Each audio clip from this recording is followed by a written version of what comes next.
Paramashivoham. Om Nithyananda Paramashivoham. Om Nithyananda Paramashivoham. Nithyanandam, we welcome all the Paramashivoham Level 3 participants to the first session of the day, Nityananda Yoga. Please settle down onto your yoga mats, have your Panchapajam and Udani ready, wear your Rudraksha Mala, apply the Vibhuti and Kumkum, and all the male bodies, please remove your upper cloth and apply the Vibhuti over your body in the 16 various places. Settle down on the mat. We're going to start the session very soon.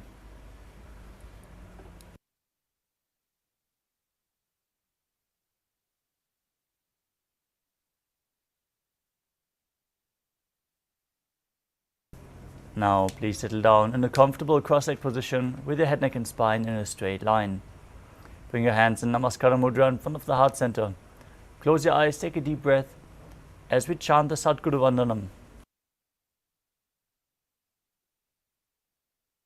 Nithyanandam Paramasukhadam Kevalam Jnanamurtim Dvandvatitam Gaganasadrisham Tattvamasyaadilaksham Ekam Nityam Vimalamachalam Sarvadhi Sakshibhutam Bhavatitam Trigunarahitam Sadgurum Tam Namami. Next we will chant the Shiva Mula Mantra, Om Ham Haum Shivaya Namaha, 11 times internally. Keep your hand in Namaskara Mudra in front of the heart center.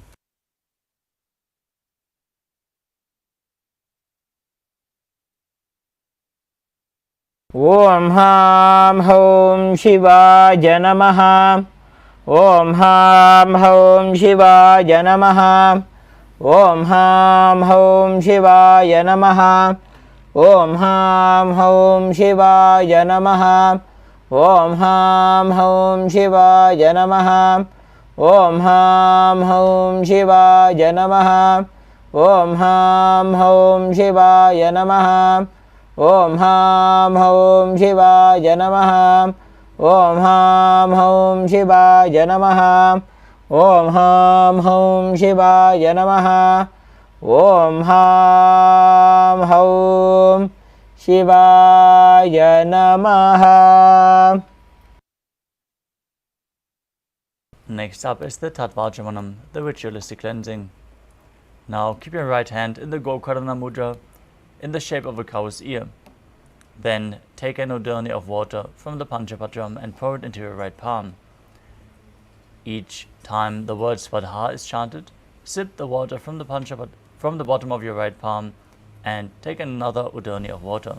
We're going to repeat this process thrice. Om Atmatattvam Shodhayami Svadha. Om Vidyatattvam Shodhayami Svadha. Om Shivatattvam Shodhayami Svadha.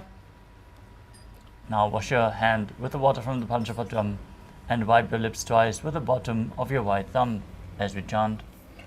Om Ham Hridayaya Namaha. Wash your hand again. With your index, middle and ring finger joined together, touch above the upper lip and below the lower lip. Then wash your hand again. With your index finger and thumb together, touch your right nostril and your left nostril. With the ring finger and thumb joined together, touch your right eye, your left eye, your right ear and your left ear. Wash your hand again. With the little finger and thumb joined together, touch your navel, your right chest and your left chest. With all the fingertips joined together, touch the crown of your head, the right shoulder, the left shoulder and the heart center. Wash your hand again. Now place the right hand over top of the left and place both hands on the right thigh. Set your sankalpa, your conscious declaration, what you want to manifest through today's Nithyananda Yoga session as we chant the Sankalpa mantra. Om Mamopatta Samasta Duridakshayadvara Bhagavat Shri Nithyananda Paramashiva Prityartham Shri Nithyanandeshwari Paramashiva Shakti Sameta Shri Nithyanandeshwara Paramashiva Prityartham Cha Adya Purvokta Evam Guna Visheshena विशिष्टायाम् अस्यां शुभतिथौ पूर्ण आरोग्ययुक्त दृढगात्र यौगिक शरीर सिद्ध्यर्थं परमशिवशक्ति आविष्करणार्थं नित्यानंद योगाभ्यासं करिष्ये. Right hand once more as we chant. Om upasprishya. Now keep your Panchapatam entered on the side, out of harm's way, and let us briefly cover the components of Kailasa Nithyananda Yoga. Yoga is the ritual to experience the cosmic union of divine entering into man. To hold the intense energy of Paramashiva, we need to prepare ourselves, and the 12 components of Kailasa Nithyananda Yoga are designed exactly to achieve that. Through the physical postures, the asanas, aligning our bodies to the cosmic geometry and aligning them to Paramashiva himself. The pranayamas, the breathing techniques, aligning our breath to Paramashiva and pumping the prana in and through our system. The mudras, the energy circuits, which we perform through with our fingers, with our limbs and other parts of the body, aligning our intra-organs to Paramashiva and creating the flow of prana in certain parts of the body, preventing the prana from leaking out into the air around us and dissipating. The bandhas, which are the energy locks, which are performed by contracting certain diaphragms and muscles within the body, aligning our internal organs to Paramashiva. The bandhas we are going to perform are of three kinds. The Mula Bandha, the root lock, contracting the perineal floor and pulling it in and up. The Uddiyana Bandha, the abdominal lock, contracting the stomach above and below the navel and pulling the abdomen in and up towards the spine. And the Jalandhara Bandha, the throat lock, tucking your chin to the chest, internally contracting your throat muscles, locking the throat, preventing any air from seeping out. Together performed, they are Mahamudra Bandha, to which we are going to refer multiple times. If performed correctly, the bandhas prevent the prana from seeping out and pump the Kundalini Shakti up along the spine and hold it in the higher states and in the higher chakras, preventing it from falling down again, finally leading to the ultimate realization, piercing the Brahmarandra. Next up is the Karana, the sacred dance postures as preserved, carved in stone in various temples all over India. If you move your limbs in synchronicity, in graceful dance, it leads to a certain subtle breath, and the deep inhalation of prana happens. Next up is the visualization. Each of the asanas comes with a visualization. If you intensely visualize the component of this asana, which can be either deities, animals, or other living creatures, you perform the essence of the asana, and you perform the asana with the right context, aligning your thoughts, your visualizations to Paramashiva, manifesting Mano Shakti, the power of thought. Next up is the japa, the internal repetition of a mantra. As you visualize the japa rotating around your throat in a circular motion, you activate and clean your Vishuddhi chakra, leading to Vak Shakti, the power of speech. As your speech is aligned to Paramashiva himself, whatever you declare manifests as reality. The next component is the chanting, the external chanting of the sacred mantras and the scriptural references of all the asanas. Our Acharya is going to chant the scriptural references, the words of Mahadeva himself, providing the highest possible energy, ambience for the asana practice. As during yoga, you're receptive to the external energies, so providing the right space leads to the resorption of more and more energy. The next component is weightlifting. Bodybuilding is a spiritual practice, as per the Supreme Pontiff of Hinduism, strengthening our system, intensely working on the nervous system, and activating Kundalini Shakti if performed in certain asanas. That is why we are going to point out which asanas to hold weights to intensify the asana practice. Next up is mandala, the visual representation of devatas. In this case, we are having the Shri Yamcha projected in the background, which is a representation of all the gods and goddesses. If you gaze at it intensely and gently, like you would gaze at a rose, it reflects from the macrocosmos into your microcosmos and leads to the formation of the subtle brain grooves, which make you hold the cosmic energy which is poured over you during the darshan and manifested during the performance of Nithyananda Yoga for a longer period of time, leading to a permanent transformation. Next up is the abharana, the traditional Rudraksha jewelry. The Rudraksha bead is capable of holding more spiritual energy than any other stone. That is why it is advised to wear Rudraksha on your skin at any given time, holding you in the higher states of energy. Finally, we come to Aushadha, the sacred alchemy science. Applying the alchemy products on your skin or ingesting them leads to the infusion of prana. That's why we advise to apply vibhuti and kumkum. Vibhuti on your forehead, and if you're male body, all over your body. And if you're female, apply the vibhuti on your forehead. Apply the kumkum, the activated turmeric powder, on your third eye in between the eyebrows, cleaning the third eye and activating it intensely. Finally, we have the Shaktipada, the feeling connection and initiation from the enlightened master, Paramavatara of Paramashiva himself, Supreme Pontiff of Hinduism, our Guru, Swamiji, activating our Kundalini Shakti without us having to do anything about it. With all the components covered, let us now move to the first asana of the sequence.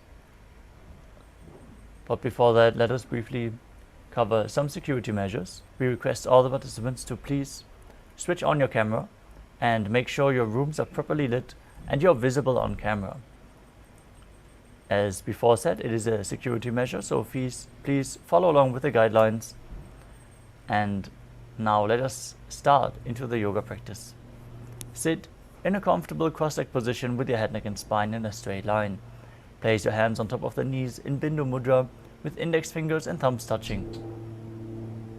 Perform all three bandhas: Mula Bandha, the root lock; Uddiyana Bandha, the stomach lock; and Jalandhara Bandha, the root lock, in Mahamudra Bandha. As you visualize Lord Shiva in your inner space, perform Samana Kumbhaka. Inhale deeply into your stomach and hold your breath there. As you then engage all three bandhas and visualize a flame rising up your spine. Internally chant the Japa Soham and visualize it rotating around your throat in Sukhasana. तत्सुखासनमित्युक्तमशक्तस्तत्समाचरेत्. Next up is Padmatasana. Now bring your legs into Padmasana with the feet placed on opposite thighs. Join your hands together in Anjali Mudra and raise them up above your head. Keep your elbows straight, engage all three bandhas and visualize yourself as Mount Kailash. Vkshe Mahadeva Parvatasana Mangalam. Next up is Halipavasana. Now bring the soles of the feet together in front and hold the left hand by the right behind your back. Place your forehead on the ground behind the heels. Engage all three bandhas and gaze to your nose, visualizing Swamiji in your inner space. Vidhi ahu me jano ubhai pakdali samputithano. Next up is Nagi Pavasana. As you keep the soles of the feet together, the feet extended away from the body, stretch your arms out, cup your palms and place them on the mat in front of the feet as you place your forehead on the ground behind the heels. Engage your Uddiyana Bandhas, gaze to your nose and visualize yourself as a snake in Nagi Pavasana.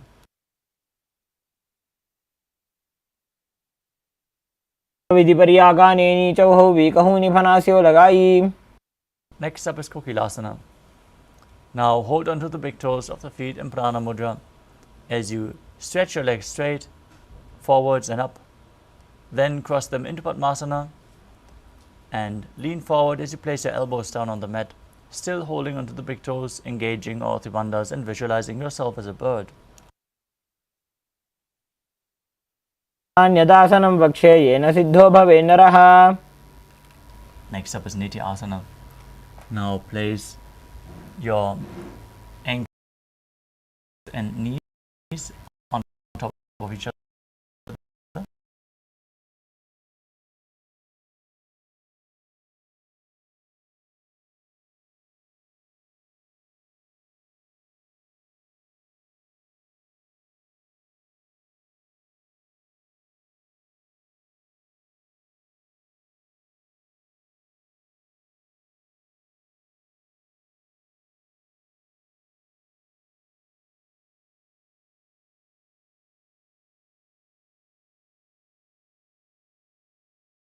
Your body forward and down again and again. As you visualize yourself as an elephant, perform Uddiyana Bandha and Mula Bandha. पादाग्रे भूमौ कृत्वा लम्बी भूया मस्तकाग्रे निधाय. Next up is Vrikshasana.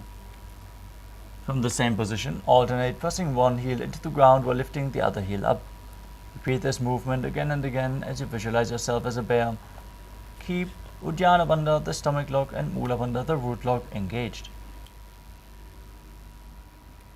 एकैकं पादमाकुञ्च गजासनं कुर्यात् वृक्षासनं भवति. Next up is Vaishyasana. Now rise up and stand on the big toes as you raise the other toes off the ground if you can. Place your index, middle and ring fingers to the heart center and Hridaya Mudra as you visualize Swamiji in your inner space and engage Uddiyana Bandha and Mula Bandha. केशेन पादयुगलं बद्ध्वा तिष्ठेत अधोमुखः. Next up is the Urdhva Janukarana. Now stand in Adimandi position with the heels together, toes pointing outwards and the knees bent. Bring your hands to the chest and then lift one knee up along the body in a circular motion. Follow along with the respective hand as you repeat this movement again and again.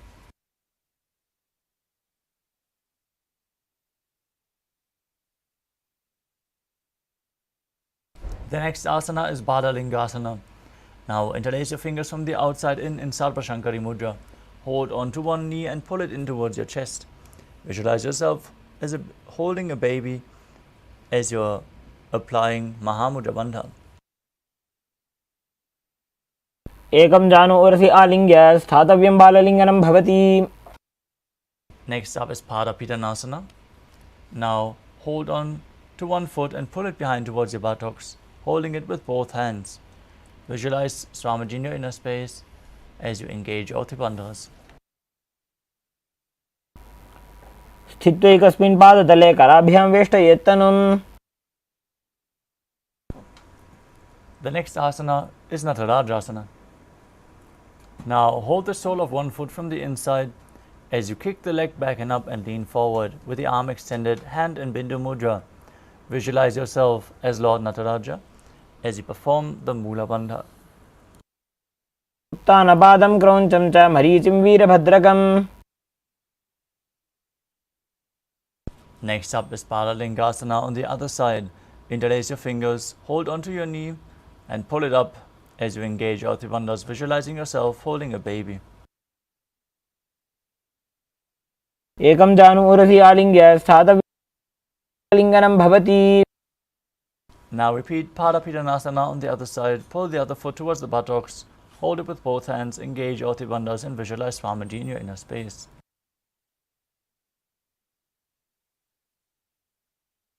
स्थित्वा एकस्मिन् पादतले कराभ्यां वेष्टयेत् तनुम्.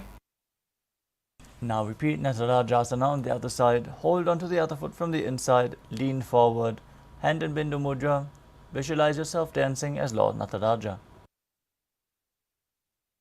तानपादं क्रौञ्चं च मरीचिं वीरभद्रकम्.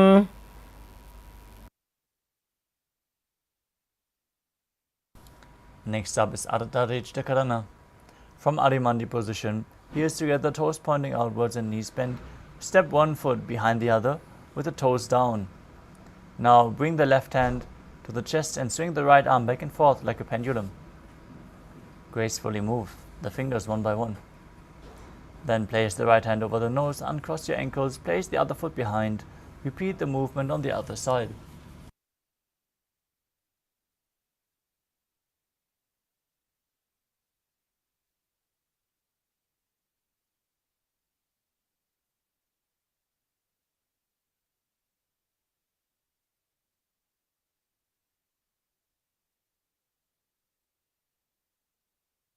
Next up is the skeleton dance. Now visualize your bone structure as you shake your body intensely. Hold the visualization of being mere bones as you dance wildly.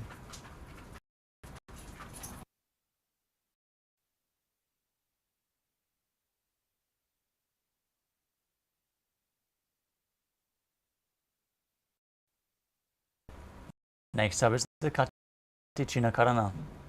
Parimandi. Toes pointing outwards and the knees bent. Bring your hands above your head with the arms crossed, palms facing backwards. Now move your hips to one side, open your arms wide above your head. Cross them again at the center and repeat the movement on both sides.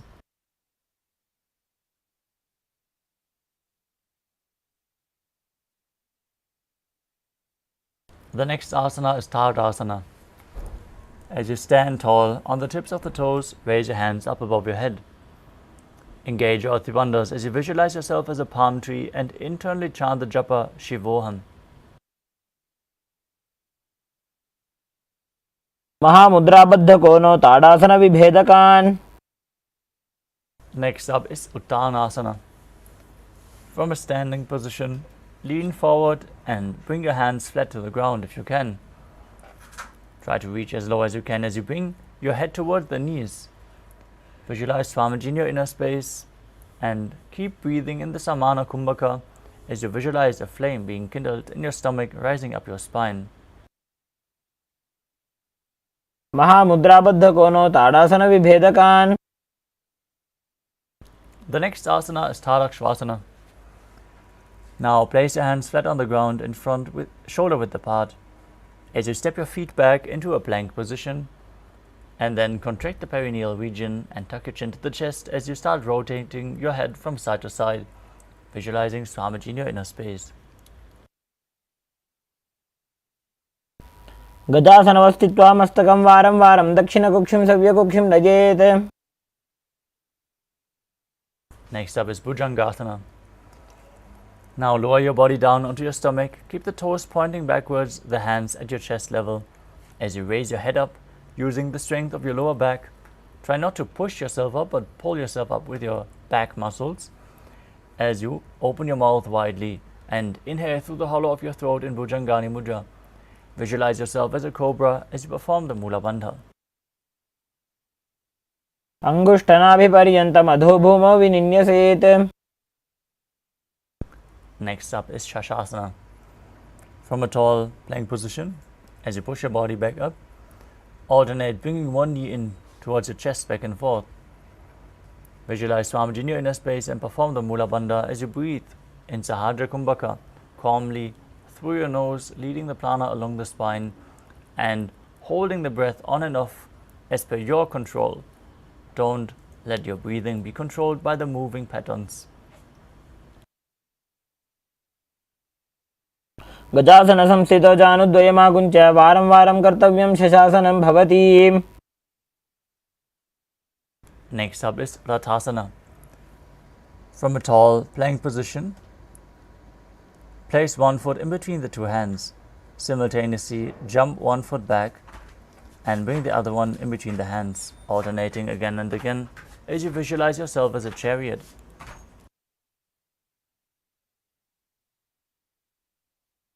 गजासनसंस्थितौ एकैकं पादं पुरोमार्गेण भ्रामयित्वा कर्तव्यं रथासनं भवति. The next asana is Virabhadrasana. as you keep one foot flat on the ground with the toes pointing forward, knee at a 90-degree angle. Keep the other leg extended back, knees straight, toes pointing outwards. Now raise your arms up parallel, gaze to your third eye, and visualize yourself as Lord Veerabhadra as you perform Uddiyana Bandha and Mula Bandha. Pull your stomach up.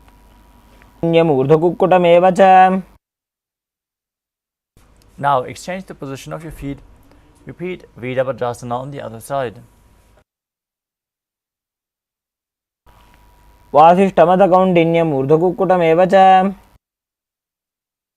Next up is Vrikshasana, the tree posture.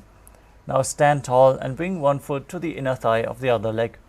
As you join your hands in Anjali Mudra and raise them up above your head, elbows straight. Visualize yourself as a tree and perform Uddiyana Bandha and Mula Bandha.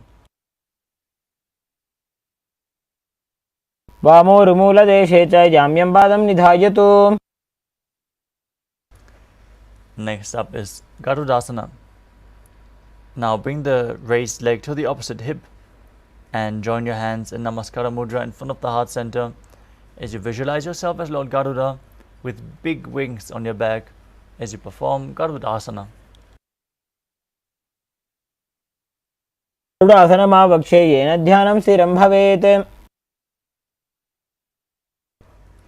Now repeat Vrikshasana on the other side as you lift the other foot up to the inner thigh, hands raised above the head, visualizing yourself as a tree.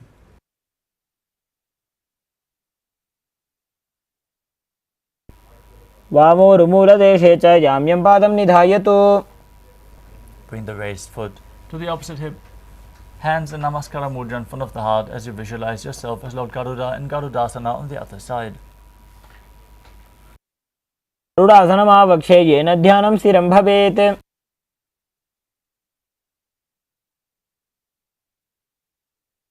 Next up is Trikonasana.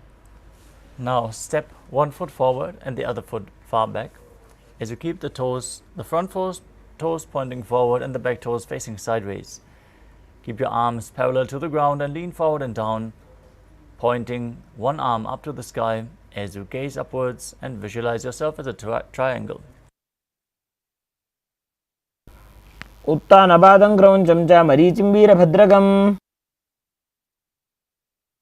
Now exchange the position of your feet.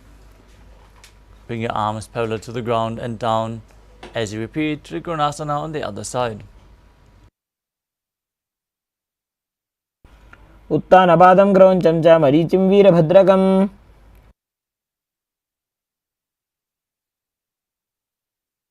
next up is the Nikuttaka Karana.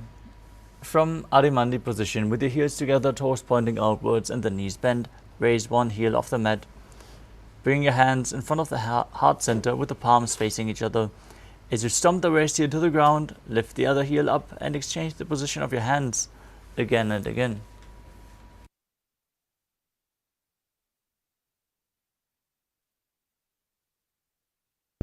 Next up is Angushtasana. Now lower your body down onto the tip of your toes as you place your perineum onto the raised heels. Lift your knees off the mat and keep them together as you join your hands in front of the heart center in Namaskara Mudra. Visualize Swamiji in your inner space as you start buzzing like a bee on the inhalation and exhalation, performing the Mula Bandha. Breathe in Brahmari Kumbhaka as you internally chant the new japa Sadashivoham. Kabandhasanamityāhuः गोरक्षासनमेव च.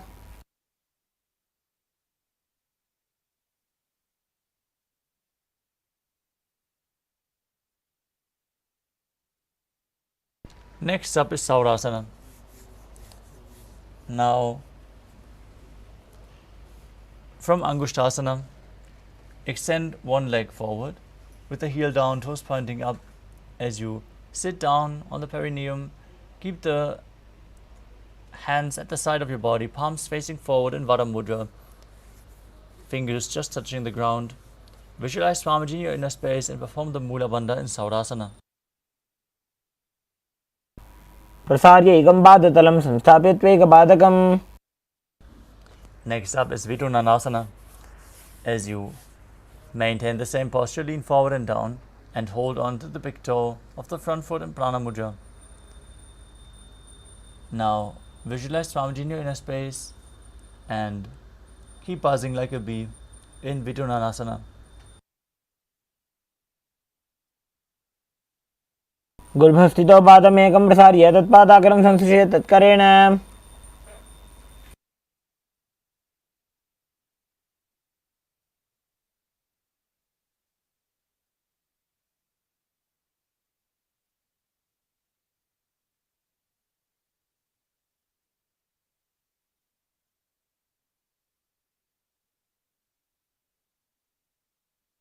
Now extend the other leg forward as you repeat Saurasana on the other side.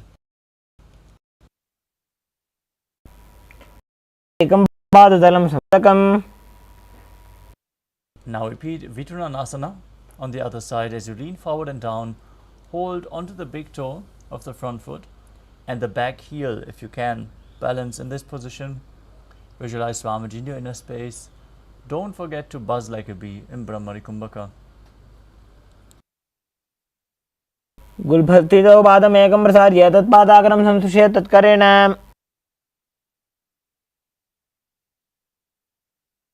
The next asana is Brahmajalankushasana. As you keep your toes on the ground and the perineum down on the raised heels, create a gap between the knees and place your hands on top of the knees with the palms facing up. Gaze in between the hands.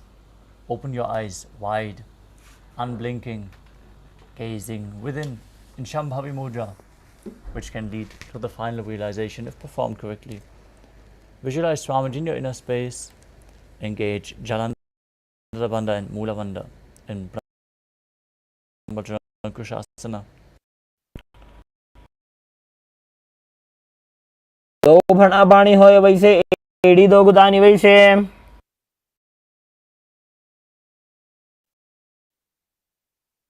Next up is Kapilasana on the heels, on top of the thighs. Pull your stomach in and up.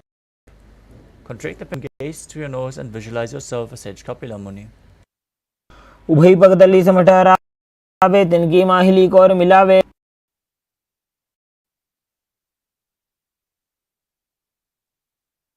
The next asana is Bhadra Gurakasana. Maintaining the same posture, shift your gaze to the third eye, your visualization to Swamiji and the Bandha to the Mula Bandha. दोबू पगदली संपुट करे कोरवार लिभु पर इधरे. Next up is Suryasana. As you sit with the toes down, heels up, keep your knees apart and off the ground. Join your thumbs and little fingers together in Padma Mudra and raise them up above your head, gazing in between the palms. Visualizing Lord Surya in your inner space and performing Uddiyana Bandha and Mula Bandha, pulling and contracting the perineal region in Suryasana.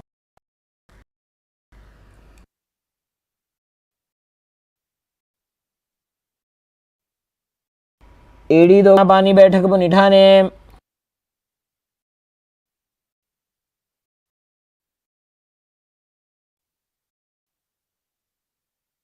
Next asana is Mandu. Flat perineum on and lift your tongue up against the roof of your mouth. Visualize yourself as a frog catching the nectar of immortality dripping from your side with your frog tongue. As you gaze to your third eye, breathe calmly through your nose in Sahajra Kumbhaka and perform the Mula Bandha in Mandukasana. पादतलौ पृष्ठदेशे अंगुष्ठे द्वे च संस्पृशेत्.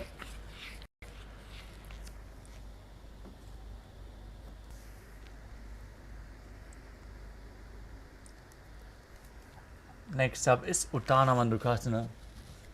Now sit with your toes flat, perineum on the heels in the same.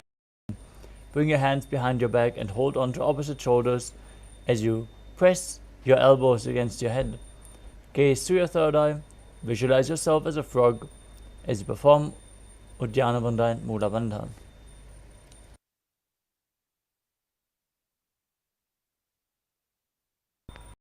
मध्यस्थं कूर्पराभ्यां धृतं शिरः.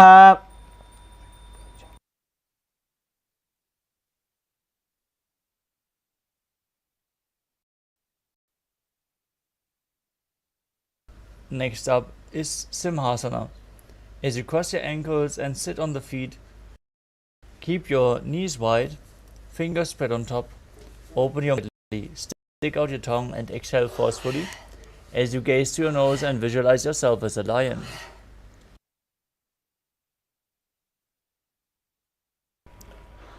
दक्षिणं सव्यगुल्फेन दक्षिणेन तथेतरम्. Next up is Bhadrasana. As you sit with the heels under the perineum and keep your knees wide, cross your hands behind your back and hold onto the big toes in Prana Mudra. As you gaze to the tip of your nose, visualize Swamiji in your inner space, return to buzzing like a bee in Brahmari Kumbhaka and perform the Jalandhara Bandha and the Mula Bandha. चवृषणस्याधो व्युत्क्रमेण समाहितः. Next up is Kaka Bhushan Asana. As you squat flat on the ground, the knees opened wide, bring your arms in and around the raised knees as you interlock your hands behind your back in Parashu Mudra. Try to reach your hands behind your back, push your hips wide open and torso forward as you gaze to your nose and visualize yourself as a crow. प्रथमे वैसक उकटठाने दोबू हाथ पगमीच आने. The next asana is Kani Pavasana.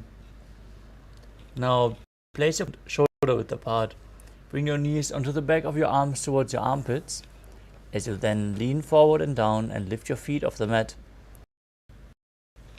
Visualize Swamiji in your inner space as you balance on your arms. आसन को गुण आशी होई तो आची होई.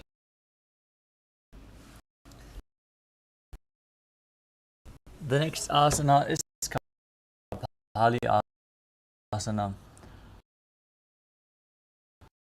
Our first inverted posture of the sequence. If you have any neck or upper back injuries, please take it slow with all the inverted postures, as well as if you have any blood pressure related issues. Take precautions and the crown of the head onto the ground, forming a triangle between the hands and the head. Bring the knees onto the elbows, the hips over the shoulders, and then straighten the legs up. Visualize Swamiji in your inner space as you gaze through your nose and contract the perineal region in Mula Bandha. शीशा धरती टेकी पगदो वो मिलिवा ऊंचा गुगरे. The next asana is Parshvamayurasana. Now squat on your toes with the legs together.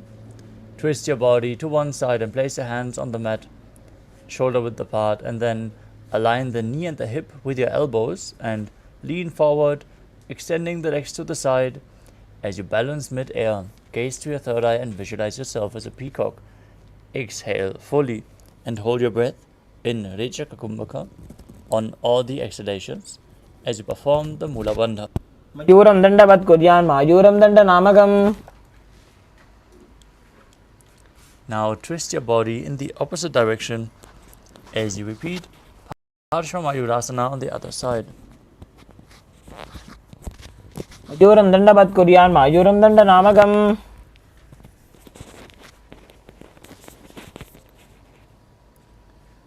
The next asana is Bhairaganathasana. Place your hands flat on the mat in front, with the hands shoulder width apart. Step your feet far back into a tall plank position. As you step one foot outside the respective shoulder in between the two hands. Gaze to your third eye. Visualize yourself as Lord Kala Bhairava in Bhairaganathasana. आसन को गुण पीति जाई. Step the front foot back and bring the other one outside the shoulder in between the hands as you visualize yourself as Lord Kala Bhairava in Bhairaganathasana on the other side. आसन को गुण पीति जाई. Next up is Unmukha Pitasana. From Tadakshvasana, the plank position, bring your forearms on the ground and slightly walk your feet forward, raising your hips even higher. Gaze to your third eye. Visualize Swamiji in your inner space as you perform the Mula Bandha. भून्यस्तौ जानुनी हस्तौ चतुष्पदम वाङ्मुखम्. The next asana is Vashishthasana. Now rotate your body onto one arm as you raise the other one up towards the sky. Gaze up. Visualize yourself as Sage Vashishta. Perform the Mula Bandha. ऊर्ध्वकुक्कुटवासिष्ठमरीचिहलमत्स्यकम्. Now twist your body to the other side. Lift the arm up. Repeat Vashishthasana, balancing on the opposite arm.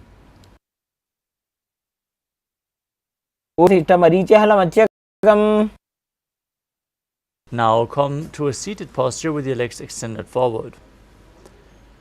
Bring your hands underneath your buttocks with the palms facing up. Gaze to your nose. Contract the Jalandhara Bandha and Mula Bandha. Tuck your chin to the chest and contract the perineal muscles.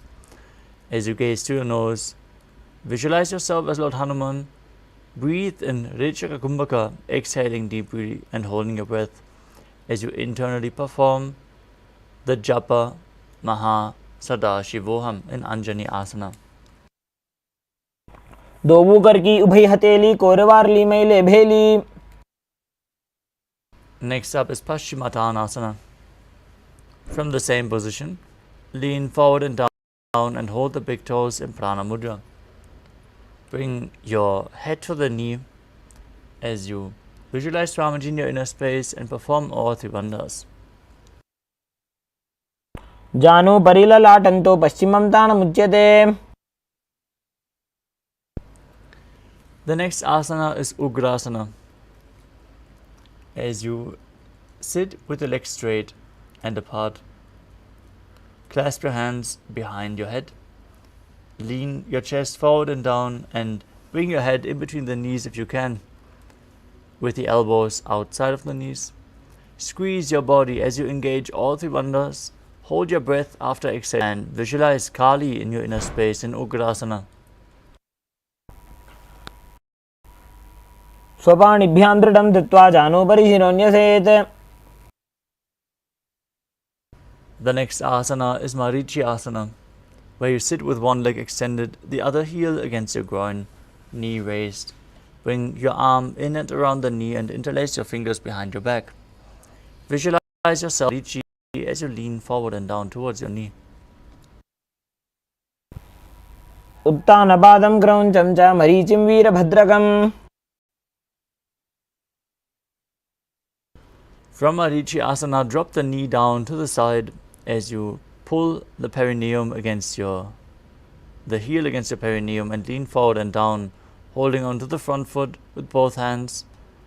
Exhale. Perform Mahamudra Bandha. Gaze to your nose. Visualize Swamiji in your inner space in Mahamudra Asana. महामुद्रां प्रवक्ष्यामि तन्त्रेऽस्मिन् मम वल्लभे. Now exchange the position of your feet. Pull the other heel against your perineum with the knee raised as you repeat Marichi Asana on the other side. उत्तानपादं क्रौञ्चं च मरीचिं वीरभद्रकम्. Drop the knee down, lean forward and down, hold onto your foot. Engage all three bandhas in Mahamudrasana on the other side. महामुद्रां प्रवक्ष्यामि तन्त्रेऽस्मिन् मम वल्लभे. The next asana is Bhadrasana too. Now bring the soles of the feet together in front of your body.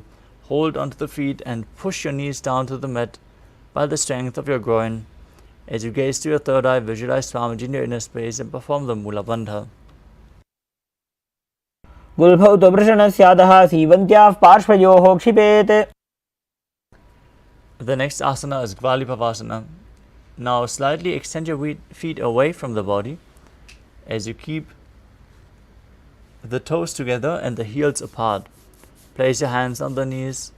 Engage Jalandhara Bandha and Mula Bandha as you visualize Swamiji in your inner space in Gvalipavasana.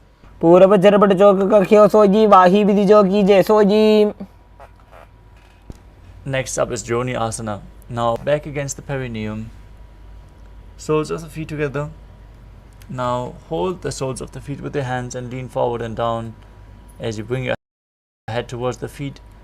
Visualize the Yoni Mandala, the visual representation of Devi Paramashiva Shakti herself. Gaze to your nose and perform Rijaka Kumbhaka. दोवू भगदली संपुट के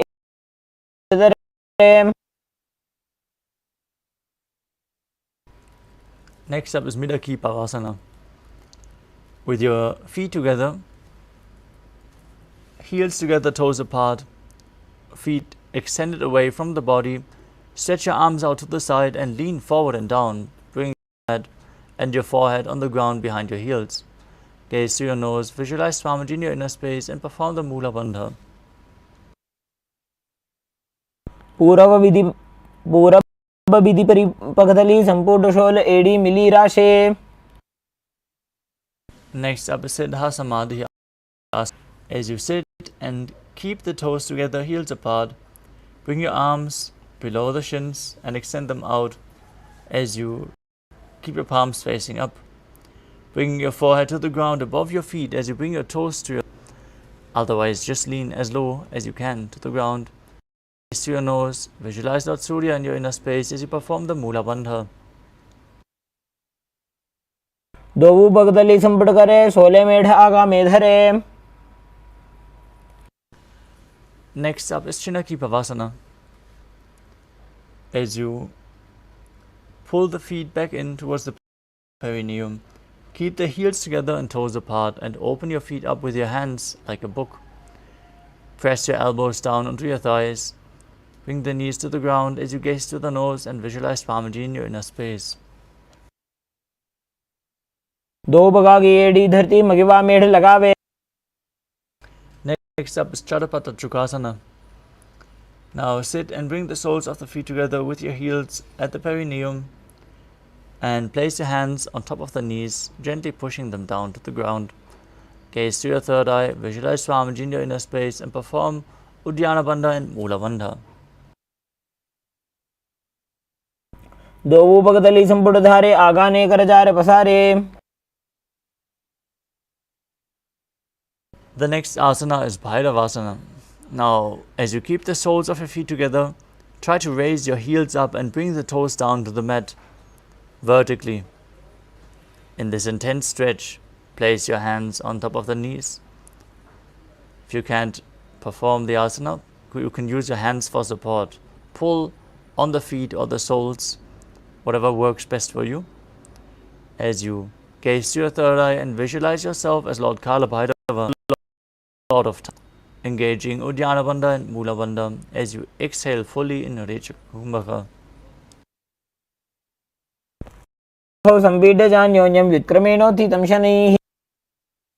The next asana is Samanasana. Now press one heel against your perineum, the other foot up and bring the sole of the foot to your chest. Gaze to your third eye, visualize Swamiji in your inner space and perform the Mula Bandha. समानासनम् आवक्षे सिद्धमन्त्रादि साधनात्. Next up is Apanasana. Now place one foot on top of the respective shoulder, the other leg forward and up. Gaze to your third eye, visualize Swamiji in your inner space. Exhale fully in Rijaka Kumbhaka and perform the Mula. Pull and push the Kundalini Murna with your asana. केवलं पादमे कञ्च स्कन्धे चारोप्य यत्नतः.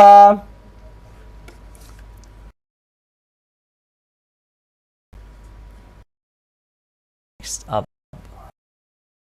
repeat Samanasana on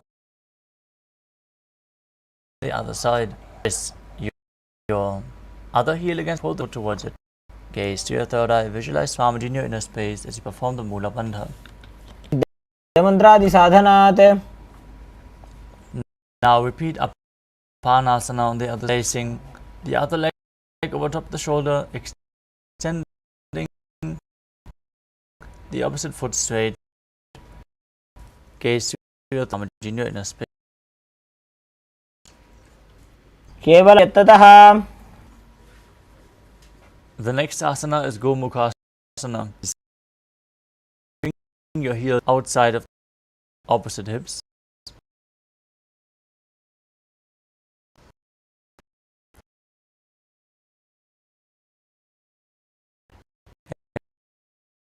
As you place both hands on top of the knee,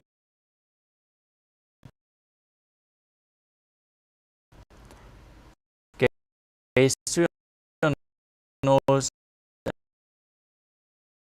and visualize when you're in. Start breathing in Siddhikari Kumbhaka, hissing through your teeth while inhaling as you press your tongue against the palate of your mouth without touching the teeth from behind. Perform the Mula Bandha and internally chant the Japa Om Nithyananda in position. Hold on to the respective big toes with your hands in Prana Mudra as you gaze to your nose. Visualize yourself as a Rishika Anasuya and perform Ujjana Bandha and Mula Bandha in Anasuyasana. दक्षिण गोड़ नीचे उठाने बाहों ताके ऊपर आने. Now interlock your fingers behind your back and lean forward and down. Bring the chin over the knee as you gaze to your nose. Visualize yourself as Rishika Anasuya in Anasuyasana too.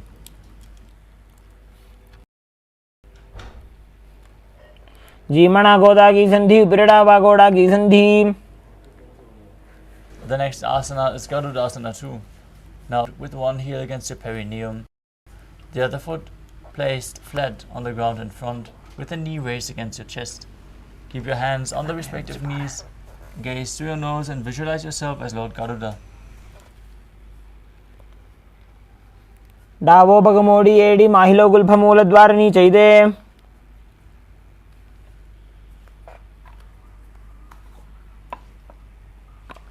From Garudasana, raise your perineum onto your heel. Bring the heel of the other foot onto the opposite foot as you interlock your fingers behind your neck. Twist your elbows outside the raised knee. Gaze to your third eye and visualize yourself as Sage Narada in Naradasana. पिष्टि जवाम पगदली केरी भूपरिता ही लगा वे फेरी.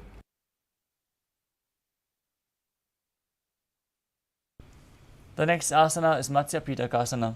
As you place one foot on top of the opposite thigh, keep that foot flat on the ground and hold onto the big toe and the shin of that leg. As you gaze to your nose, visualize Matsya, the fish avatar of Lord Vishnu. अमे नवामांगुष्टंतो गृहीतं मत्स्य पीठकम्.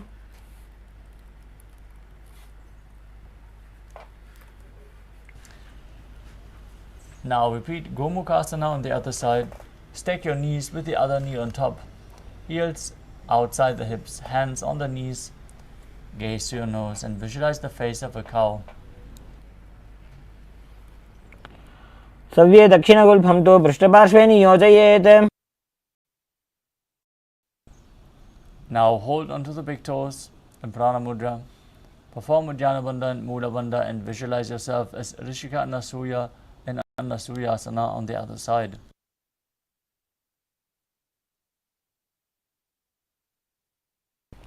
दक्षिण गोड़ नीचे उठाने बाहों ताके ऊपर आने.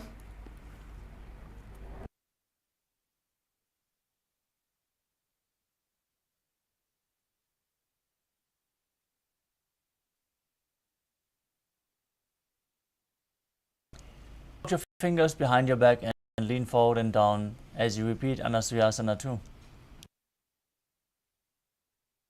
जीमणा गोदा की संधि उपरिड़ा वागोड़ा की संधि. Next up is Garudasana 2 on the other side. Sit with the other heel against the perineum, opposite foot flat, knee raised, hands on the knees. Yourself as Lord Asana 2. डावो बगमोड़ी एडी माहिलो गुल्फमूल द्वार नीचे दे. Now onto the heel. Interlock your fingers behind your neck and twist your elbows outside of the knee, repeating Naradasana on the other side. पिष्टि जवाम पगदली केरी भूपरिता ही लगा वे फेरी. Now repeat Matsya Pitakasana on the other side, placing the other foot on the opposite leg, holding onto the shin and the big toe of that leg. Gaze to your nose and the avatar of Lord Vishnu. वामेन वामाङ्गुष्ठं तु गृहीतं मत्स्यपीठकम्. Next asana, as you place one foot on the opposite thigh, raise the opposite knee with the foot flat. Twist your elbow outside of the raised knee and bring the hand to your neck. As you place the other hand on the ground behind you, gaze backwards and up. Eyes, Sage Matsyendranath, the master of Hatha Yoga, as you perform the Mula Bandha. उदरं पश्चिमाभासं कृत्वा तिष्ठति यत्नतः. From Matsyendrasana, extend your hand down foot and hold the big toe in Prana Mudra as you gaze to your third eye and hold the other ear with your hand. Twist backwards. Visualize yourself as a camel as you perform the Mula Bandha in Kubasana. को गुण झोलो जाए. Asana. Hand on the ground, still holding onto the front foot. You can't reach it, hold onto the shin, or just reach forward as you gaze to your third eye and visualize Matsyendranath in Matsyendrasana too. मत्स्येन्द्रपीठं जठरप्रदीप्तिं खण्डनास्त्रम्. Your legs forward, bring the other foot on top of the opposite thigh.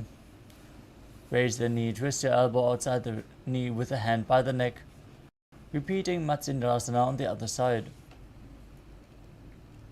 उदरं पश्चिमाभासं कृत्वा तिष्ठति यत्नतः.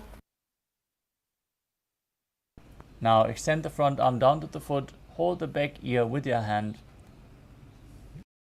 Back and up.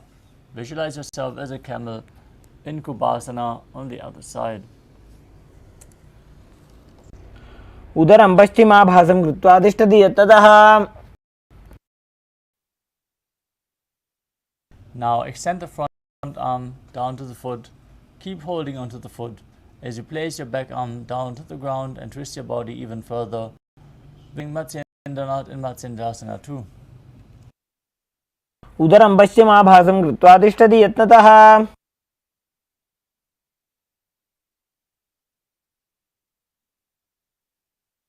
The next asana is Padmasana, the lotus posture. Now place your feet on top of opposite thighs as you place your hands on top of the knees.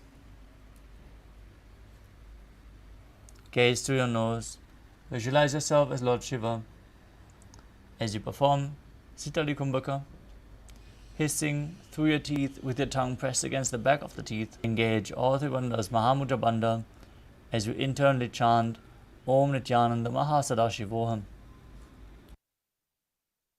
आसनं द्विविधं प्रोक्तं पद्मं वज्रासनं तथा. The next asana is Padmasana too. As you sit and place your feet on top of opposite thighs, cross your arms in front of your body and hold onto the big toes in Prana Mudra. Gaze through your nose. Visualize yourself as Goddess Parvati, the consort of Lord Shiva, as you keep breathing in Sitari Kumbhaka and perform the Mula Bandha in Padmasana too. उत्तानौ चरणौ कृत्वा उरु संस्थो प्रयत्नतः.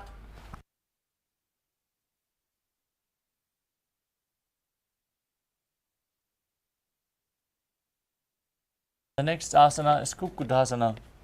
As you sit and put your hands in between the thighs and calves, place your palms on the ground and push your body up off the mat, visualizing yourself as a rooster, breathing calmly through your nose in Sahadra Kumbhaka.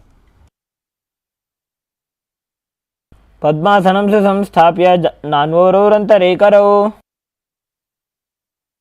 Next up is Bandha Keki Asana.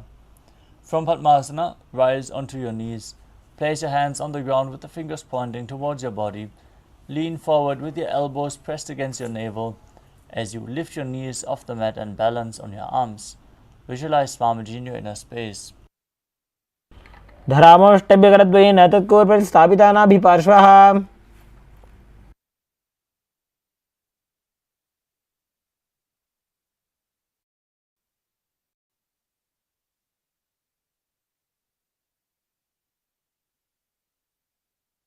Next up is Mayurasana.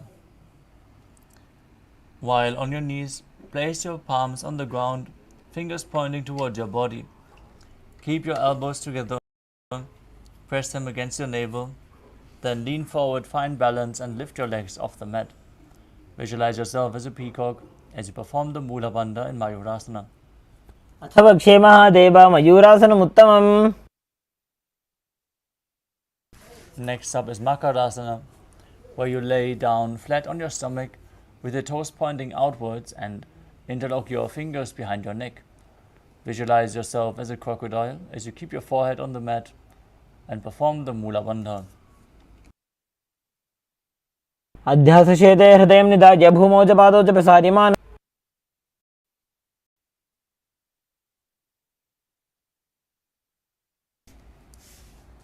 The next asana is Shalabhasana. As you lay down on your stomach, place your hands on the ground beside your chest and lift your entire legs off the mat, including the thighs, as you visualize yourself as a locust and perform the Mula Bandha in Shalabhasana. अध्यासशेते करयुग्मवक्षो भूम्योष्टभ्यकरयोस्तलाभ्याम्. The next asana is Ushtrasana. As you lay on your stomach, hold onto your feet and pull them outside the hip and down towards the ground as low as you can. Visualize yourself as a camel as you perform the Mula Bandha. अध्यासशेते पदयुग्मव्यस्तं पृष्ठे निधायापि धृतं कराभ्याम्.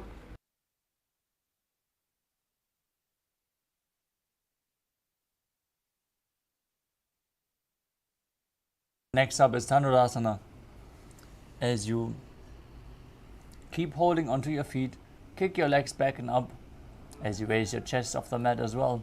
Up towards your third eye as you visualize yourself as Pinaka, Lord Shiva's bow in Dhanurasana. प्रसार्य पादौ भुविदण्डरूपौ करौ च पृष्ठे धृतपादयुग्मम्. Next up is Bhagasana. Now sit up into a kneeling posture with your heels outside the hips, toes touching behind your body. Place your hands under the thighs, gaze to your third eye. Visualize Swamiji in your inner space as you internally chant Om Nithyananda Paramashivoham in Bhagasana. उल्टा मोड़ी पावदो वैसे बहुरो जुगति करे कैसे. Next up is Gohi Asana. We are setting up for another inverted posture. So take precautions. Position yourself in front of a wall if needed. Now, from a kneeling position, place your elbows on the ground, shoulder width apart. Interlock your fingers and place the crown of your head, holding your head with your hands. Now raise your hips up, walk your feet forward and align your hips with your shoulders as you lift your legs up, pulling your knees in towards your chest. Try to touch your knees to the chin. As you squeeze your body, visualize Swamiji and perform the Mula Bandha. दो हाथ की कोहनी जोजी पुनः कलाई जाने दोई. From Gohi Asana, extend your legs up straight into Shirshasana. Gaze to your nose, visualize Swamiji and perform the Mula Bandha. विपरीतं मण्डलं च द्विधैव विदितं हिनः.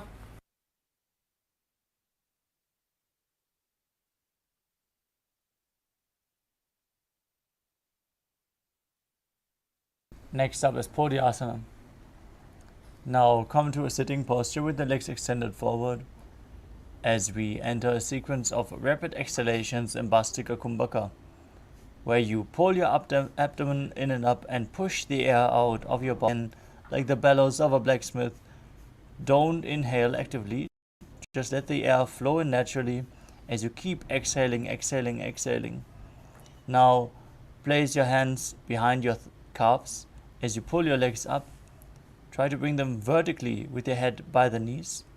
Keep exhaling as you visualize Swamiji in your inner space. दो हाथ पग बाहर आने गोड़ा तरे काकसी ठाने.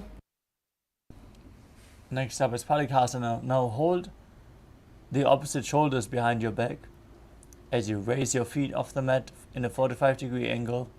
Visualize yourself as a mace and gaze to your third eye, still breathing in Bastika Kumbhaka and Palikasana. उत्थानं शयनं कृत्वा पादौ मिलित्वा प्रसार्य. Next up is Naukasana. Now, with your legs extended forward and up, bring your arms extended forward parallel to the ground if you can. Otherwise, you can bring your elbows down to the mat. Visualize yourself as a boat as you perform the Mula Bandha and exhale and Bastrika Kumbhaka. उत्थानशयनं कुर्वराभ्यां भूमिं वष्टभ्याम्. Now, lift your feet towards your chest as you scoop the hands beneath and pull the feet close to your chest. Keep exhaling rapidly. Gaze to your nose and visualize yourself as Lord Rudra in Rudrasana. पगथली संपूर्ण करी हाथस्य पग ऊंचाई. The next asana is Unmukha Pitasana too. Breathe calmly as you lay down on your back with the feet flat on the ground, knees raised. Place your palms on the ground behind your heels. As you push your hips up, contract the perineal region. Gaze to your nose and visualize Swamiji breathing in Murcha Kumbhaka with the Jalandhara Bandha engaged, the throat lock engaged while exhaling. Force the air out through the throat lock, which is leading to a state of swooning. ऊर्ध्वे च जानुनी कृत्वा शवेत्वोर्ध्वमुखं तथा. Slowly lay down on your back. Keep your hands beside your hips with the palms facing up. Perform the Shakti Chalan Mudra. Pull the activated Kundalini Shakti up along your spine, forcefully pulling it up from Muladhara to Sahasrara, all the way along your spine. Relax, unclutch from any micro movements of the body and mind. Be completely still as you visualize your body is dead and Swamiji, the Supreme Pontiff of Hinduism, is liberating you as you internally chant the Mahavakya Om Nithyananda Paramashivoham. उत्थानं शवमौ शयनं तु शवासनं शवासनं श्रान्तिहरं श्रान्तिकारणम्.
Now slowly return to your physical body.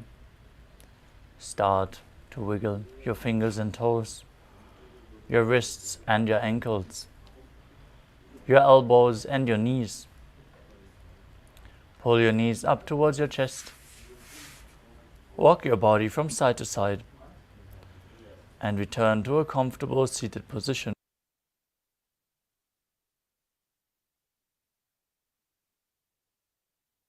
Congratulations, you completed the first 108 asanas of the sequence, which form the Pratama Vinyasa Krama.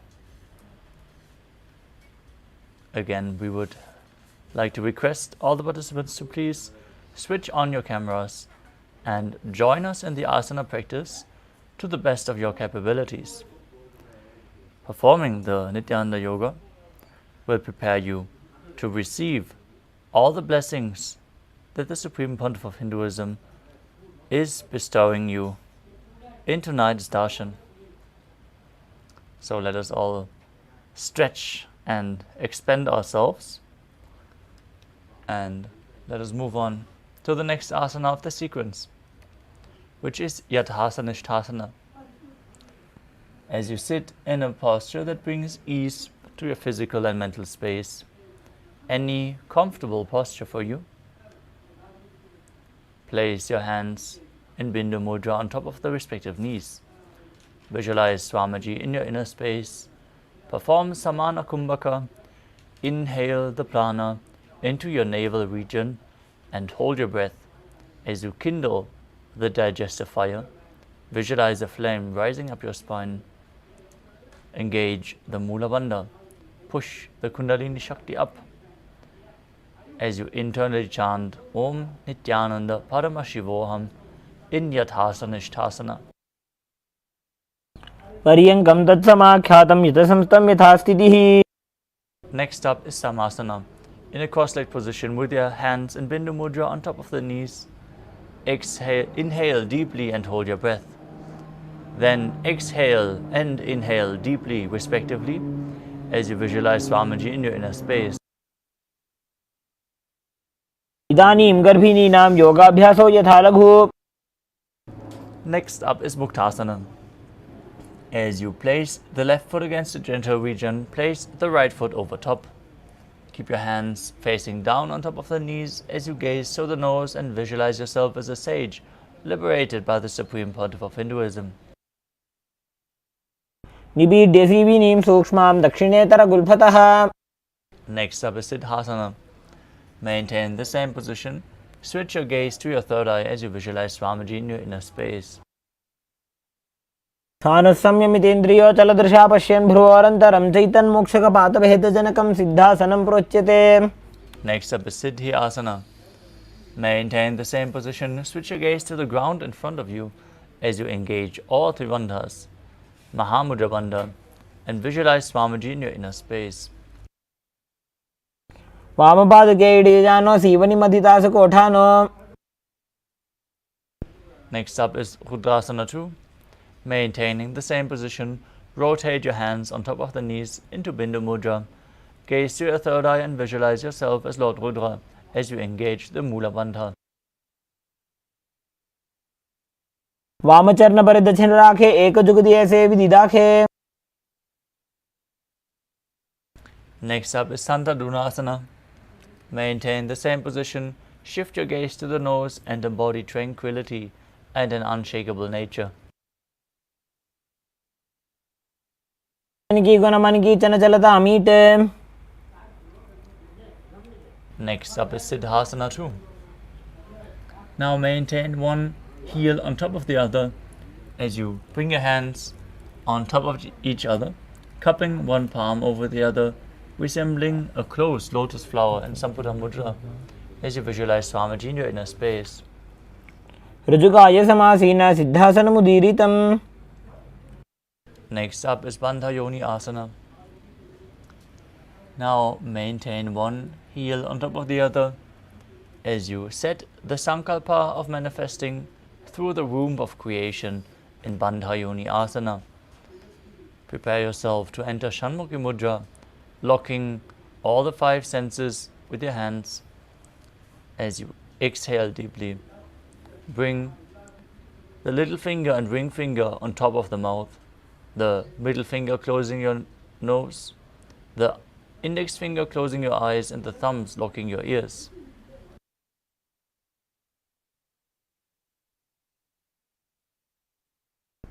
यत्र मध्ये महादेव बन्धयोन्यासने शृणु. Next up is Virasana.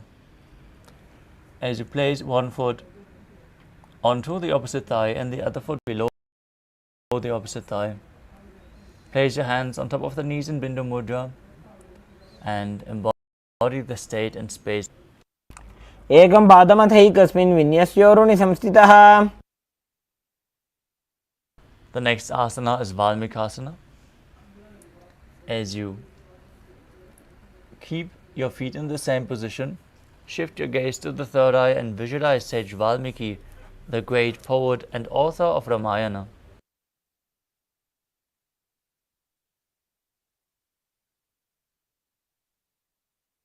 डावा पग की पगतली पुनियेड़ी है जो ये.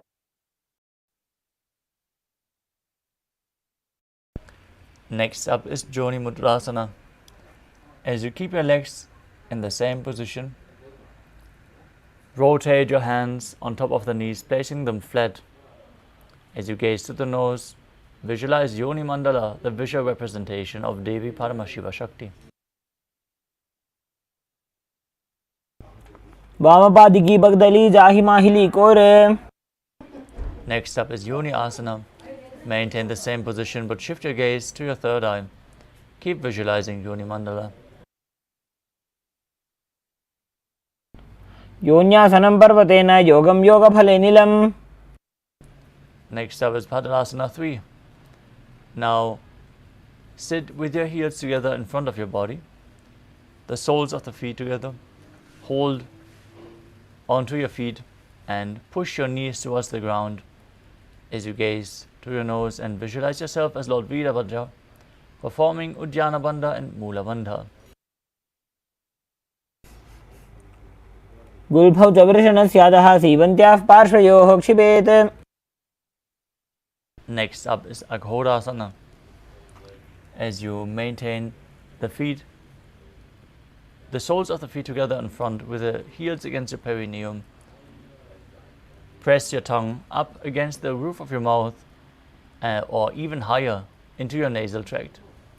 In Kechari Mudra, place your right hand over your mouth, close your left nostril with your index finger and inhale through the right nostril. Then close the right nostril with your thumb, hold your breath, exhale through the left nostril, and repeat the breathing flow on the other side in Abhyantara Kumbhaka. As you gaze to your third eye, visualize yourself as an जो कीजिए सो जी. Next up is Kanari Pavasana. As you bring the feet together in front, toes together and heels apart, place your elbows on top of the heels. Rest your chin on your palms, gaze to your nose, perform Uddiyana Bandha and Mula Bandha. Breathe in Rechaka Kumbhaka as you visualize yourself as a female elephant drinking water. ग्वाली पाव आसन कक्ष्यो है जैसे Yahoo में जाने विधि तैसे.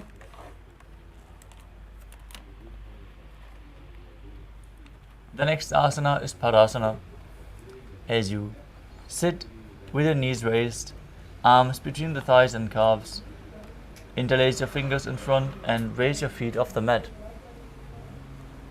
Gaze to your nose, visualize Swamiji in your inner space as you breathe in Rechaka Kumbhaka and perform the Mula Bandha. ततोर्ध्वं रेचयेत् वायुं मृदुनिश्वास संयुतम्.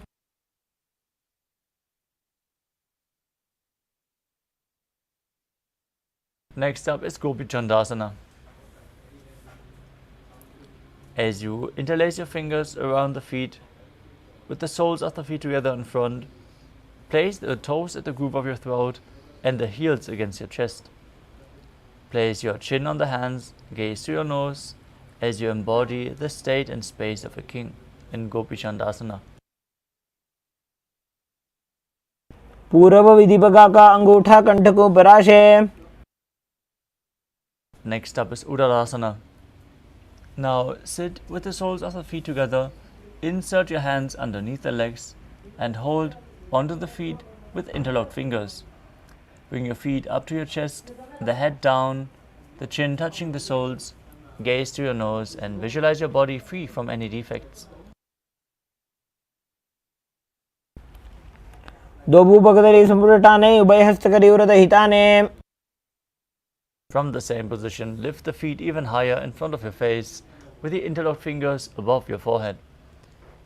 Visualize yourself excelling in everything as you perform the Mula Bandha in Vishishthasana. दो भूपगदली जोड़ी संपुट करे. Next up is Pujasana. From a seated position, lift both legs over top of the respective shoulders. Bring your arms underneath your legs and up, interlacing the fingers around the back of your neck. As you visualize yourself as a cobra, exhale fully and perform the Mula Bandha. शिरासनं तु विज्ञेयं कक्षासनमतः परम्. Next up is Kalyanasana. As you maintain a seated posture, raise your legs up, bring your elbows under the knees and wrap your arms around your back, clasping your palms behind your back. Gaze to the nose and visualize yourself as a beautiful, auspicious goddess. दो हाथ भगम नीचे आने, तिनको गोड़ा नीचे ठाने. Next up is Sankatasana. Now place the top of the left foot flat on the mat as you sit on top of the left heel. Place the right foot over top, heel close outside the hip as you visualize yourself as an elegant swan and perform the Mula Bandha, breathing in Ujjayi Pranayama, making an ocean-like sound with your mouth, and performing the Vaishnavi Mudra, where you don't focus on any external objects, only on the object within. वामपादं चितेर्मूलं सन्न्यस्य धरणीतले.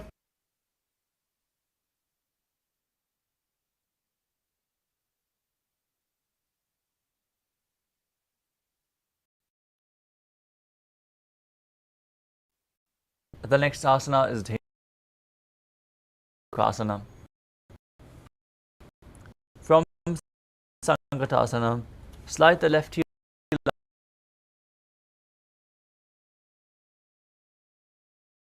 outside the hip. Sit down on the ground with your perineum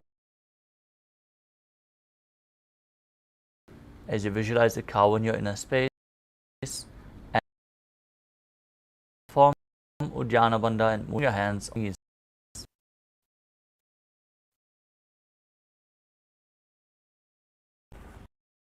अनुषागी Nagar पंचडं वृषीलिंद कल्यम्नी. Next up is Machandasana. As you place the right foot on the left thigh, visualize face and perform. वामजंग बर्दचीरिस आने. Next up is Machandasana 2. Now hold onto the feet with your hands and lean forward, having the feet in the same position as the previous asana. Place your forehead on the ground, visualize Swamiji in your inner space. प्रथम जी मनो चरण Joji वामजंग Barira खेसोजी. Now rise back up. Keep your feet in the same position. Place the interlocked fingers on top of the wrist on the top knee as you perform all three bandhas, Mahamudra Bandha, and visualize Swamiji, your Guru, in your inner space in Guru Asana. ऊर्मूले इतरपादस्य कनिष्ठिका प्रदेशगुल्भं संस्थाप्य.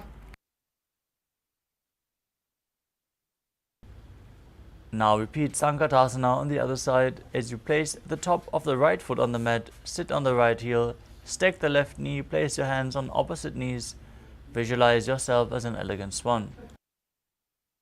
वामपादं चितेर्मूलं सन्न्यस्य धरणीतले. Now slide the right knee inside the hip and sit on the ground in Dhenukasana, visualizing a cow and performing Uddiyana Bandha and Mula Bandha. अनुषागी Nagar पंचडं वृषीलिंद कल्यम्नी. Now repeat Machandasana on the other side as you place the left foot on the right thigh, right foot on the left knee. Bring the right hand behind your back, twist your body, hold on to opposite thighs. as you visualize Swamiji in your inner space. वामजंगभरदक्षिणटाने वामहस्तविष्टीति Sane. Now hold onto the feet, lean forward and down, place your forehead on the ground in Machandasana 2. प्रथम जीवनो चरणजोजी वामजंगपरिराखे सोयी. Next up is Guru Asana. Now maintain your feet in the same position. Interlock your fingers and place them on the top knee as you engage all three bandhas, visualizing your Guru. ऊर्मूले इतरपादस्य कनिष्ठिका प्रदेशगुल्भं संस्थाप्य. The next asana is Pashasana.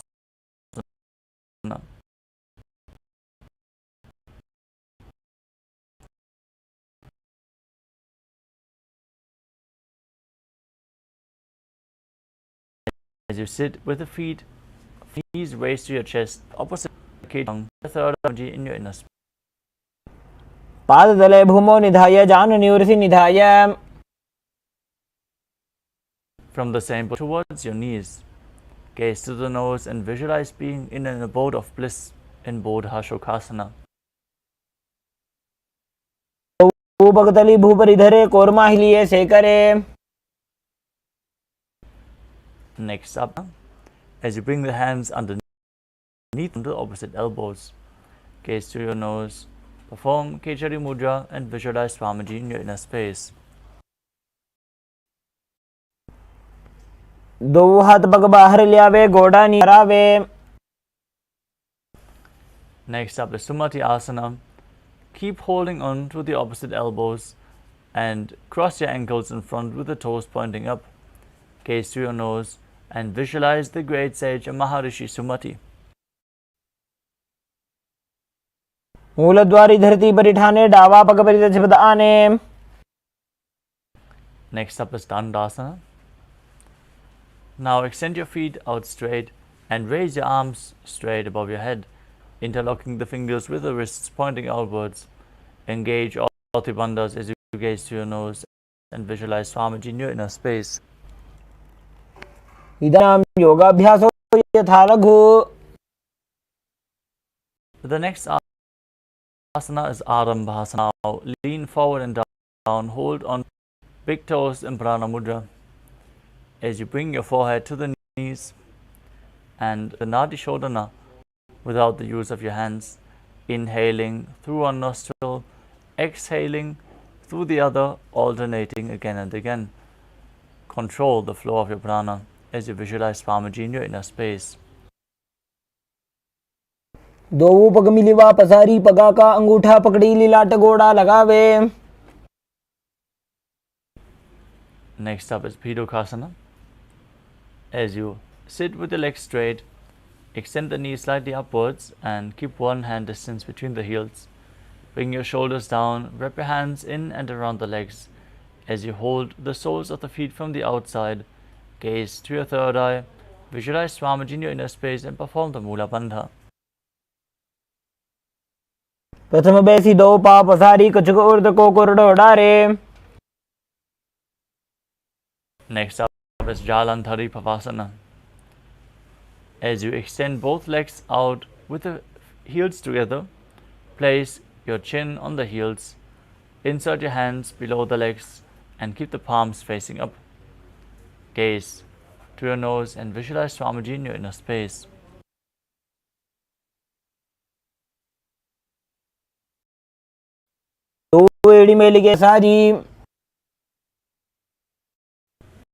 The next asana is Urdhva Paschimottanasana.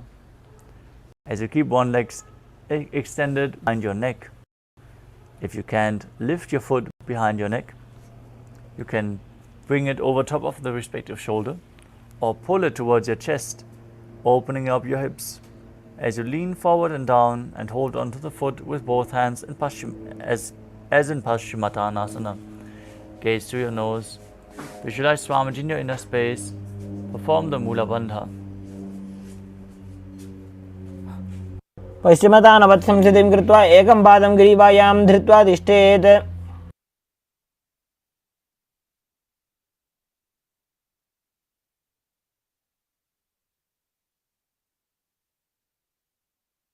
The next asana is Anantasana. With your legs still behind your neck, lean backwards and lay flat on your back. Hold onto the foot with the opposite hand as you gaze to your nose and visualize you are eternal. Perform the pratyahara, where you visualize the prana flowing up along your body through the 9 various points as revealed by Mahadeva himself. The 9 points are the soles of the feet, the regenerative organs, the navel, the heart, the throat, the uvula, the center of the eyebrows, the top of the forehead, and the crown of your head. Perform the Mula Bandha and feel the prana flowing up along your body in Anantasana. उत्तानशयने एकैकं पायिग्रीवायां विन्यस्य. From Anantasana, roll onto the elbow of the hand holding onto the foot. Lay on your side as you gaze to the nose and feel in complete control in Ankushasana. उत्तानशयित एकैकं पादं ग्रीवायां कुर्वन्.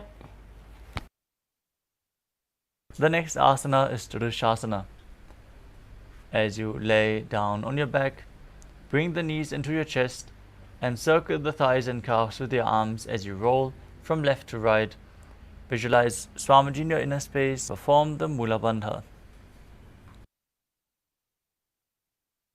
उत्तानशयनं जानुनी हृदयेवष्टम्भ.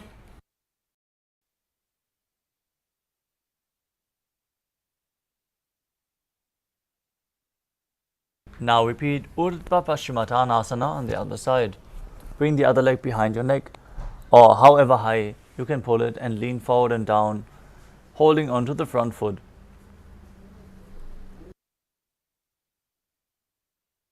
पश्चिमतानवत् संस्थितिं कृत्वा एकं पादं ग्रीवायां धृत्वा तिष्ठेत्.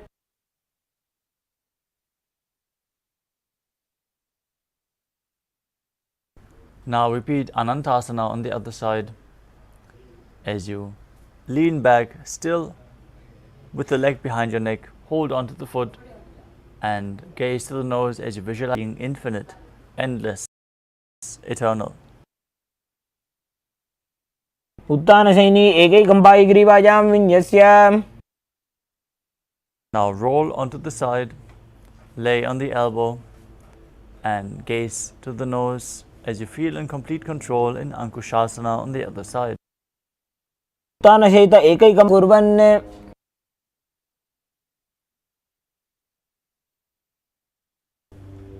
The next asana is Yoga Nidasana.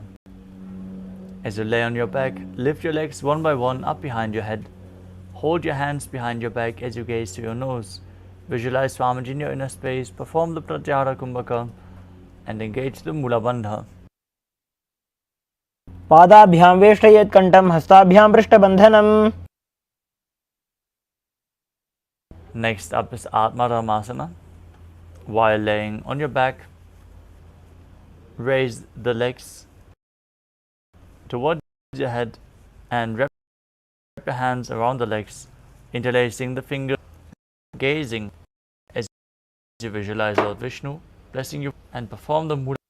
आत्मा राम आसन प्रथमसु धोसोवे. Next up is Kochikasana. As you lay on your back with the knees to your chest, the soles facing up, extend your arms sideways, gaze to your third eye, visualize Swamiji in your inner space and perform the Mula Bandha. दो हाथ सीधा सा करे 300 उबेस पा करे. Next up is the Jatara Parivritti. This asana consists of 3 steps. We are going to perform all 3 steps and then repeat them on the other side. First, enter a neutral position as you lay on your back with the arms extended out to the sides and the knees bent to your chest. Now, visualize Swamiji in your inner as you perform the Mula Bandha and visualize the prana flowing up along your spine.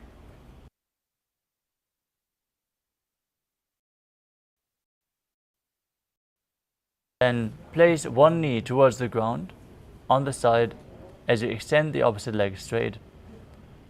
This is the first step.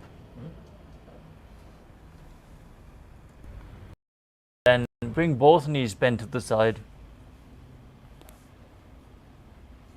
And then extend both legs to the side, holding onto the foot and gazing in the opposite direction.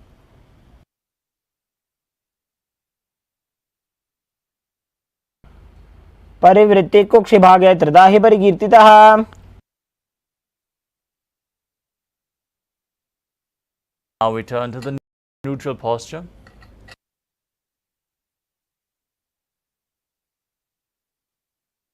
Bring your hands extended to the side, knees bent to your chest. Then place the other knee to the ground, the opposite leg extended down. Then bend both knees to the side and extend both legs to the side, holding onto the feet, gazing away from them. प्रतिक्रियायुतं द्वन्द्वपीठः सर्वबलप्रदम्.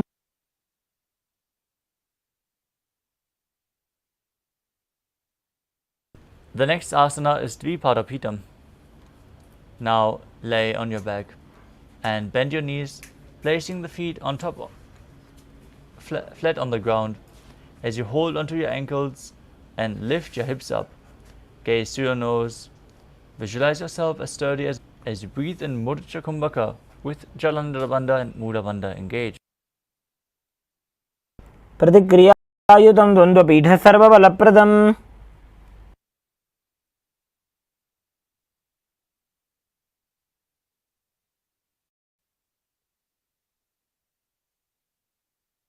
The next asana is Paryankasana. As you lay on your back, place your feet flat on the mat and bring your hands head flat on the mat as well, with the fingers pointing towards your feet. Lift your entire body up off the ground as you visualize yourself as sturdy as through your nose inside, performing the Mulakasana.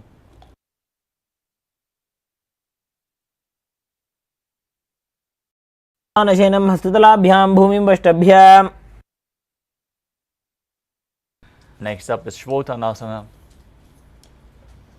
As you lay on your back, pull your knees to the chest and place your hands on the respective shoulders. Move your hips in a circular motion as you visualize yourself as a dog playfully rolling around on its back. शरीरं संस्थाप्य जानुनी सम्मील्य नाभो वाणीय. Next up is the Viparita Karani. As you lie supine, bring your hands flat on the mat to support your balance. With the legs straight, as you visualize Swamiji in your inner space, start rotating your feet in a circular motion. Perform the Mocha Kumbhaka with Jalandhara Bandha and Mula Bandha engaged. भूतले सशिरो दत्त्वा चरणद्वयम्. Now stop the movement of your legs, be straight. Visualize Swamiji in your inner space in Viparita Karani too. Karni विपरीताख्या सर्वाधिव्याधिनाशिनी.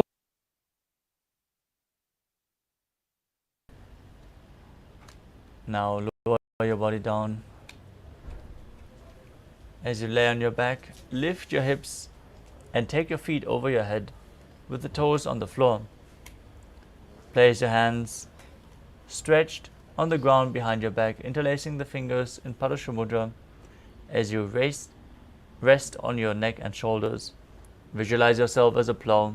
Perform the Mocha Kumbhaka.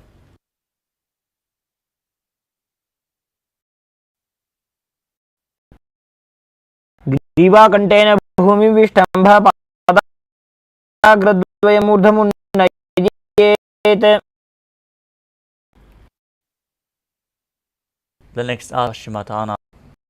As you lay on your back, with the legs over your head, the toes on the ground, feet like is one of the 84 asanas revealed directly by Lord Paramashiva himself. Perform Jalandhara Bandha and Mula Bandha. शयित्वात् कुर्वीत शयितपश्चिमतानकम्.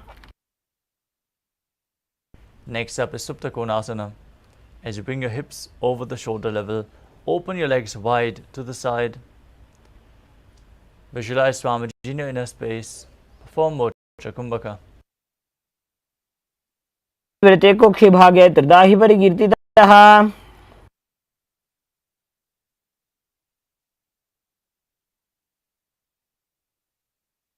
The next asana is Chakrasana. From the same position, hold onto the ankles of your feet and roll back onto your back as you visualize yourself as a chakra, a wheel.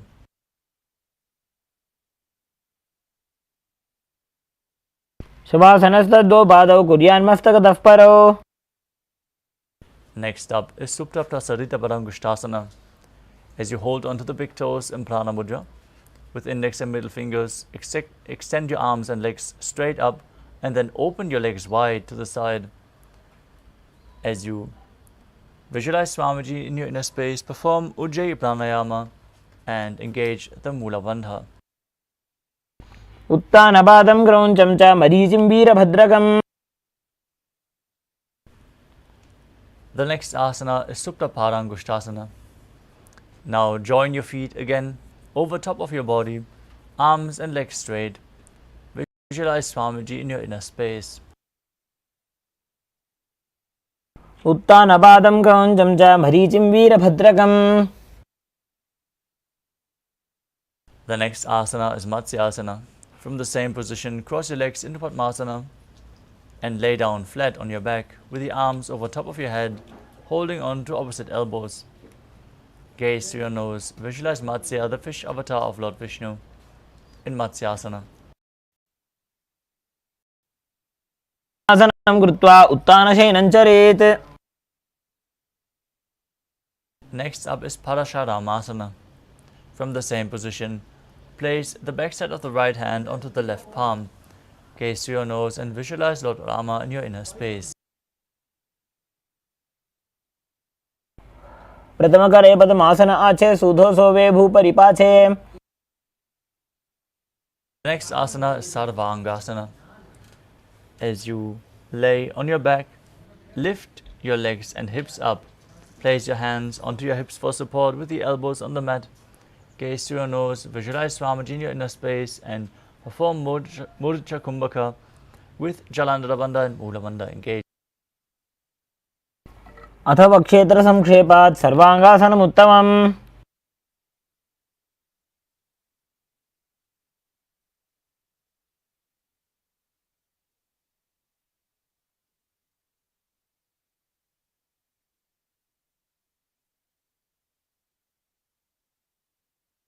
Next up is Vrishchikasana. As you lay on your back, keep one foot on the opposite thigh. Lift the other knee towards your head. As you extend both arms up above your head, poke your fingers forward, gaze to your third eye and visualize yourself as a scorpion. सुधो शीशिकेशिकी संधि सुदाखे.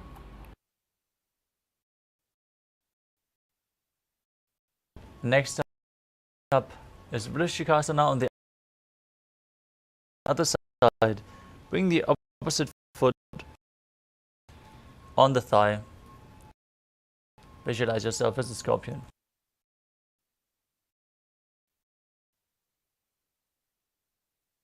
सुधो Asana is Vrishaparakshipanga, fingers behind your neck. Lift both legs off the ground and pull one knee in towards your chest back and forth without laying the feet down. Visualize Swamiji in your inner space as you perform the Mula Bandha and calmly breathe through your nose in Sahadra Kumbhaka. उत्तानशयनं कृत्वा अङ्गुलिभिः कन्दरां बद्ध्वा.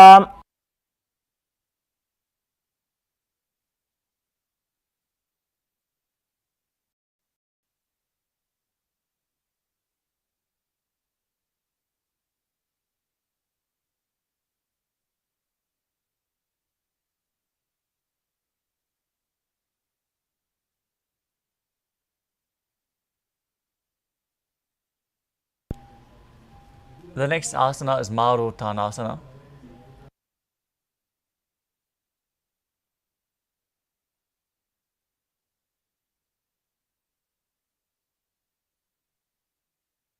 As you lay on your back, keep the arms by the hips and pull your knees up towards your ears. alternatingly. Visualize space, perform the Mula Bandha. श्रोतानवत्संस्थि कृत्वा जानद्वयं पर्यायेन कर्णयोः संस्पृशेत्. The next asana is Vriksasana. As you lay on your back, place the soles of your feet flat to the ground, stand up and then sit back down while visualizing yourself as a wolf. पादतलाभ्यां भूमिं धृत्वा उत्तिष्ठेत्. The next asana is Lutasana. As you lay on your back, quickly throw your legs up above your head and completely roll over again and again. Finally, finishing in a prone position as you visualize Swamiji in your inner space. उत्तानशयनं पादौ शिर उल्लङ्घ्य.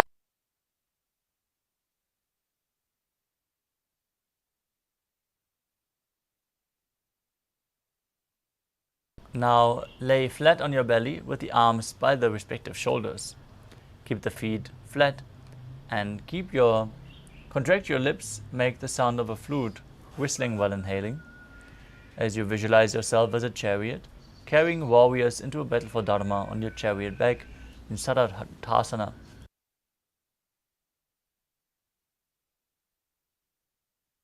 निब्जशयनं कृत्वा नाभिं भूमौ निधाय. Next up is Dehalyulanganasana. As you place your palms on the mat in a plank position, jump your legs forward and back in between the arms. Visualize yourself transcend body and mind as you perform the Mula Bandha. हस्ततलाभ्यां हस्तद्वयं बद्ध्वा तन्मध्ये चरणद्वयम् उड्डानैव बहिरानीय. Next up is Jatyasana. From a standing position, bend forward and place your hands on the mat. Walk back and forth as you visualize yourself as a wise 60-year-old elephant. अथ जात्यासनं वक्षे येन जातिस्मरो भवेत्. Next up is the Lolitika Karana. As you stand with the knees bent and the feet pointing outwards, bend your elbows and rotate your arms around the body as you open your chest widely back and move your head in all directions.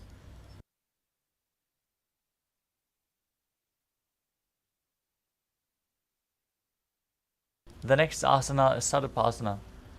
Now tie your feet with a rope if you have one available. Then stand erect on the mat with the arms at the side of your hips, elbows close to your body.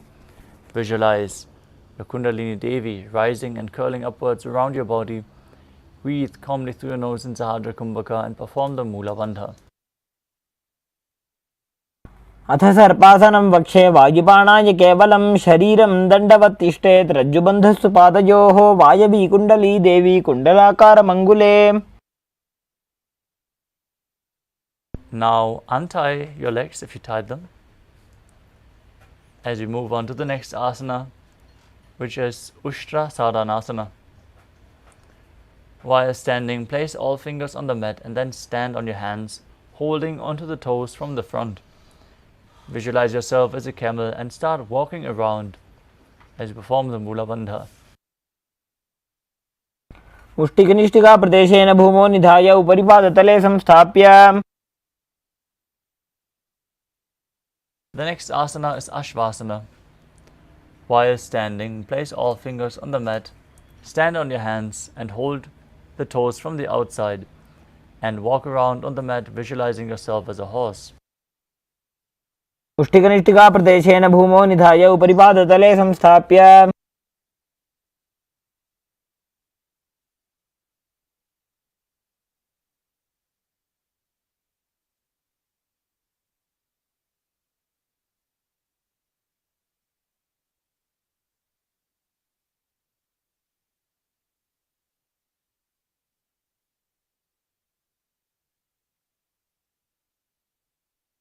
The next asana is Kapota Nitakasana.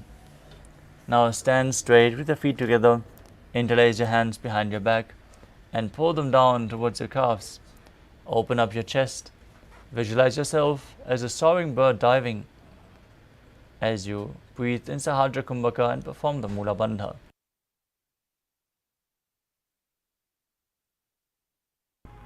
पादतले भूमौ निधाय पृष्ठभागेन हस्तौ जङ्घापर्यन्तं नीत्वा.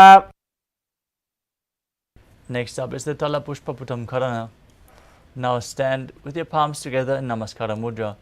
Gently bend your knees and keep the toes pointing outwards as you bow down to each side, opening up the palms, raising the knee and lowering the shoulder as you visualize you're holding a bouquet of flowers and offering it to Paramashiva.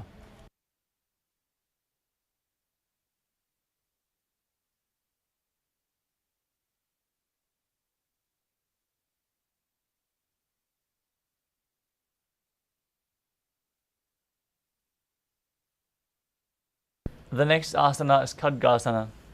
Now visualize yourself as a rhinoceros.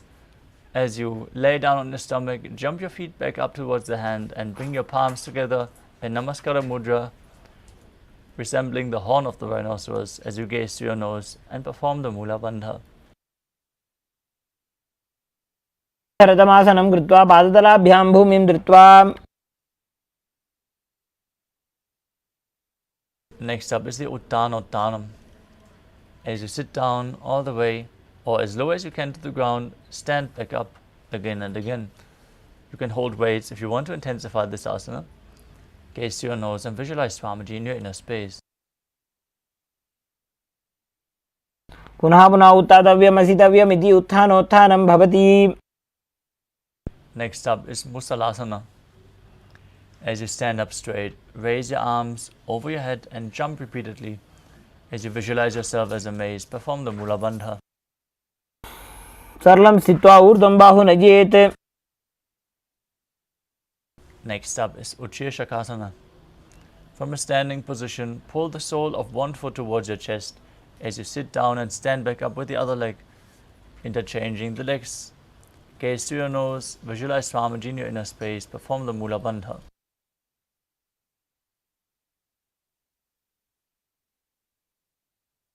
एकैकं पादतलं कुक्षौ निधाय तिष्ठेत् उच्छीर्षकं भवति. Next up is Parshvajanukarana.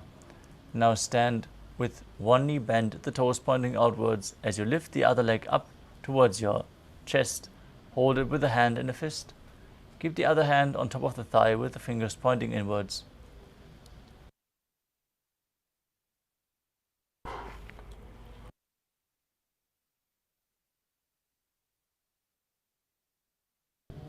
The next asana is Tandavasana.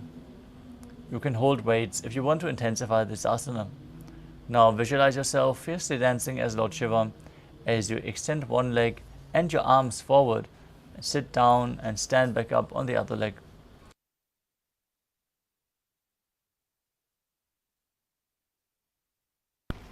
एकेन पादेन स्थातव्यं ताण्डवासनं भवति. Next up is Brahmanasana. As you place the left foot on the opposite thigh and stand erect on the mat like a rod, keep your hands by the sides, visualizing Lord Brahma blessing you from within. ब्राह्मणासनमावक्ष्ये यत्कृत्वा ब्राह्मणो भवेत्.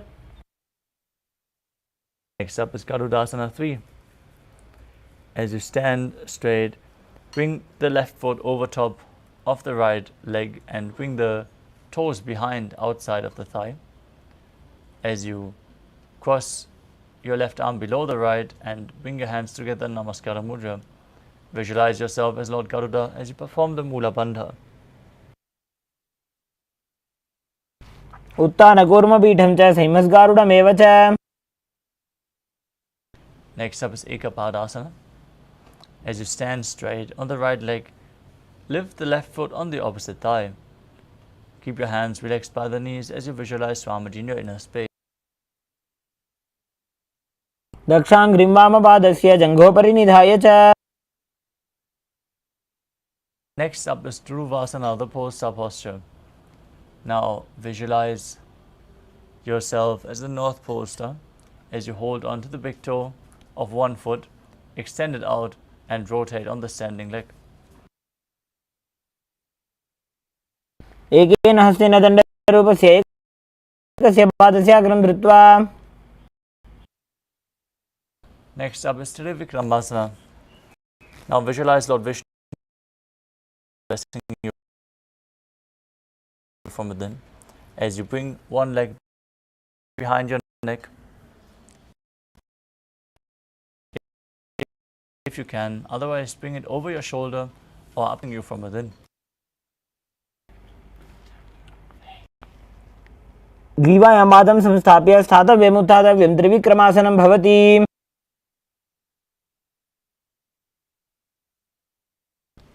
Now repeat Parshvajanukarana on the other side. Raise the other knee towards the chest, hold it with your hand and a fist. Opposite hand on the thigh, fingers pointing inwards.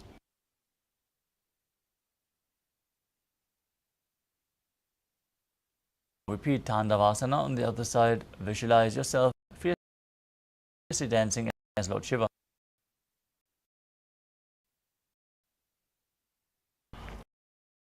एकेन पादेन स्थातव्यं ताण्डवासनं भवति. Now repeat Brahmanasana, blessing you. ब्राह्मणासनमावक्ष्य यत्कृत्वा ब्राह्मणो भवेत्. Repeat Garudasana 3 on the other side as you intertwine your arms and legs. Arms in Namaskara Mudra. Visualize yourself as Lord Garuda. उत्तानकूर्मपीठं च संहिमस्गारुडमेव च. Next repeat Ekapadasana on the other side as you bring the foot over top of the hip, hands by the knees. Visualize Swamiji in your inner space. क्षाङ्घ्रिं वामपादस्य जङ्घोपरि निधाय च. Next up is Dhruvasana on the other side. Hold on to the picture of the right foot and rotate on the left leg, visualizing yourself as the North Pole star. तेन दण्डरूपस्य एकस्य पादस्य अग्रं धृत्वा. Now repeat Trivikramasana on the other side with the opposite leg behind your neck. Sit down and stand back up, performing the 3 steps of Vishnu. ग्रीवायां पादं संस्थाप्य स्थातव्यम् उत्थातव्यं त्रिविक्रमासनं भवति.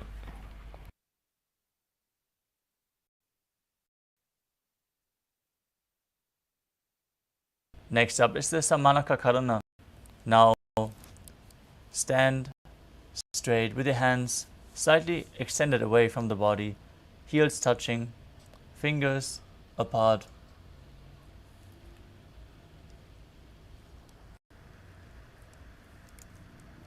As we move on to Gorak Anjali Asana.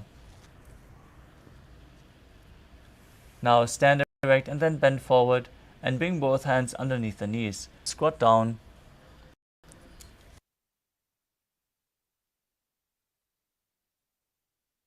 Bringing the finger lock towards your navel. Visualize the great sage Goraknath, founder of the Natha Yoga Hindu Sampradaya. As you perform the Jivachala Kumbhaka, where you hold your breath and move the prana forcefully up and down within your system. Perform the Mula Bandha and internally chant the Mahavakya Om Nithyananda Paramashivoham. प्रथम ही उभो होए बाहुरी नीचोपनि होवे दोऊ कर दोऊ जंघा मडिनी की with पोछे.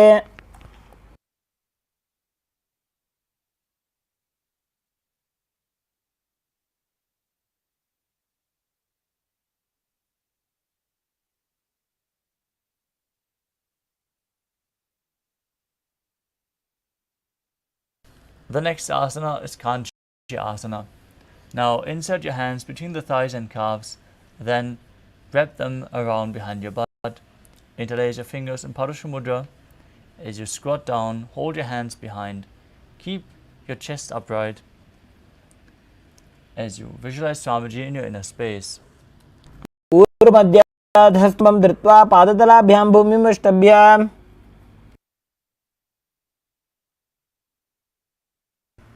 Next up is Bhairo asana.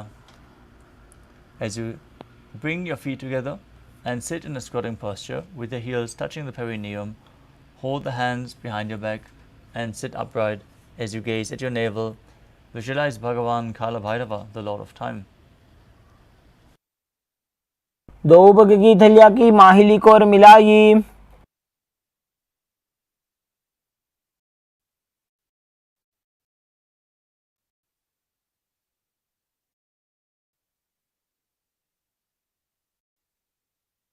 Next asana, squat all the way down to the ground.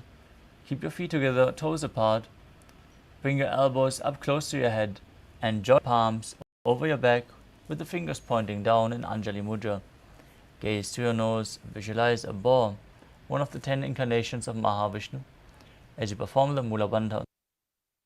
Gadli की माहिली कोरमिलाई फना पानी उकड़ बैसे. Next up is Pripitasana. With your heels touching, hold onto the big toes and bring your hips to the same level as your knees. Visualize Swamiji in your inner space as you perform the Mula Bandha. पार्श्वद्वय सम्मील्य स्थित्वा नितंबं जानुप्रदेश आनीय.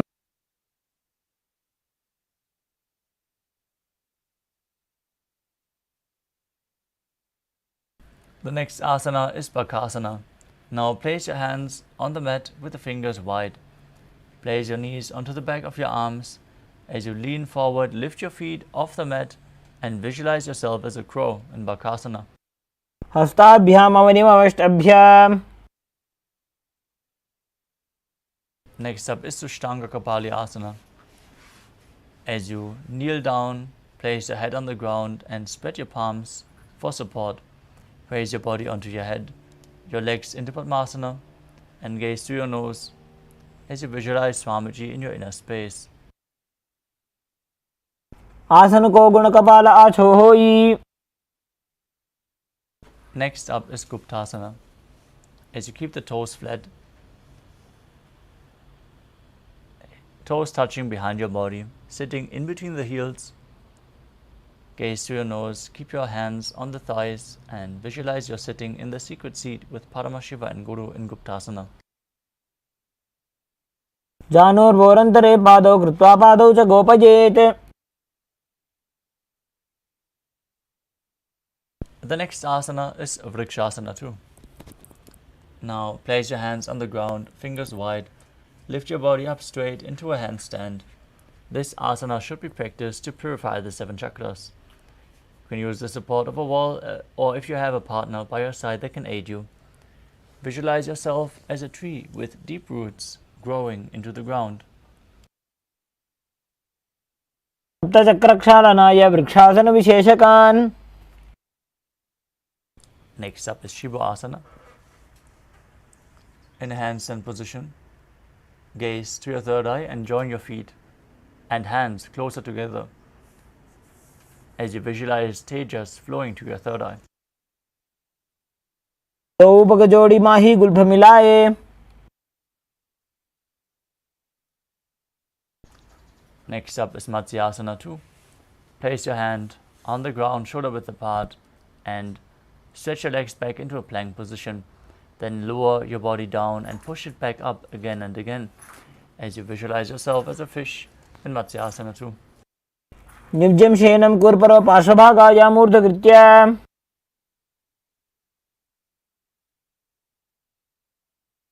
Now lay flat on your belly with the hands on the respective hips as you visualize yourself as a snake moving your body, lifting your head from left to right like a snake.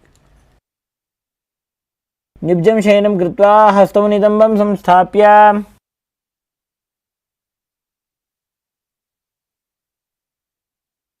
The next asana is Niralambanasana.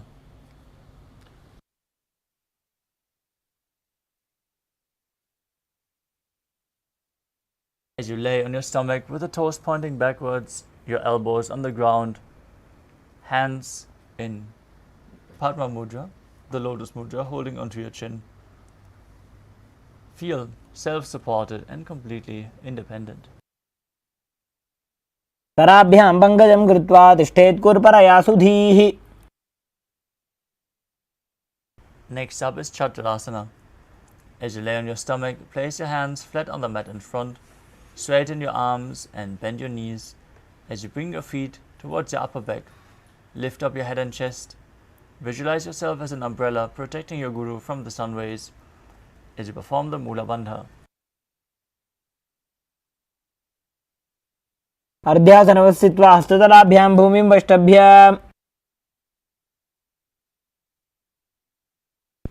Next up is Vajrasana. As you sit on your knees with the tops of the feet flat on the mat, lean forward and down. Stretch your arms away from your body as you place your forehead on the ground in front. Nose and visualize yourself as a weapon of Indra, symbolizing your indestructibility. इदानीं गर्भिणीनां योगाभ्यासो यथा लघु. Next up is Meshasana. As you place your hands flat on the mat, raise your hips up high. Alternate striking the ground with your hands, experiencing yourself as powerful as a ram. गजासन संस्थितो एकैकं बाहुं भूमौ ताडयेत्.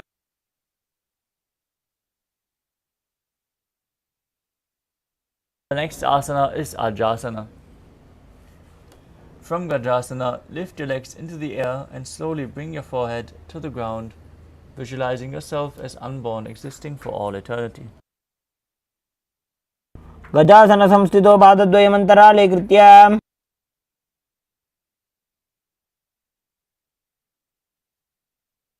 The next asana is Dhanantarasana. As you sit on your heels with the legs together, interlace your fingers around the toes. Pull your feet towards your perineum and then place your hands on the respective knees. Keep your spine straight, gaze to your nose and visualize Swamiji in your inner space as you breathe in the Ujjayi Pranayama. पूरव विधि परिहाता की काकसीस्यो फणा शरा मोड़ी. Next up is the Angamuttanam. Now interlace your fingers in front and behind. Stretch your arms forward to the sides and back, giving massage to various different joints and muscles. Visualize Swamiji in your inner space as you do so. हस्तयोः अङ्गुलीर्बद्ध्वा हस्तयोर्मध्यात् सर्वङ्गं निष्कासयित्वा. And next up is Garudasana form. As you sit on your heels in Vajrasana, turn your feet outwards to the side. Visualize yourself as Lord Garuda flying Lord Vishnu and Lakshmi on his back.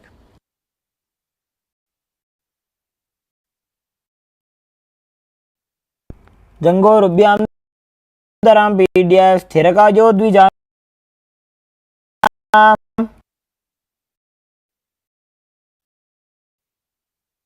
Next up is Ananda Mandira. As you sit with your legs folded back, toes pointing, knees wide, place the front of your buttocks, third eye. Visualize yourself residing in the blissful space of a temple.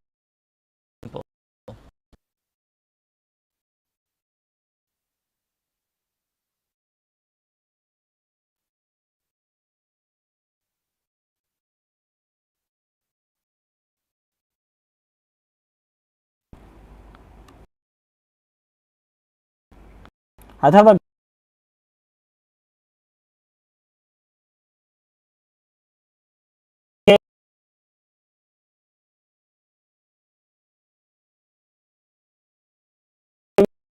वीरनाथ आनंदमंदिरासनम.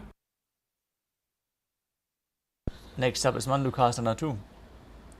As you sit with the knees wide, feet overlapping on your ankles, place your hands under the knees.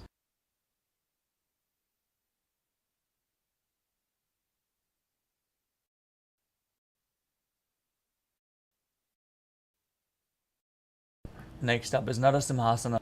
As you keep your toes on the mat, heels up and together, place your perineum on the heels, palms on the ground, thumb, base of the hand.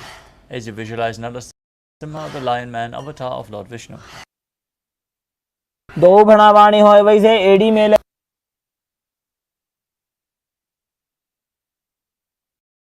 Next up is Vishrakasana. From the same sitting posture, cover your mouth with both hands. Place your thumbs underneath the teeth and close your lips. As you inhale through the right nostril and in Vishraka Pranayama, gaze through your nose and visualize yourself as Devi, victorious over all your fears. दो भगांगी एड़ी जोई घोड़ा फनोवान पुनि होई. Makadasana. With the soles of your feet together, the top of your feet on the ground. Sit on your heels and bend your elbows. Bring your toes to your armpits as you imitate as if you are a monkey stretching itself. Gaze to your third eye. Visualize yourself as a playful monkey as you perform the Mula Bandha. द्वौपकतली संपुट आने तिनकी पिष्टि भूमि परिठाने. Next up is Vajrasangadasana. Now stand on your toes with the soles of the feet together. Sit on your heels, knees wide off the floor. Hold onto your elbows behind your back as you gaze to your nose and embody diamond-like strength for you and your Sangha, your spiritual community. प्रथम पणा पाणी होय वैसे दो एड़ी गुदानी वैसे.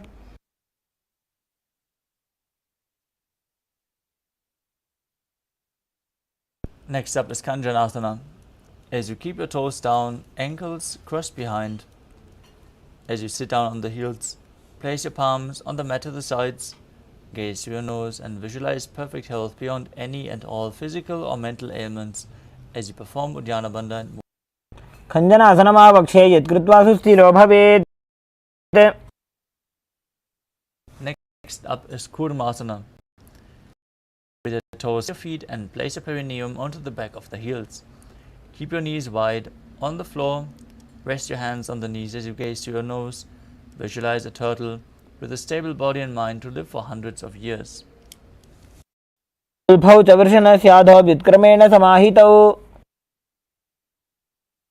The next asana is Yoga Asana.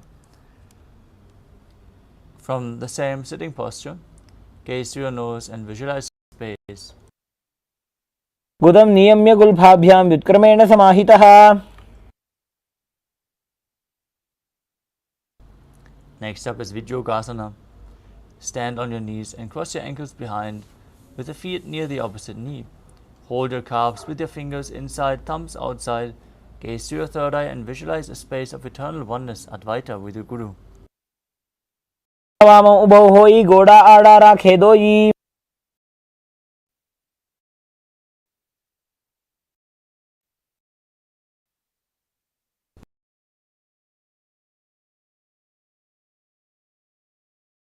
Next up is Ushtrasana 2.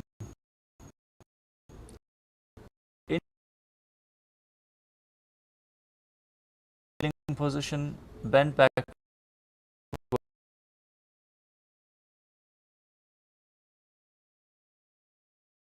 and hold your ankles with your hands. Keep your arms straight, push your hips back, visualize yourself.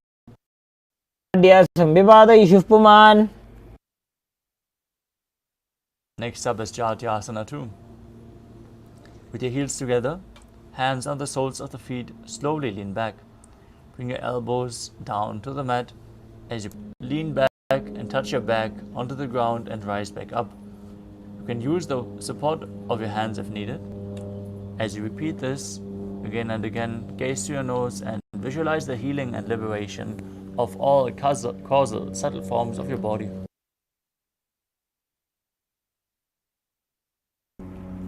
जङ्घापृष्ठिभूमौ निधाय जङ्घोदरयोः ऊरुनी संस्थाप्य.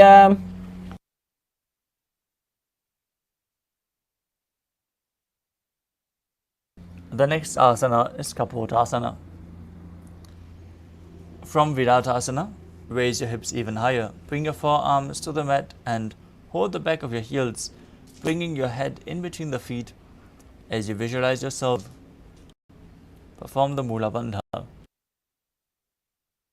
रुदण्डग्रन्थिदाढ्या संविपातयिषुः पुमान्. Next asana is Svadasana. As you stand upright on the knees with the toes tucked, hold your arms with opposite hands and gaze to your nose. This is the boon-fulfilling posture. Receive your boon from Paramashiva. भूमौ संस्थाप्य हस्ताभ्यां बाहुपरस्परं धृत्वा. The next asana is Varahasana 2. As you keep your knees together, toes tucked, lean forward, bring your head onto your hands, hold your head with your hands as you rest your perineum onto the raised heels and visualize yourself as Varaha, the boar avatar of Lord Vishnu. सूर्यं चन्द्रं भेदनानि आसनानि निकथ्यम्. Next up is Mundasana. Now place your elbows under width apart, fingers, and place your head on the mat, supporting it with your hands. Walk your feet forward until your hips align with the shoulders, and then raise your feet up straight above your body. Gaze to the nose. Visualize yourself as a lop tree as you perform the Mula Bandha in Mundasana. अधो मुण्डासनं वक्षे सर्वेषां प्राणिनां सुखम्. Next up is Andhasana. Now place your head in between the knees. Hold your head with elbows outside the knees.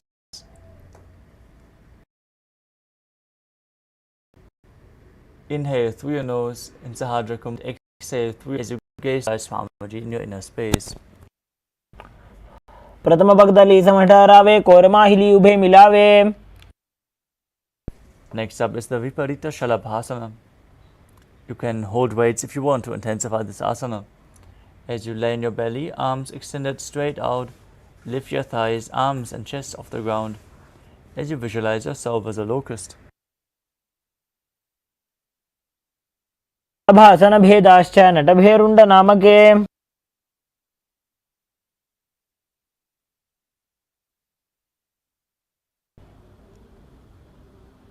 Next up is Kapalasana, the skull posture.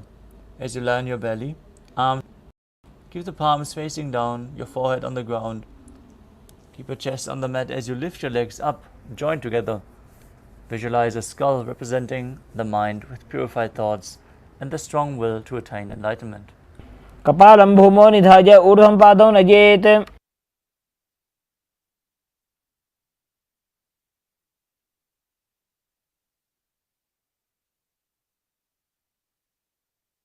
The next asana is Akashaka Bhotasana. As you lay on your stomach with the hands by the sides, lift your legs up over your head. As you slowly place your feet on the mat in front of your head, keep your palms flat on the mat behind as you visualize yourself as a free and open dove. उष्ट्रासने स्थित्वा चरणौ भूमेरुत्थाप्य.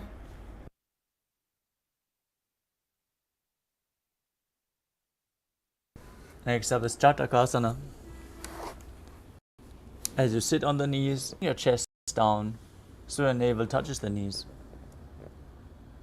Keep your hands flat on the ground with the forearms on the ground as well. Be sturdy. Perform the Mula Bandha as you visualize yourself as a sparrow. कूर्परपर्यन्तौ हस्तौ धरामोष्टभ्य. Next up is Vrishchikasana too. As you kneel down, place your hands and elbows on the mat, raise your legs and bend your back to touch your feet onto your head. Visualize yourself as a scorpion in Vrishchikasana too. क्षेपपुच्छ प्रतिमाङ्ग्रिपार्श्वनि धृत्वा स्वशीर्षे चिबुकं विधार्यकौ.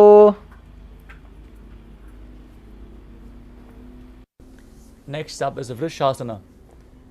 As you place your perineum down on the right heel, keep the left foot outside of the hip with the toes pointing outwards. Keep your hands in front of the body.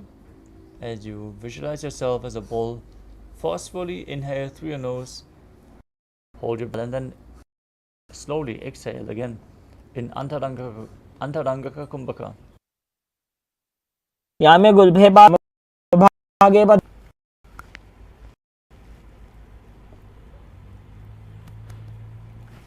Next up is Lolasana. With your hand mat, raise your knees off the mat, cross the left toes over the right as you balance and visualize Swamiji in your inner space. लोलासनं सदा कुर्यात् वायुलोलापघातनात्.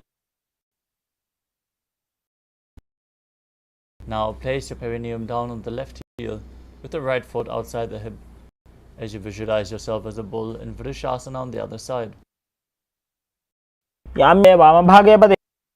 Next up is Balagunasana. Now place the toes of the left foot down to the ground and sit on the left heel with the right foot flat, knee raised to the chest, hands on the respective knees. Visualize Balagunahai, one of the 84 siddhas in your inner space. आकार जाई. Next, as you squat with the feet flat on the mat, bring your elbows under the thighs and wrap your hands around the shin. Hold onto your ankles from the outside as you visualize yourself as the entire planet. पादतले भूमौ निधाय संस्थाप्य जानुमध्ये कुर्पौ स्थाप्य.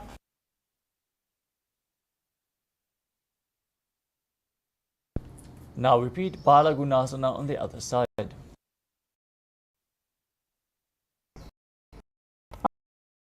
आसन गोगुण जल विकार जाई.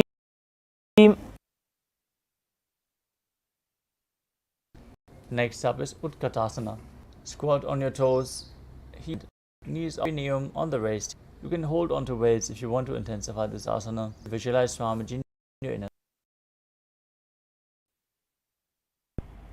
युजास्पिजोस्तीयत ऊर्वजानो यत्र योपरि.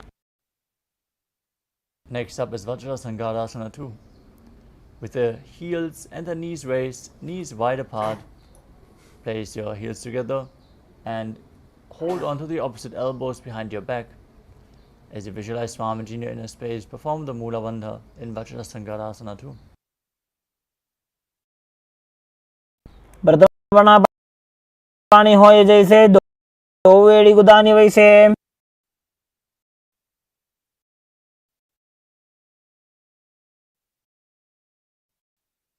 Next up is Anilasana. From a sitting squatting posture, place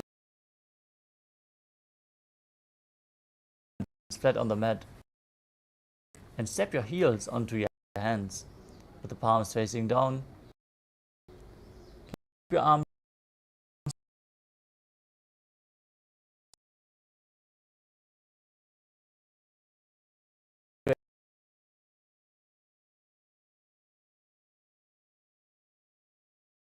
visualize you're able to live off of air alone as you perform the Mula Bandha.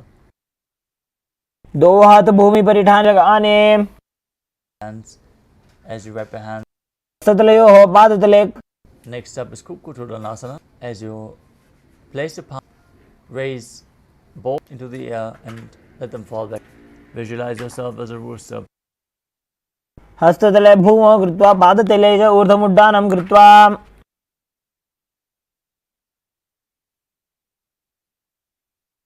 Next up is Viparita Nrityasana. Place your hands on the mat and raise your legs upwards into a handstand. As you move around on two handstands, feel yourself become free of all inhibitions. सतलाभ्यां भूमिं वष्टभ्य ऊर्ध्वं पादाग्रे कुर्वन्. Next up, now separate, place one palm down to the mat with the arm straight, the other hand on your ear. Visualize Swamiji in your inner space. अथ वक्षे Mahadev कुञ्जरासनमुत्तमम्. Now place the other hand on the mat. Repeat Kunjarasana on the other side. अथ वक्षे Mahadev कुञ्जरासनमुत्तमम्. Next up is Kadambasana. As you sit on the ground with the feet flat, heels close to your ankles, and lift your feet off the ground. Serve as a Kadamba tree, a pious tree that promotes a long life. पार्श्वीभ्यां भूमिं वष्टभ्य. Next up is Pavana Muktasana. As you sit with your heels at the perineum, hold the knees with opposite hands and pull them close to your chest. Visualize any release from or balance within your system as you perform the Mula Bandha. ध्वजोस्तु पाणयोः पाणिं लात्वा स्वस्वनितम्बके. Next up is Chakodasana. As you sit and lift one leg behind your head or over top of your shoulder, neck. You can also pull it up to required. Then place your hands on the ground to the sides and lift your entire body up as you are the opposite leg straight. Gaze to your third eye as you visualize yourselves of energy.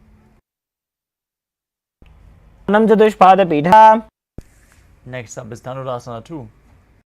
Now hold on to the big toes in Prana Mudra as you pull one foot towards the ear, extending the other leg straight. Visualize yourself as a bow as you perform the Mula Bandha. पादांगुष्टौ तु पाणिभ्यां गृहीत्वा श्रवणावधि. Next up is Ashtavakrasana. Now place your hands flat on the mat and bring one leg over top of the respective shoulder, hooking the other foot over top, extending the legs out to the side. As you lift your body up and balance, visualize yourself as a flying crane.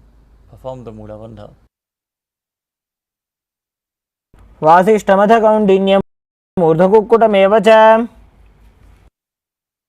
Next up is Pranasana. Now place the right foot on the left thigh and push the right knee down to the mat as you bring the left shoulder underneath the raised knee with the hand flat on the mat. Gaze to your third eye and visualize you're immortal, able to exist solely in prana.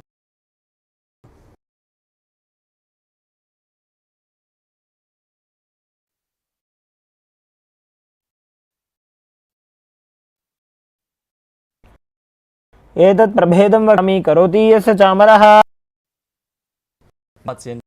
Now one heel out the ground as you step the other foot over top of the knee.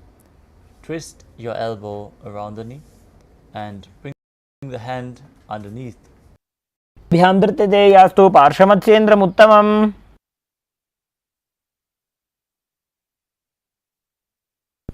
Now repeat Chakrasana on the other side as you lift the other leg up behind your neck and lift your body up with the foot extended forward. पूर्वदानं चतुष्पादपीठं वज्रासनं तथा.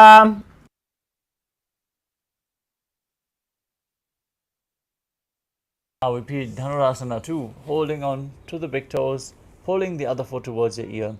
Visualize yourself as a bow. पादांगुष्टौ तु पाणिभ्यां गृहीत्वा श्रवणावधि.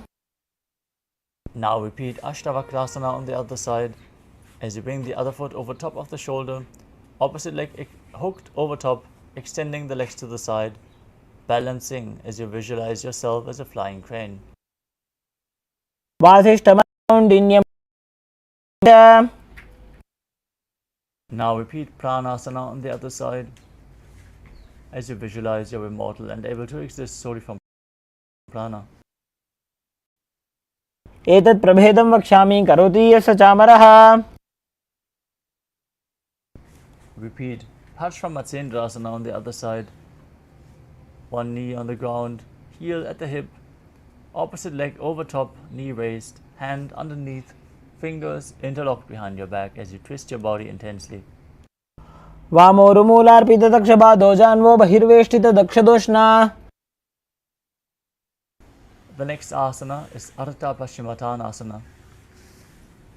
As you keep one leg straight, press your perineum with the other heel.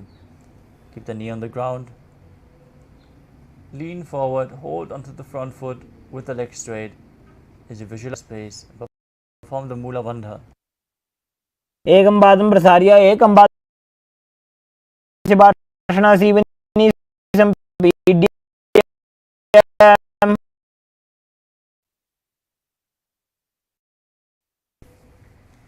Next up is your side of the hip. Hold the sword and blade in front of your face. Visualize. वासिष्ठमथ कौण्डिन्यम् ऊर्ध्वकुक्कुटमेव च. Now repeat Ardha Paschimottanasana on the other side. Lean forward, hold the foot with the opposite heel against the perineum. एकं पादं प्रसार्य एकं पादस्य पार्श्वनासीवनी सम्पीड्य. Now repeat Kraunchasana on the other side. Extend the leg up with the opposite of the hip, visualizing yourself as a crane. उत्तानपादं क्रौञ्चं च मरीचिं वीरभद्रकम्. The next asana is Swastikasana. Now sit in a cross-legged position with the soles of the feet between the thighs and calves. Keep your spine straight, hands on the knees, gaze to the nose, and embody peace, well-being, good fortune, and prosperity as you visualize the swastika. जानोर्वोरन्तरे सम्यक् कृत्वा पादतले उभे. Now maintain the same position with your feet in between the thighs and calves as you place your hands over top of the heels and gaze to the nose, visualizing Sage Goraknath, the founder of the Natha Yoga Hindu Sampradaya, as you perform Jalandhara Bandha and Mula Bandha. जानोर्वोरन्तरे पादौ उत्तानो व्यक्तसंस्थितौ. The next asana is Bhagasana too. Now maintain the same sitting posture.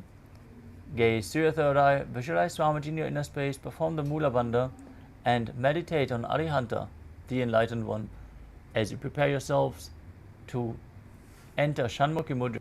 Exhale, then close your mouth with ring and little fingers, the nose with the middle fingers, the eyes with the index fingers, and the ears with the thumbs. वामपार्श्वं उदं संस्थाप्य दक्षाङ्घ्रिवामजगने. Next up is Yogasana 2. Now place your feet on top of the opposite knees. Then place your hands on the ground beside you with the palms facing up. Spine straight, gaze to your nose, visualize Swamiji in your inner space. As you breathe in Kakachantra Kumbhaka with a rolled up tongue, keeping your mouth in the shape of the beak of a crow, as you inhale through the rolled up tongue and exhale through your nose.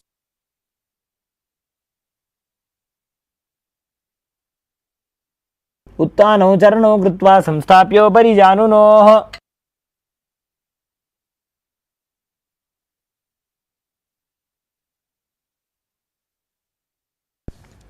Next up is Urdhva Kukutasana. From the same position, rotate your hands outside of your body, place the palms down and raise your body off the mat. Visualize yourself as a rooster as you perform the Mula Bandha. वासिष्ठमदकौण्डिन्यम् ऊर्ध्वकुक्कुटमेव च. Next up is Siddha Hadatali Asana. As you sit in Padmasana, bring both hands in between the thighs and calves and place them flat on the mat without lifting your body up. Gaze to your nose, visualize Swamiji, perform the Mula Bandha. प्रथम पद्मासन को करे हस्तुदो वो गोड़ासन धरे. The next asana is Hamsasana. From the same position, push your body off the mat and balance on your hands. Keep the arms straight, gaze to your nose, visualize yourself as an elegant swan as you breathe in Kakachantra Kumbhaka, perform the Mula Bandha, and internally chant the Mahavakya, Om Nithyananda Paramashivoham. Kukkutasana स्थित्वा स्कन्धपर्यन्तं ऊरूनि नीत्वा.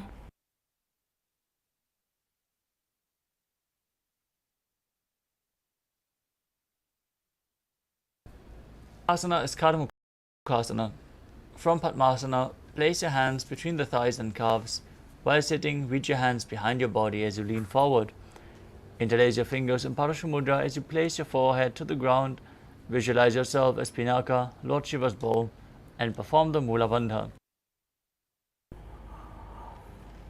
प्रथम पद्मासन को करे घोड़ासन दिमाही करी धरे. The next asana is Kurmasana too. From Padmasana, bring your hands in between the thighs and calves as you lift the knees and then hold on to the respective shoulders with your hands. Visualize yourself as a turtle, having a stable body and mind to live for hundreds of years as you perform the Mula Bandha. By जंग परि दक्षिण पावा दाई जंग परि by ल्यावा.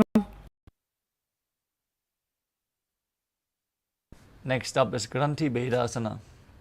As you maintain the same position, tuck your chin to the chest, gaze to your nose, and rejoice, knowing you're sitting in Shiva's secret knot posture.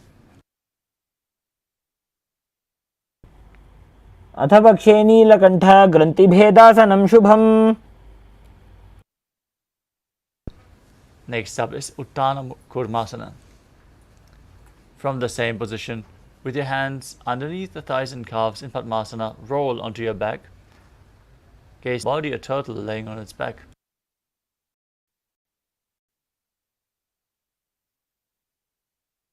कुटासनबन्धस्थं कराभ्याम. Next up is Pango Kukutasana. From Padmasana, place both hands through the gap of the thighs and calves. Hold onto one wrist and place that hand flat on the mat as you lift your body up onto one arm, balancing above the mat. Visualize yourself as a rooster as you do so. कुक्कुटासने स्थित्वा एकेन हस्तेन अन्यस्य परिबन्धं धृत्वा. Now place the other hand flat as you repeat Pango Kukutasana on the other side. कुक्कुटासने स्थित्वा एकेन हस्तेन अन्यस्य परिबन्धं धृत्वा. Next up is Kritrasana. From Padmasana, on your toes and interlace your fingers in Parusha Mudra. Rest your chin on your knuckles. Press your thumbs to the throat as you visualize you have gone beyond all greed and covetous. Keep breathing in Kakachantra Kumbhaka. तानोर्वोरन्तरे पादौ उत्तानो व्यक्तसंस्थितौ. The next asana is Padmasana 3.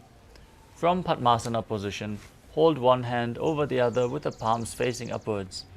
Gaze to your nose in Shambhavi Mudra within unblinking. As you visualize Swamiji in your inner space and perform Mahamudra Bandha, all three bandhas engaged.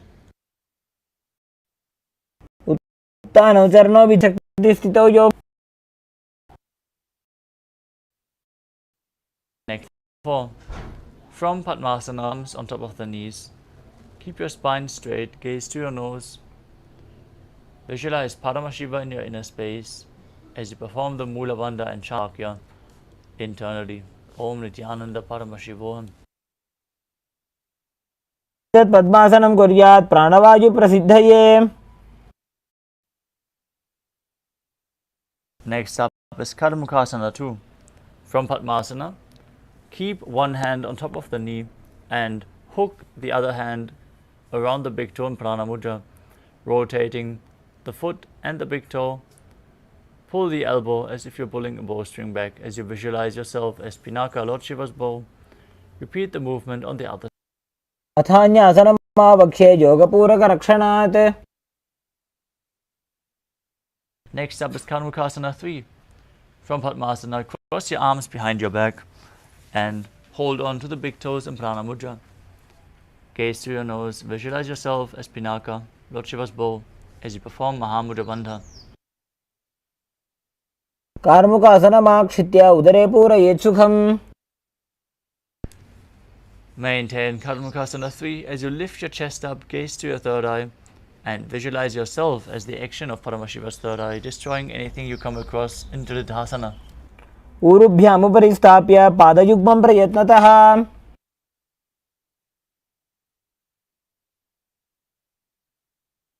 Next up is Nagarasana. From Karmukasana 3, roll onto your back. Try to hold on to your big toes if you can, as you visualize yourself as a snake to your nose, and perform the Mula Bandha. Calmly breathe in Sahadra Kumbhaka as you do so. प्रथम पद्मासन को ठाने दो हाथ पाछाने आने.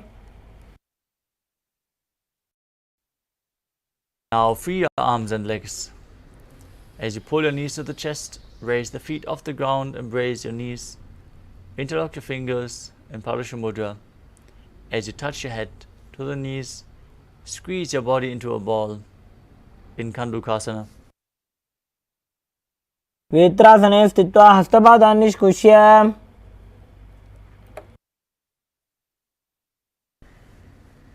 Next up is Urdhva Pavanasana.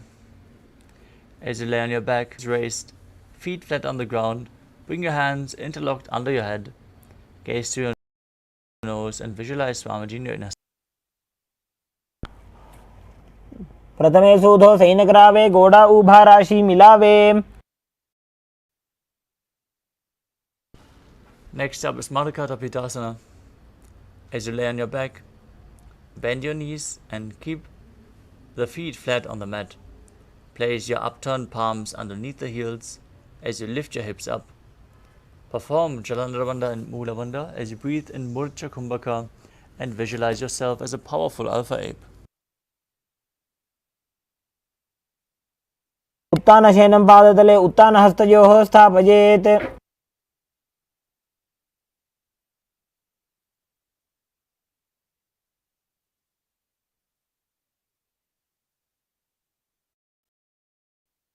Next up is Uttana Shikhipitakasana. As you lie supine, raise your hips up, support your hips with your hands placed at the waist, elbows bearing the weight of your body. Tuck your chin to the chest, contract the perineal region, gaze to your nose and visualize Swamiji in your inner space. जङ्घोरुबलहीनश्चेत् उत्तानशिखिपीठकम्. Next up is now lie supine, raise your hips and legs up as you bring your arms flat to the mat, point your legs up, visualize yourself blissfully traversing Nalaka Loka unscathed.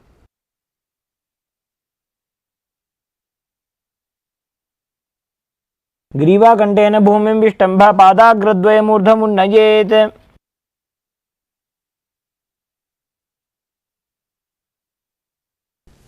Next up is Tiryanaukhasana.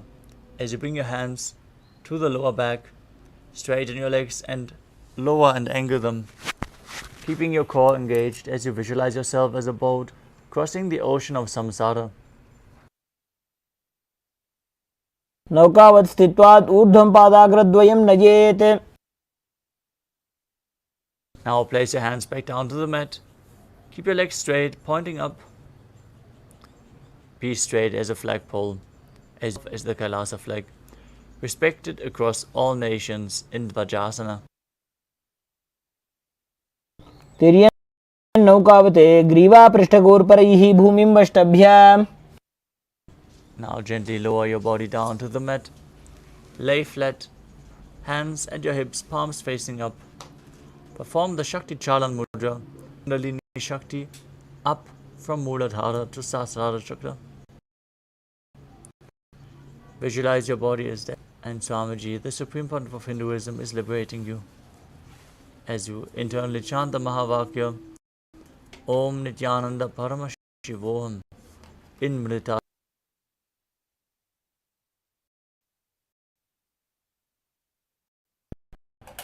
उत्तानं शववद्भूमौ शयनं तु शवासनं.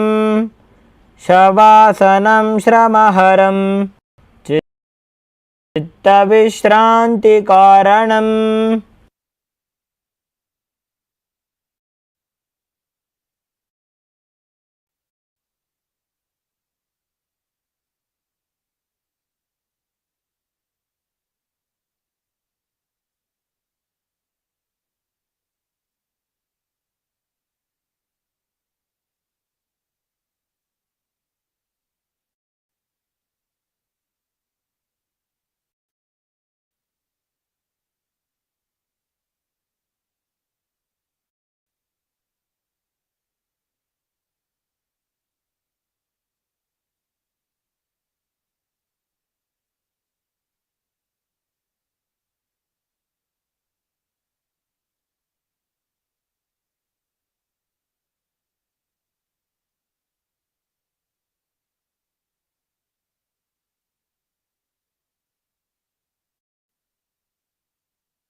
Now slowly return to your physical body. Start to wiggle your fingers and toes, your wrists and your elbows and your knees. Pull your knees up to your chest and rock your body from side to side. Slowly return to a comfortable seated position.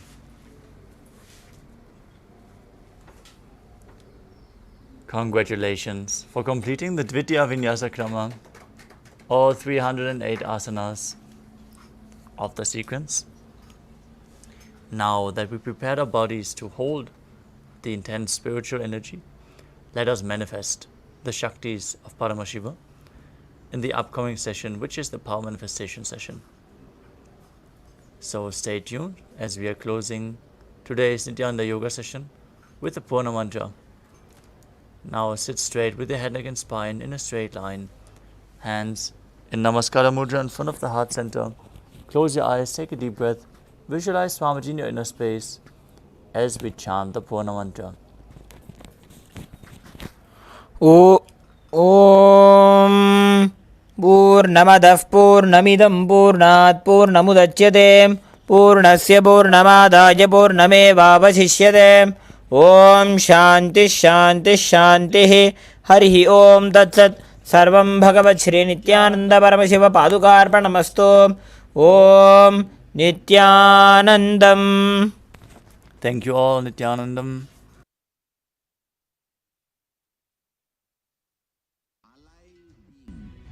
Drop your form into his form and dissolve. Remember, you are a Sarupya Mukta, means your form is dissolved into his form. All my disciples, now I am initiating Salokya Mukti, Samipya Mukti, Sarupya Mukti, Sayujya Mukti.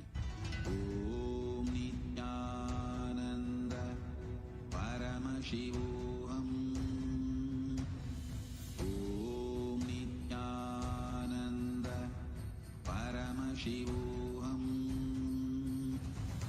Om Nithyananda Paramashivoham. Om Nithyananda Paramashivoham. Om Nithyananda Paramashivoham. Om Nithyananda Paramashivoham. Om Nithyananda Paramashivoham. Om Nithyananda Paramashivoham. Om Nithyananda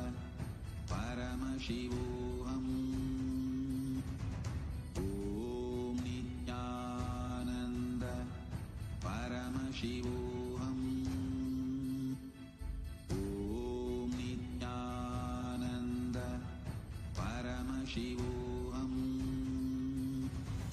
Om Nithyananda Paramashivoham. Om Nithyananda Paramashivoham. Om Nithyananda Paramashivoham. Om Nithyananda Paramashivoham. Om Nithyananda Paramashivoham. Om Nithyananda Paramashivoham. Om Nithyananda Paramashivoham.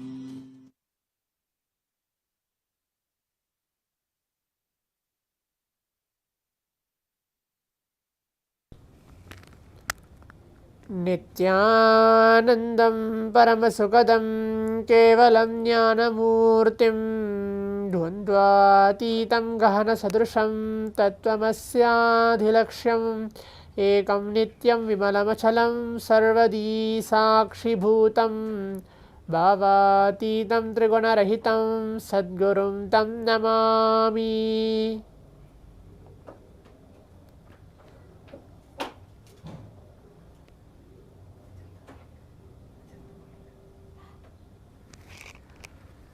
Nithyanandam, I welcome all the Paramashivoham participants who are being seated here, cross with us with many different Zooms and watching us live. We're entering to the power manifestation today, the 21 minutes of intense manifesting the powers of Paramashiva. It's good and it's best for all of us right after the Nithyananda Yoga, the performance of the 308 Dvitiya Vinyasa Krama blessed by the Supreme Pontiff of Hinduism, directly entering to the power manifestation, manifesting the powers of Paramashiva. Today we're going to be manifesting the power of third eye. It's going to be completely altogether different today as well.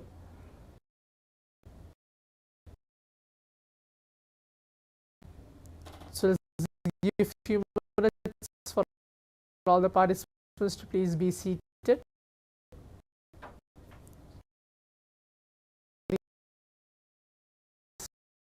Turn on your cameras as well. Please be seated. Please turn on your cameras.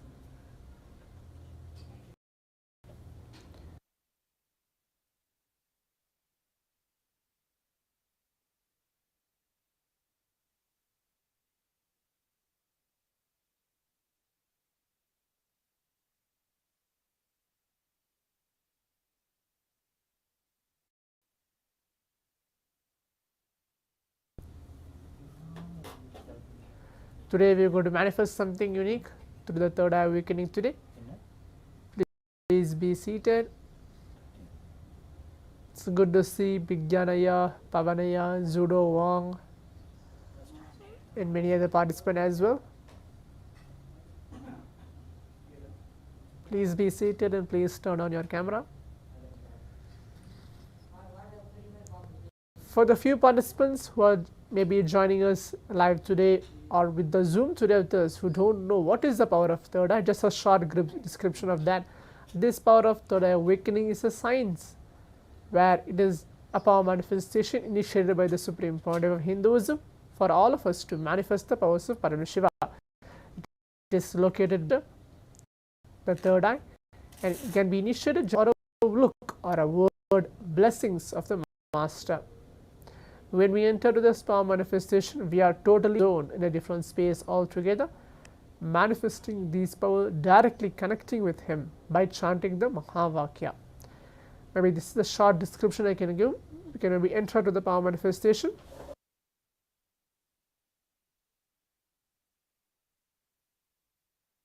Yes, now requesting all the participants to please bring your IBANs, pen and paper, and please be seated. If you don't have an IBAN, it's fine. Something to blindfold yourself as well, please bring that and please be seated. Let's give few seconds for that.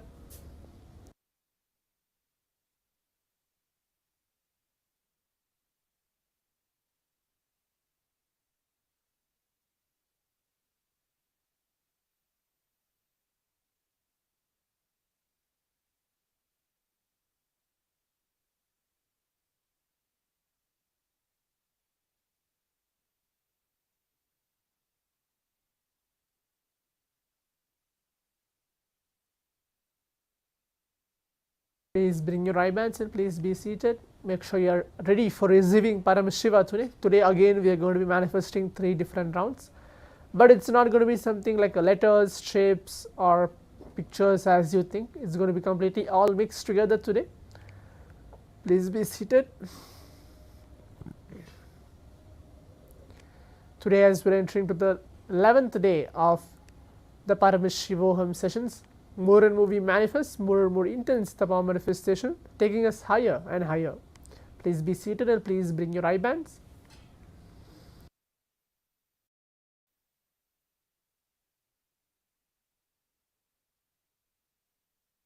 Yes, now I'll be reciting the Shastra Pramana, the scriptural reference to manifest the power of third eye. for every single power manifestation throughout these sessions of this Paramashivoham, initiating everybody and making sure every single participant out here are able to manifest and experience the space of oneness with Swamiji himself. Now the Shastra Pramana is for revealing, authenticating, validating this science of power manifestation is real, and it has been there 60,000 years ago, where Bhagavan Paramashivam himself, who is the first person to manifest this very same power, including coming down to the level of even Swamiji, our own beloved Guru, the Supreme Pontiff of Hinduism, even manifested this very same power, getting trained by his Guru. Now please be seated. Now I will be reciting the Shastra Pramana and the translation for it, and then we will begin with the power manifestation. Kapalantarmano nyasya tishtanmilitalochanaha kramena manaso dadyayed lakshamuttamam.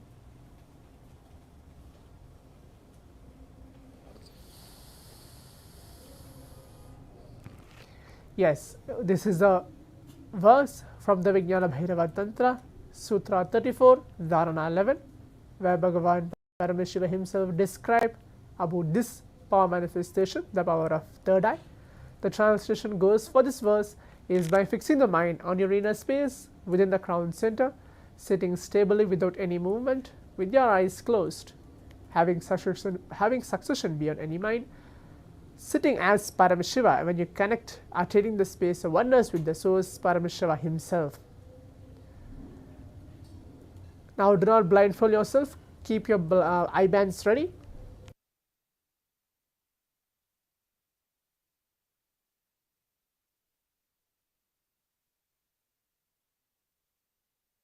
Yes, now we are entering to the first round. Do not blindfold yourself, Silva, do not blindfold yourself now.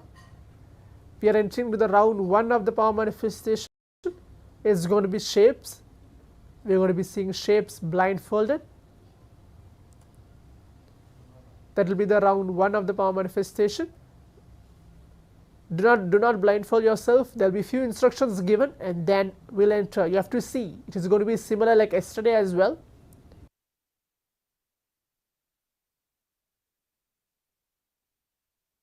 Yes. For those of you who attended in yesterday's power manifestation session for the power of third eye, we actually played a similar type of a game. Today, let's again play a game for this power manifestation. It's going to be something similar. The first round is going to be shapes. Hope all the participants are able to hear. Do not close your eyes now. Yes, I can see Chen Li as well joining us now. It's good. Do not close your eyes. It's again going to be a game. So please keep your eye bands ready and please give your listening.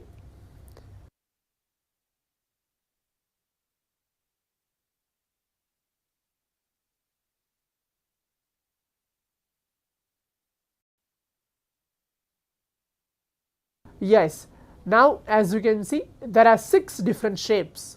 Okay, the first round is going to be shapes. Now I'm showing you 6 different shapes. You can see it's the shape of a circle, second shape is a shape of a rectangle, triangle, heart, and a star. So again, repeating again, it's going to be a circle, triangle, square, heart, rectangle, and a star. These 6 shapes, I'll be choosing any one of the shapes. Okay, hope all the participants are able to hear. From these 6 shapes, I'll be choosing any one of the shape and projecting it to all of you for the round 1 of the power manifestation. Okay, so the round 1 is going to be shapes. The round 2 might be something else. It can be letters or it can be even numbers. The round 3 as well, it can be something else. But all 3 rounds today is going to be completely different. But the first round, it's going to be shape. Hope all the participants are able to hear. These are the 6 shapes: circle, triangle, square, heart, rectangle, and a star. So from these, any one of the shapes I'll be choosing and projecting it to all of you once we are blindfolded.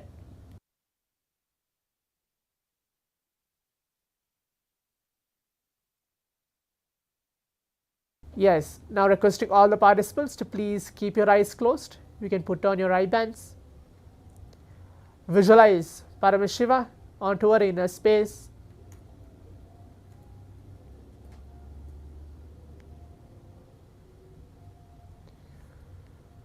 Please keep your eyes closed. Just be normal. Do not concentrate. Do not focus. Just be how you are. In every single one of us, there is the Paramashiva component. Feel that. Keep your eyes closed. Please blindfold yourself in. Visualize Swamiji, any form of Swamiji. If you are not able to visualize Paramashiva, any form of the Supreme Pontiff of Hinduism, any favorite picture maybe or video, or any of one of the darshans which you had, remember that for a few seconds. Please keep your eyes closed as we're entering to the round 1 shapes of the power manifestations.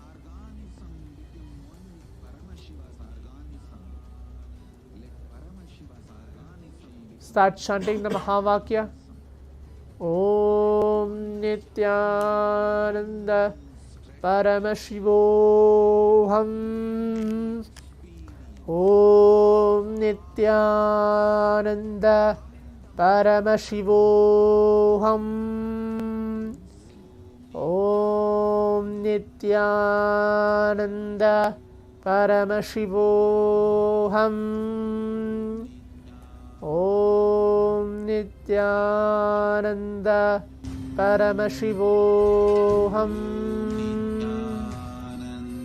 Keep your eyes closed as we begin the round 1 of the power manifestation.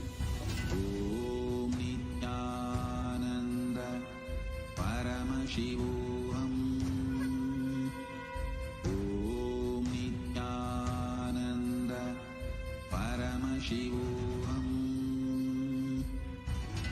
Om Nithyananda Paramashivoham.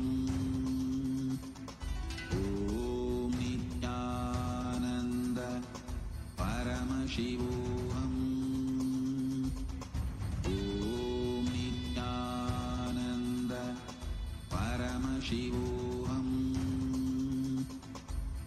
Om Nithyananda Paramashivoham. Om Nithyananda Paramashivoham.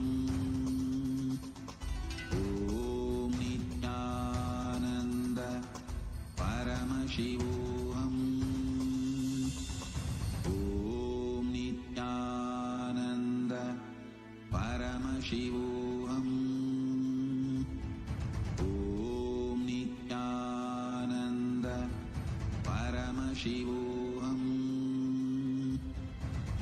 Om Nithyananda.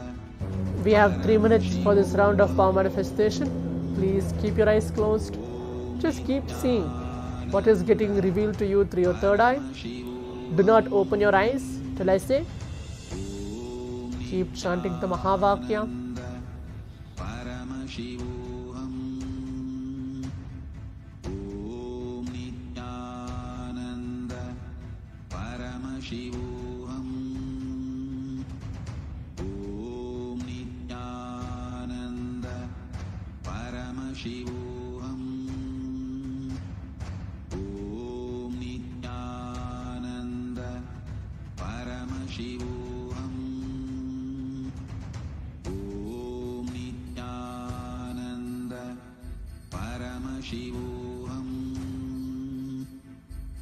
Om Nithyananda Paramashivoham.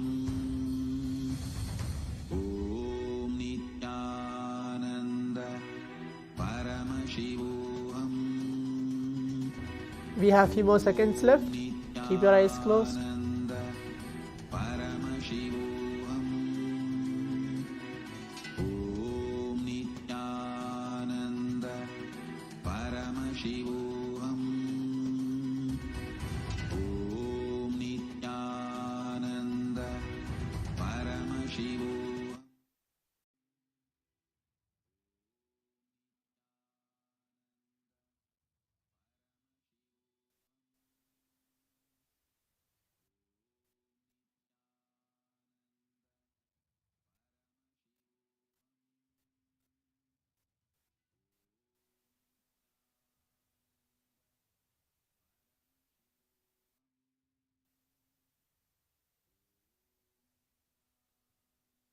your eye bands.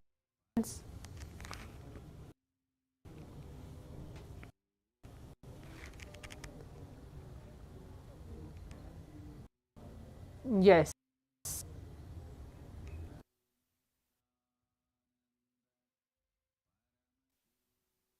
Now let's take few minutes of our time. Next process, the next step is going ahead and typing out our answers, telling what was your third eye.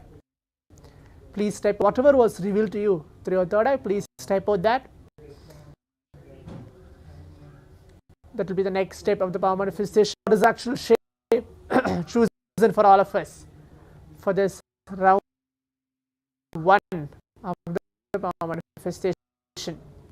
Please type out your answers in the Zoom chat. Okay, John type triangle. Okay, please type K triangle. Okay, circle. Zudo Wang, please type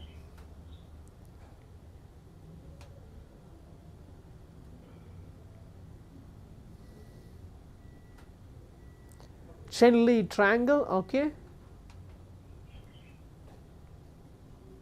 good. Let's see few more seconds are there before we see what is actual shape chosen for all of us. Zudo, you can type out your answer as well.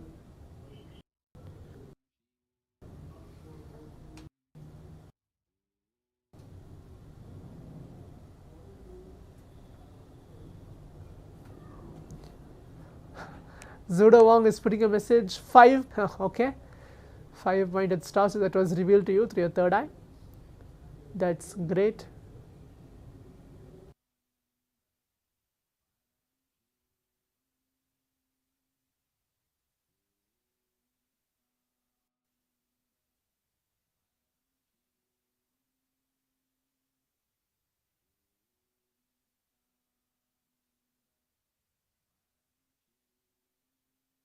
Okay, let's give few more seconds for all the participants.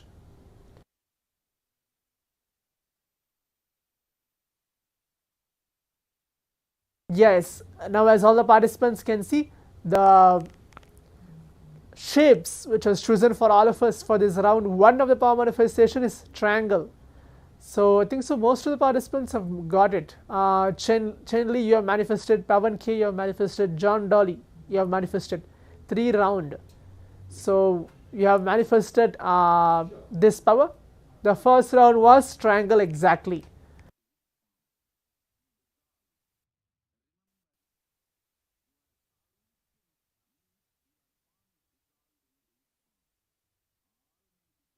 Lucas Silva is putting a message. I saw circle and star before the time of a circle. Okay, it's fine, yeah.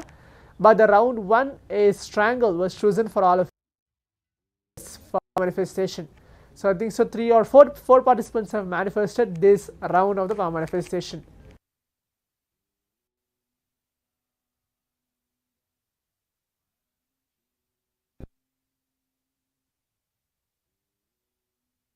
Now we'll move on to the round 2 of the power manifestation. Do not close your eyes, but we're going to move on to the round 2 of the power manifestation.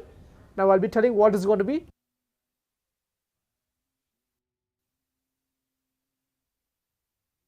Yes, so round 2 of the power manifestation is going to be again 6 different numbers. The first one was 6 different shapes. For the round 2 is going to be again 6 different numbers.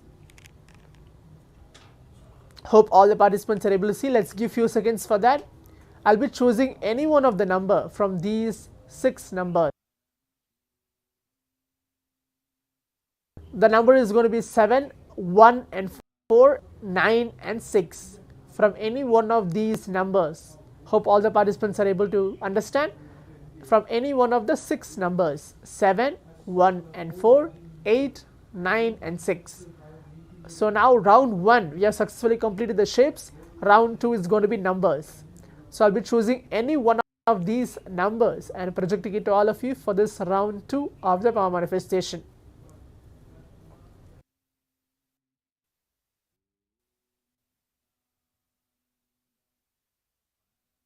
Yes, now requesting all the participants, we can enter to the round 2 of the power manifestation. Please close your eyes. Please put on your eye bands.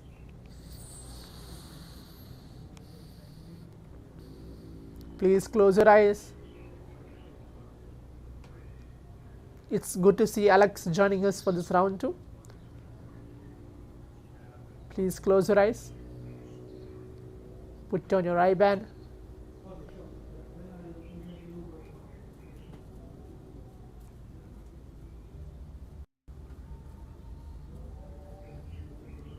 Visualize Swamiji onto our inner space.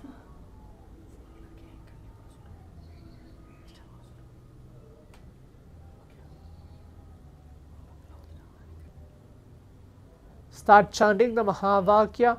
Om Nithyananda Paramashivoham. Om Nithyananda Paramashivoham. Keep your eyes. Keep chanting the Mahavakya as we have again 3 minutes for this round of power manifestation. It's going to be number. The first round was shapes and the second round is going to be number. I'll be choosing any one of the number from the number 7 and 4, 8, 9 and 6 from any one of these 6 numbers. Let's begin the power manifestation.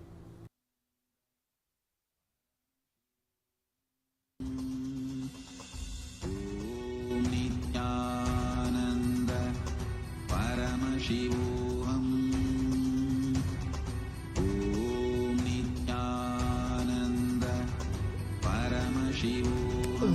Keep your eyes closed. Please blindfold yourself. Do not open your eyes till I say. We are already started the round 2 of the power manifestation. Nithyananda Paramashivoham. Om Nithyananda Paramashivoham. Om Nithyananda Paramashivoham. Om Nithyananda Paramashivoham. Om Nithyananda Paramashivoham. Om Nithyananda Paramashivoham. Om Nithyananda Paramashivoham. Om Nithyananda Paramashivoham. Om Nithyananda Paramashivoham. Om Nithyananda Paramashivoham.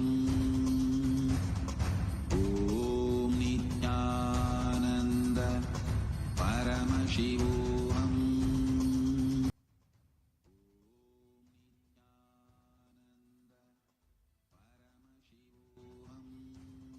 Yes, now the round 2 of the power manifestation has been completed. Let's take few minutes of our time. We are moving on to the next step of the power manifestation. Please open your eyes. Take off our eye bands. Please open your eyes.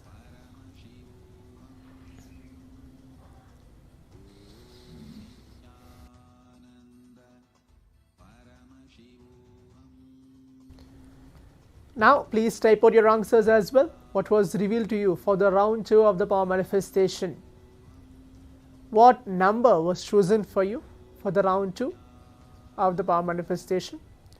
Okay, I can see John Dolly 7, Chenli 4, okay, Pavan KS 6, okay, Lucas Silva, yeah, please type out your answers as well.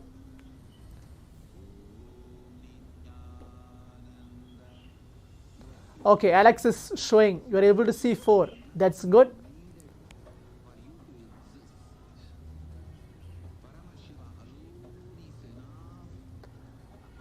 Shri Parabrahmananda 9. Okay.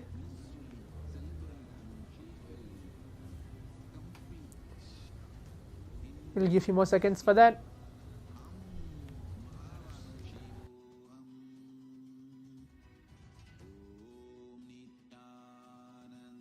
Yes, now you can see the number chosen for all of us for the round 2 of the power manifestation is the number 4.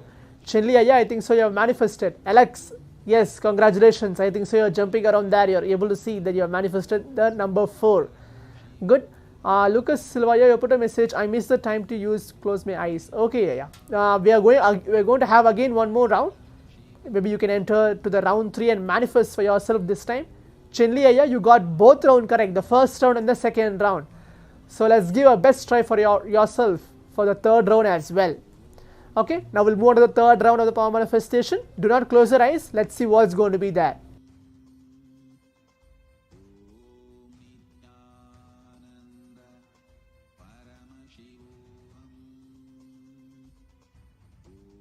See, yes, the round 3 of the power manifestation is going to be letters. Okay, for all the participants, the round 3 of the power manifestation is going to be letters. You can see I'll be choosing any one of these letters. The letter H, M, T, K, B and F. Hope all the participants are able to see. I'll be choosing any one of these letters. Okay, the round 1 was shapes, the round 2 was numbers, and the round 3 is going to be letters. I'll be choosing any one of these letters and choosing it and projecting it to all of you for the round 3 of the power manifestation. Okay, is that clear for all the participants? Now I'm going to move on to the round 3 of the power manifestation.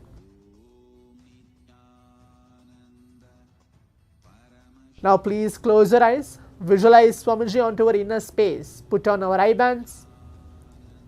Please keep your eyes closed. Zudo Wangaya, I think so you have missed a second round. Please participate for the second round. Lucas Silvaya, you can participate for the second round the third round as well now. Please keep your eyes closed.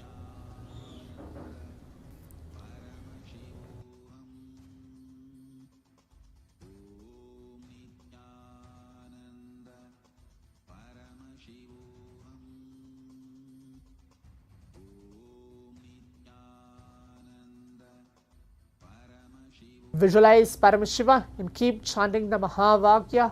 Om Nithyananda Paramashivoham. Sing what is the letter chosen for all of us for this round 3. Do not open your eyes. Please keep your eyes closed.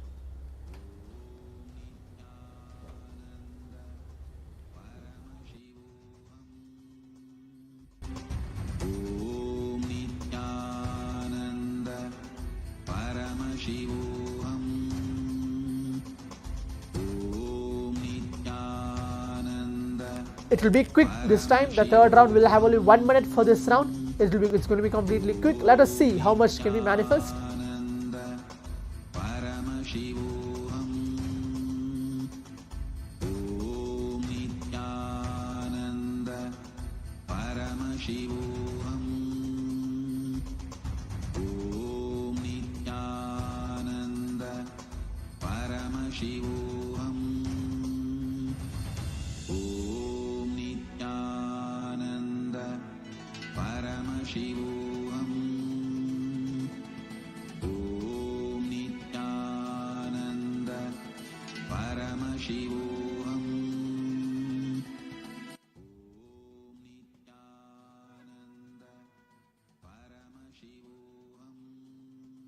Yes, now the round 3 of the power manifestation has been completed. Now please take off your eye bands. Please open your eyes. Please open your eyes. As I said, it's going to be completely quick for the round 3. Now please type out your answers as well. What was revealed to you? What alphabet or what letter was chosen for you for the round 3 of the power manifestation? Okay, Chen Lee B, John Dolly B, Lucas Silva M, Pavan K. Okay.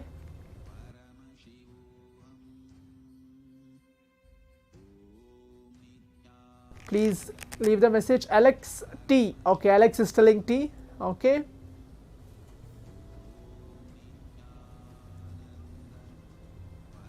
Zudo Wang is telling M. Okay. Let's see what is the letter chosen for all of us. I think so everybody is waiting for that.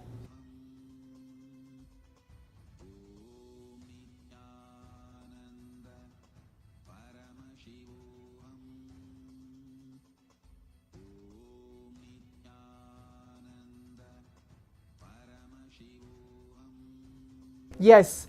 Now all the participants can see the letter chosen for all of us was the letter K.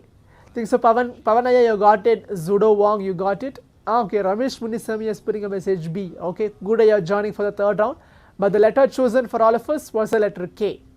Chinli Aya and Pavan K, I think so. You have manifested 2 rounds for this power manifestation. You got it both rounds correct except the 1 round.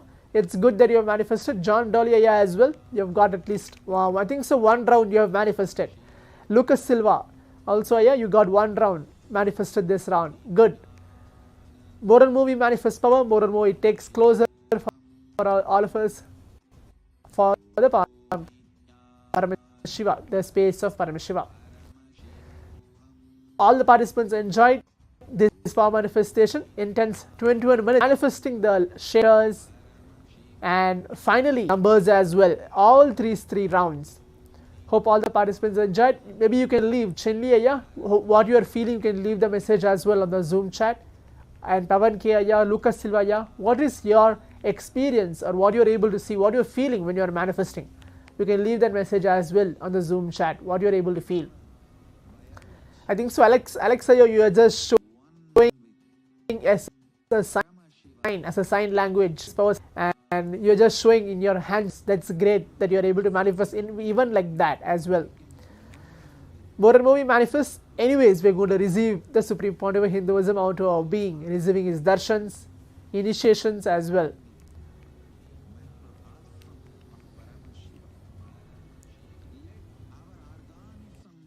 Like this kind of form manifestation, we're going to be having many, maybe tomorrow, day after tomorrow, many different new type of power manifestation.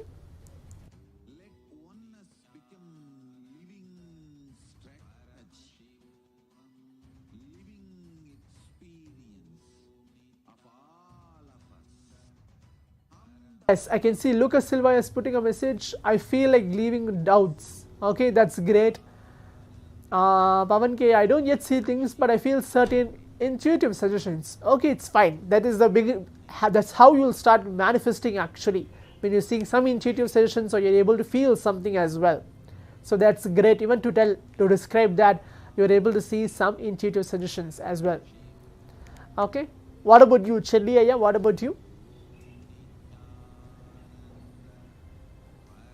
We're going to be having many different rounds of this. Maybe we're going to be decreasing the time as well with for the next coming sessions. Not having 3 minutes or 2 minutes. We're going to be having different rounds of power manifestations.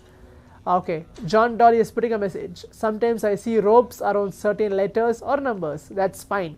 The Supreme Pontiff of Hinduism very beautifully tells that every single one of us are unique, and Paramashiva component in every one of us are unique as well.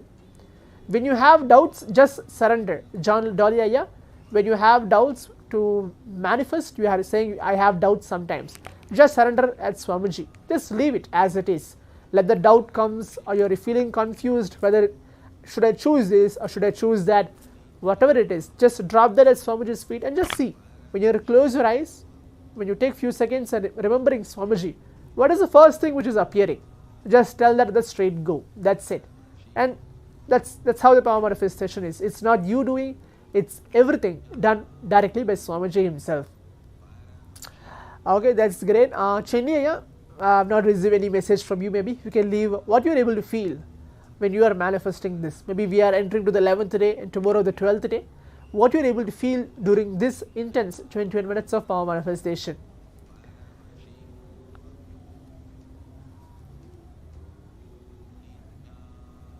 Zudo Wangaya, you also can leave Aya. Leave the message as well, what you are able to feel.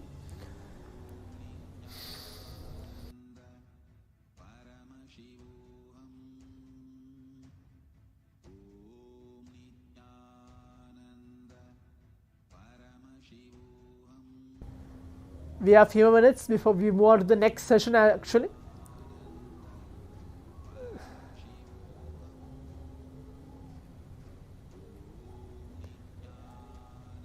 When we manifest more and more, these powers, it is exciting. Sometimes it is like thinking whether we are really manifesting or no, or how we are manifesting. Is it really happening to me?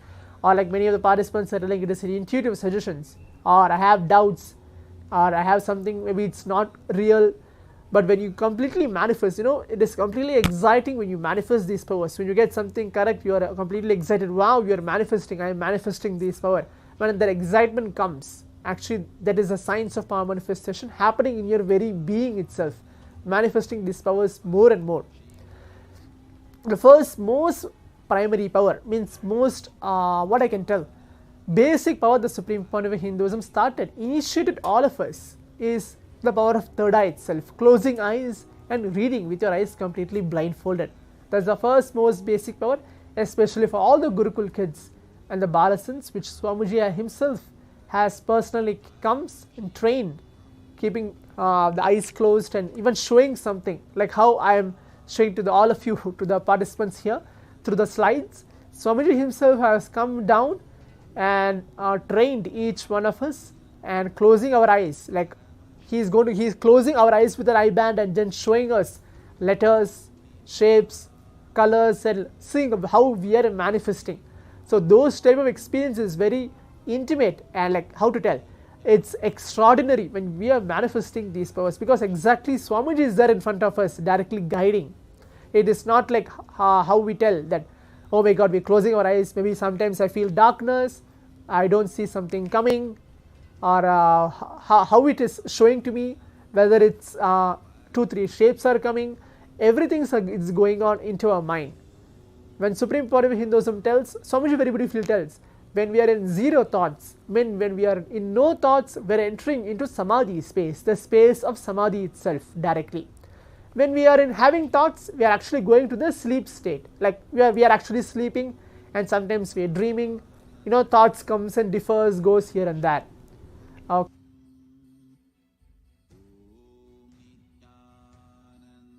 See, Pavan K, it is leaving a message. It helps at least in the beginning to have upper bound on the number of things to pick from. It was without any upper bound on the number of things to pick from. I don't yet feel confident that it will work for me.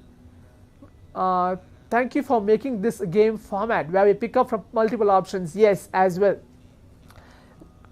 Maybe this is for maybe for next 1 or 2 days is going to be like this, and I'll be increasing the level of power manifestation more and more higher, where you're going to see it's not going to be maybe multiple options anymore. It's going to be completely different, but it's going to be 100% that you are going to actually manifest these powers. You are going to be sitting and manifesting these powers as well. For Pavan K, responding to you as well. Yes, able to see that you are telling it was without any upper bound on any number of things to pick up. Yes, for those few rounds, for the few days, I'll be doing that, and once we are completely comfortable.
नित्यानन्दं परमसुखदं केवलं ज्ञानमूर्तिं द्वन्द्वातीतं गगनसदृशं तत्त्वमस्याधिलक्ष्यम् एकं नित्यं विमलमचलं सर्वधी साक्षिभूतं भावातीतं त्रिगुणरहितं सद्गुरुं तं Namami. Nithyanandam to all the participants that are here sitting with us today. How are you doing? Nityanandamma Geeta Devi, Nityanandamma Basti Nevaldas, Karen Siva, and Ma Anandeshwari, Ma Jayanti, Nityanandam, Nityanandam to all of you, Nityanandam Manavamani. Lovely to have each one of you here. I saw so many of you sincerely sitting and doing the power manifestation. That is very, very nice to see all of you sitting and participating sincerely. Nityanandam to all the participants. Nityanandam Sada Nritta Priye. Okay, wonderful. After yesterday's very powerful darshan that we all had, the darshan of Bhagavan Mahakala Bhairava, and so the whole energy in all the participants, especially it was right after the conscious death process, right?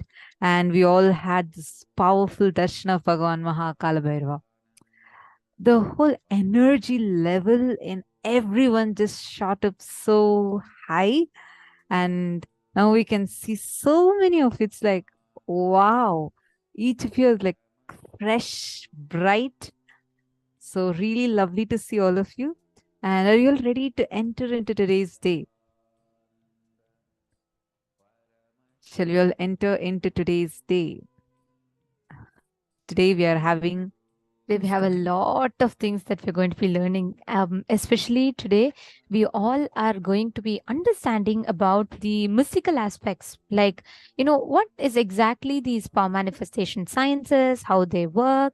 And we're also going to be understanding about the science of manifesting Navakhanda Yoga Samadhi, or the science of manifesting that space where you will be able to unclutch and transcend yourself to the higher states of consciousness. So every one of you that are here that have joined with us today, we welcome every one of you through the day today. Just be available here, because today we're all going to be having a very, very powerful initiation, the Shivoham process. With the Shivoham process initiation, all of us are going to be experiencing a very, very beautiful transformation, where Swamiji is going to be using sounds to awaken our highest potential in us. We welcome all the participants, every one of you that have joined with us, and all of you that are sitting here. Interact with us throughout the day. And constantly you can ask all your questions, doubts, everything that you have. And you all can share your powerful cognitions clicks with us. We are going to be learning a lot today through the day. So let us all enjoy. And we encourage every one of you to interact with us. And we encourage every one of you to share your clicks. What are you understanding? What are you looking forward to with us? Let's enter into our day now. The first session that we are going to be learning today, I just have one request. See, every session is planned such that you experience the best in the initiation. Like, if you see the whole day, whatever you're learning, it's all leading to the most important part of our day, which is Swamiji's darshan and the initiation. So I request all of you to sincerely listen. I just wanted to tell, Swamiji has condensed like the best programs, whether it is Inner Awakening or the NDY, NKY, the Nitya Dhyana Yoga program, or the Nitya Kriya Yoga program, or all the programs, like 21 days of Inner Awakening, Shivoham, Nithyanandoham, all these programs, Swamiji has condensed it, packed it, like a crash course, and gifted it to us through this Paramashivoham Level 3 and Paramashivoham programs. So whatever you are learning, whatever cognitions are being given to you, it's literally the best essence taken out and gifted to you. So I request you all to make sure you intensely listen and you don't miss out on any of the sessions and don't miss out on any of the cognitions that are being gifted. So throughout the day, any questions you may have, feel free to ask and participate intensely. This will make sure you receive the best of the program, best of the cognitions, and this will also ensure you get the initiation in the best possible way. If you want to invite any of your friends, family members, take a few minutes. You can call them right now.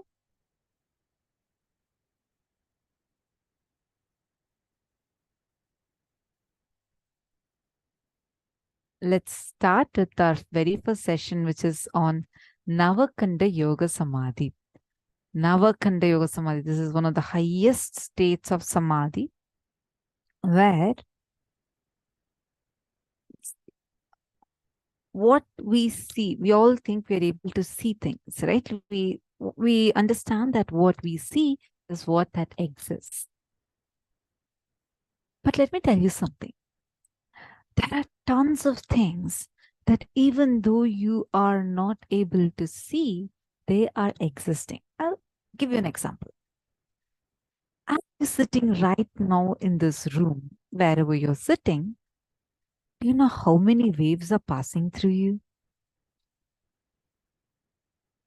You're able to see our video. That's because you are having that Wi-Fi network on, and that is passing a lot of radiation, but you're just not able to see it as it's beyond your visible range.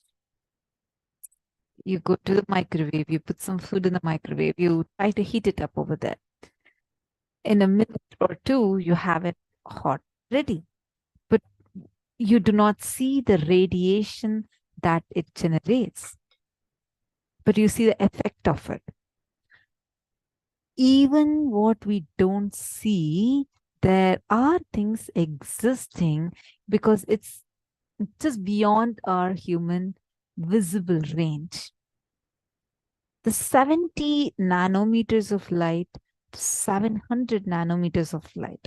This is the range where we see. This is our visible range. If the wavelength goes lesser, you call it as, like, for example, you don't see infrared radiations. You don't see the things that are below range. Nor you see ultraviolet rays. You don't see the things that are above that range.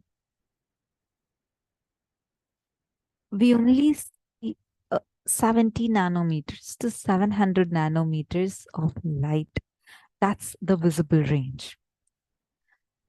Now, when our body starts going into higher and higher state of samadhi, at one point, your body goes to like such high frequency. There are some minor chakras in our body that has its energy level raising up. Now, what happens beyond this? What happens in the energy levels raise up? What happens to these 14 chakras? Swamiji is going to be revealing to us in this session how this state of samadhi is the highest state of samadhi. Let's listen to the revelation now from Swamiji on Navakanda Yoga Samadhi. निर्विकल्प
Sorry for the technical glitch. Yes. So before we enter into learning about Navakanda Yoga Samadhi, I had actually announced saying we're going to learn about Navakanda Yoga Samadhi.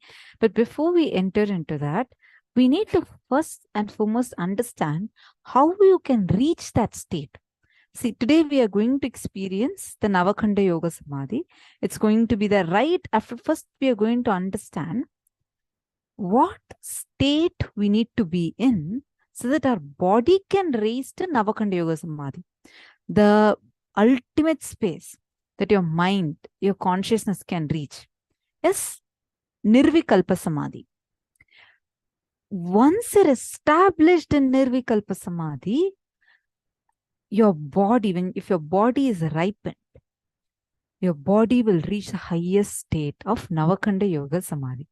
So first, we are going to learn about Nirvikalpa Samadhi, and then right after that, we are going to do the meditation and then go into Navakanda Yoga Samadhi. So let's all listen to the revelation now from Swamiji on what is Navakanda Yoga Samadhi. Sorry, Nirvikalpa Samadhi. Nirvikalpa Samadhi is silence, soaked in silence, soaked inside the silence.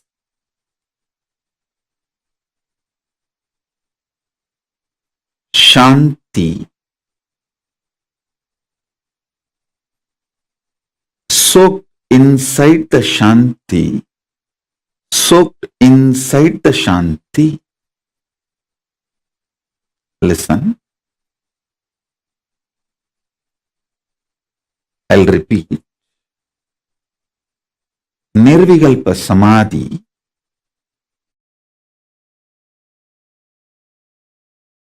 is silence, soaked inside the silence,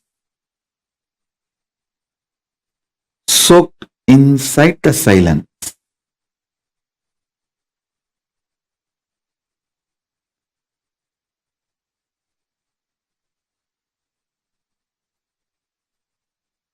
Contemplate on it.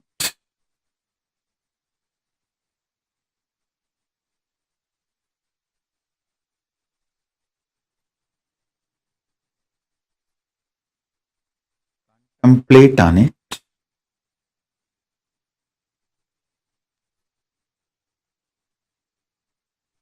I'll initiate all of you into Nirvikalpa Samadhi as a living experience today.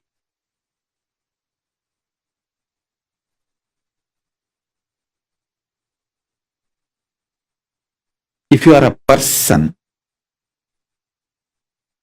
using English as the language for your inner talk,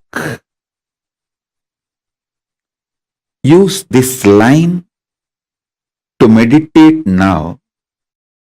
Silence, soaked inside the silence, soaked inside the silence.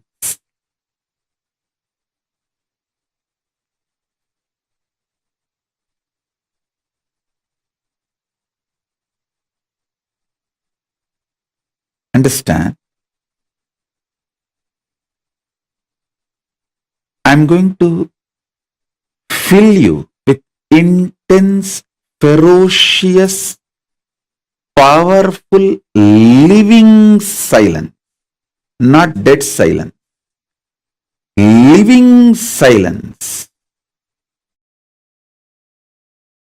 The silence I am going to inject into your being will touch your Swadhisthana chakra, means it will just terrorize the patterns and fears in you. The fears and patterns will melt down like how the metals melt in the extreme heat.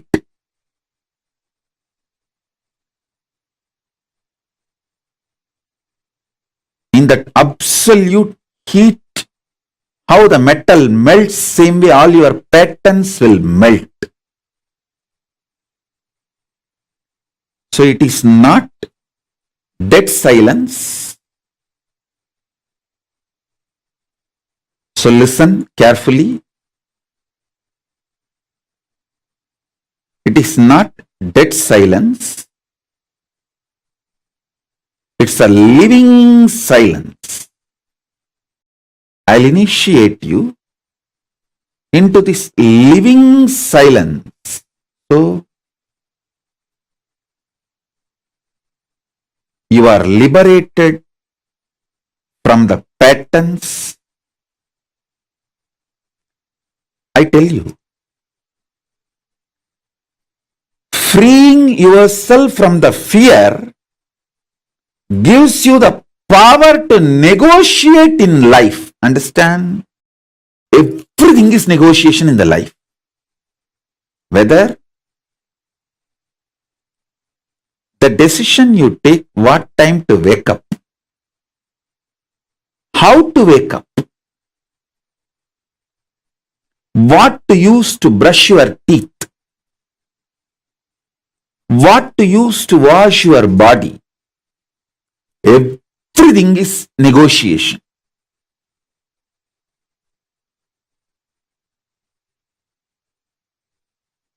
Whether you talk to yourself and convince yourself for some activity, or convince your spouse for something, convince your team, your boss, your subordinates, your assistants, everything is all about negotiation. It's all negotiation. All relationships are negotiation.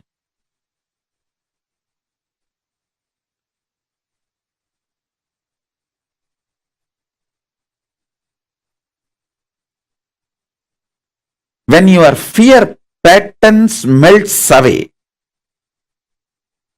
you will be so clear about the negotiation with the life.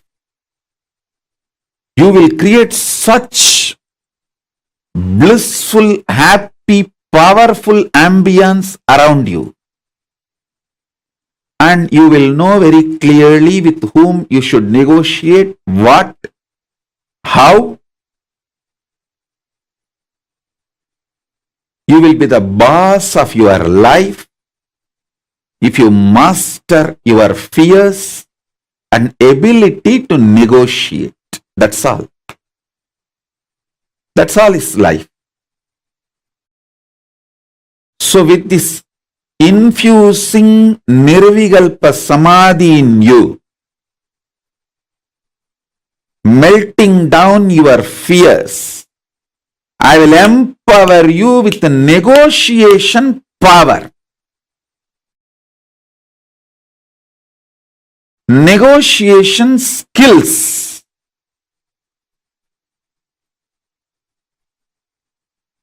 When you start negotiating in life, in business or personal relationships or with yourself, many times,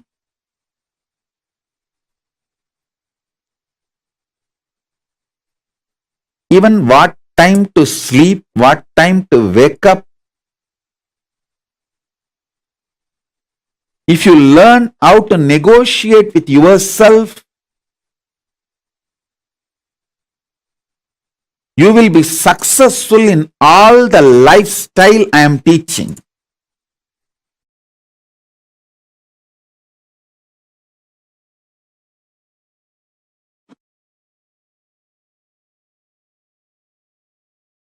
One of the biggest enemy stopping you experience Nirvikalpa Samadhi is your self-criticizing pattern.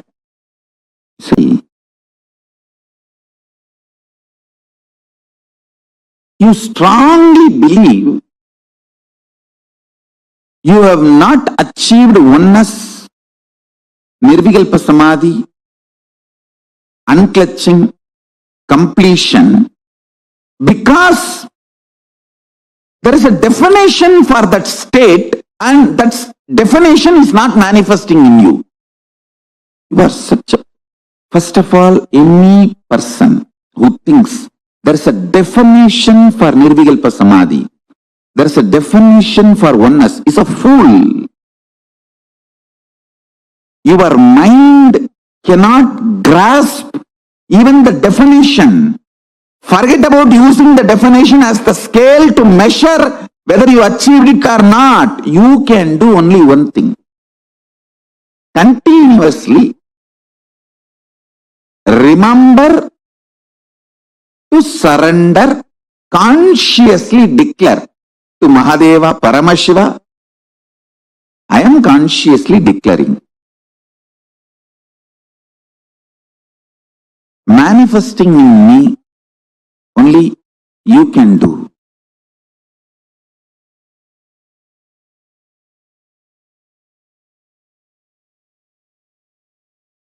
Ramana Maharshi beautifully sings in Aksharamanamala. Aru kavenai andanai agattidil agilam vazhittidum Arunachala. Ahambuhum dirthum nagakkugai sirayai amarvitta dengolo Arunachala. That whole scene is actually in Madhurabhava. One of the wives of Krishna, when she was with the parents but she was in love with Krishna, she doesn't know how to run away from the home and marry Krishna. So somehow she sends message to Krishna that, please take me with you. Then Krishna plans and goes, and as per his plan, he gets her and marries her. This is the exact scene, mood with which Bhagavan is describing at least the first few verses. Aru kavenai andanai agattidil agilam vazhittidum Arunachala.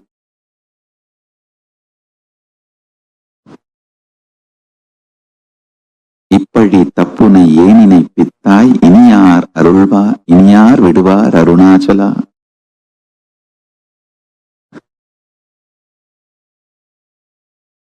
Ahambuhum dirthum nagakkugai sirayai amarvitta dengolo Arunachala.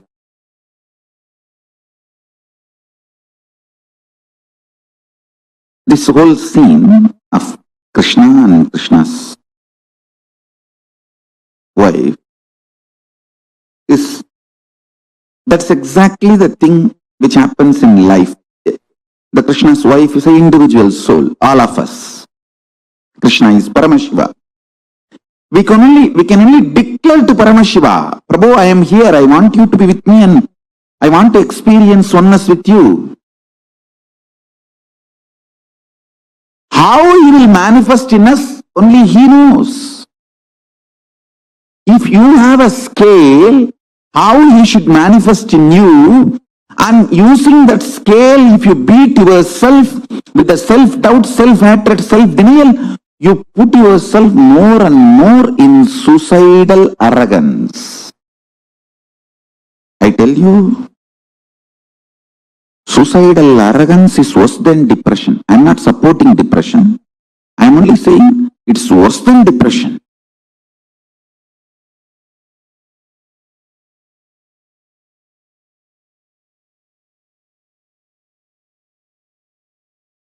I'll tell you precisely, exactly right attitude.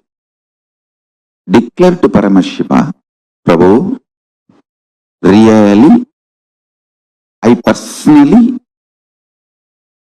do not know much about the way you exist.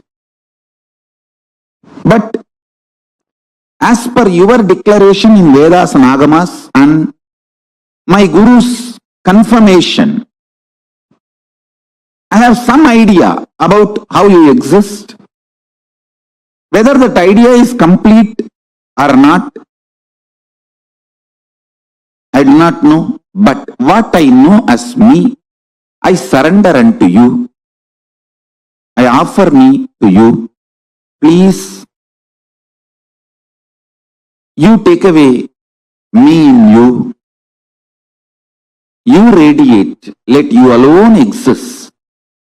Let me experience absolute oneness, nirvikalpa samadhi, unclutching, complete completion, or whatever, the highest state. I may not know the name or words to describe. Let me experience that. Declare it consciously. Remember one thing. Even if you are consciously enjoying somebody swimming, his brain activities, neuron activity is mirrored in you. Even ordinary swimming, his neuron activities are mirrored in your brain. Can't you understand the great cosmic experience, existence, Paramashiva, when you surrender to him? Will his neuron activity not mirror in you? Don't you understand? When you pray, when you decide to have feeling connection, when you declare to have oneness with Paramashiva, be assured simply his neuron activities mirror in your brain. How it should, you don't put a condition. Once you surrender and declare, whatever is happening, decide to know very clearly that is he manifesting. If you are even feeling irritated, what can be done? That is the way he is manifesting. Whatever he is manifesting. Go with that peacefulness, Shanta Swarupa. Then he sinks deeper and deeper into your being. Your being sinks deeper and deeper into his existence.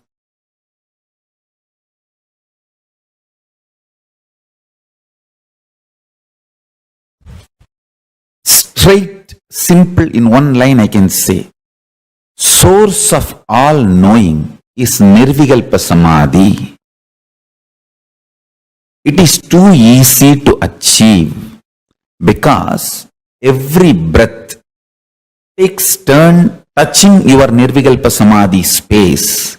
Means if you are breathing from Nirvikalpa Samadhi. If that Nirvikalpa Samadhi stops reflecting on your body, it becomes dead. Nirvikalpa Samadhi is a tattva. Only if that is reflecting. For example, if a sun is reflecting on the mirror, only that mirror is lit, alive. If the sun is not reflecting on the mirror due to some reason, the mirror will not be alive, lit. Your body is like a mirror. Only if it is reflecting Nirvikalpa Samadhi for some reason, it is alive. The moment the Nirvikalpa Samadhi stops reflecting, it is dead. So please understand. My mission is to teach the whole world the principal source of knowledge, principles of all the principal knowledge. Understand?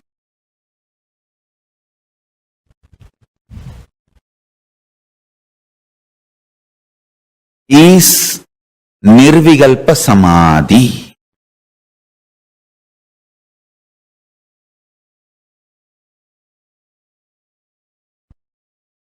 Exist and operate from Paramashanta Swarupa, Nirvikalpa Samadhi.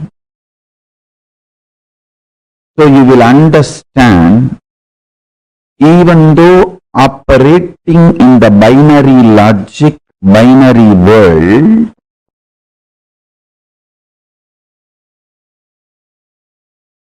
the binariness of the world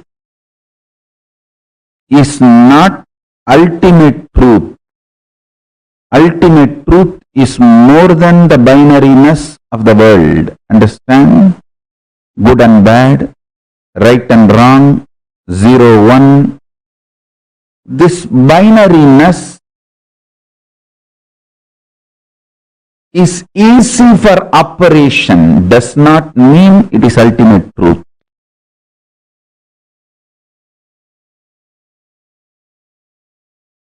Only the higher science can refute what you know as science. If you operate from the Paramashanta Swarupa, Nirvikalpa Samadhi, you will understand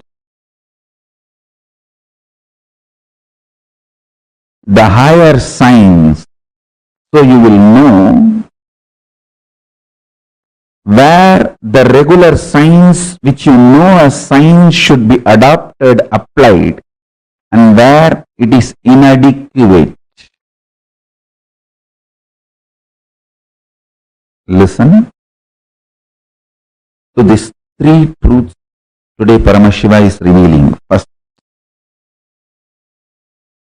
more and more operating from Nirvikalpa Samadhi will make you realize binary system with which this whole world is operating. Whatever you call as science, logic, rational, good, bad, right, wrong, everything, almost everything you know below the sun and above the sun is binary. Whatever human mind can conceive, consume, conceptualize, cognize, everything is binary. Good, bad, right, wrong, 0, 1, there or not, it's all binary. Even your third possibility is mixture of this binary.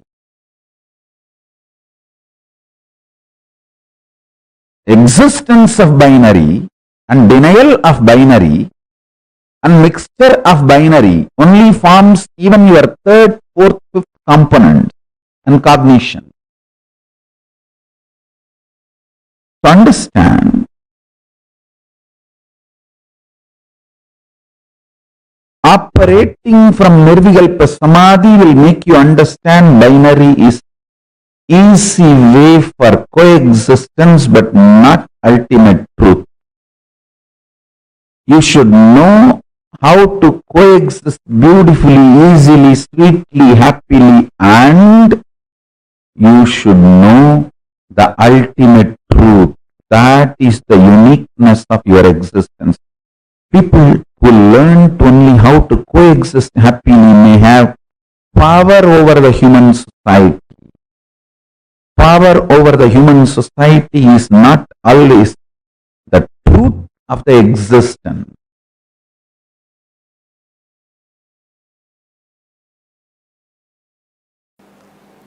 Understand? Perpetual completion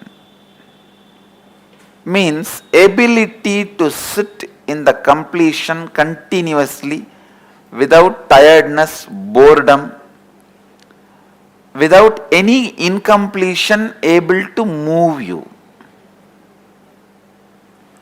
Without tiredness, boredom, without any incompletion able to move you. It is like a sit. Whenever incompletions comes up, relive and drop the incompletion. Again, just sit. The space of completion. It will almost look like In the initial level, the person who has a diarrhea, how he runs to the restroom and comes back, and in next 5 minutes again he runs to the restroom and comes back, again he runs to the restroom and comes back. In the initial it will look like that only, but in few minutes it will settle down. It may look like a wrong analogy.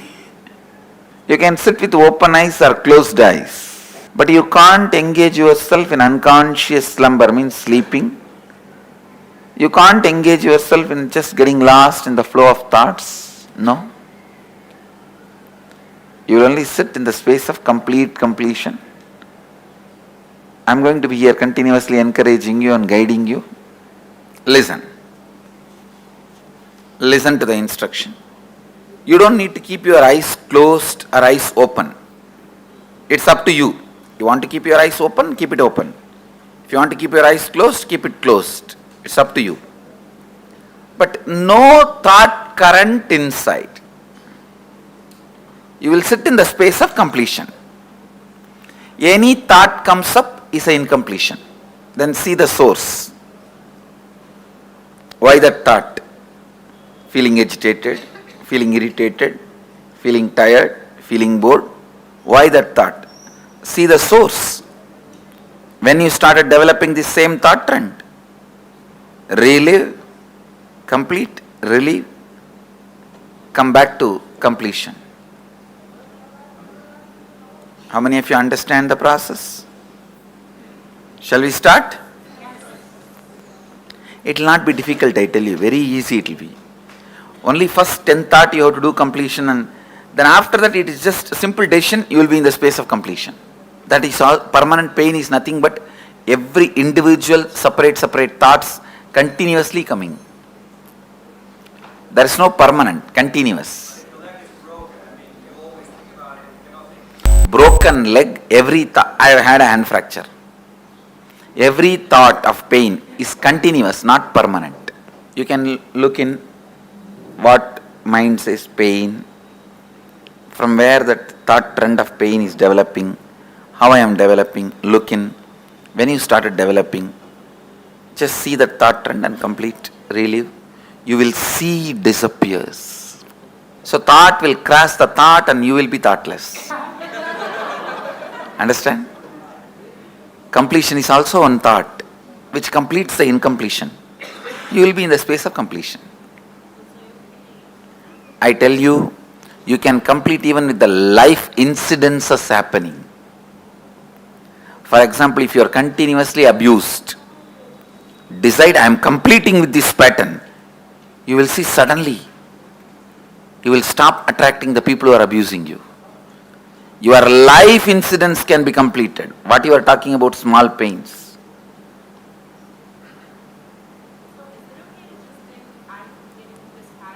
Yes. I think going through a little bit inside and reliving will help you. No, that hatred to go in is one more pattern.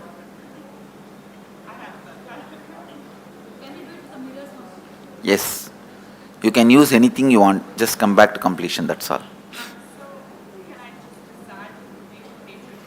You can. Everything in this session I am trying to teach you is completion is your simple decision.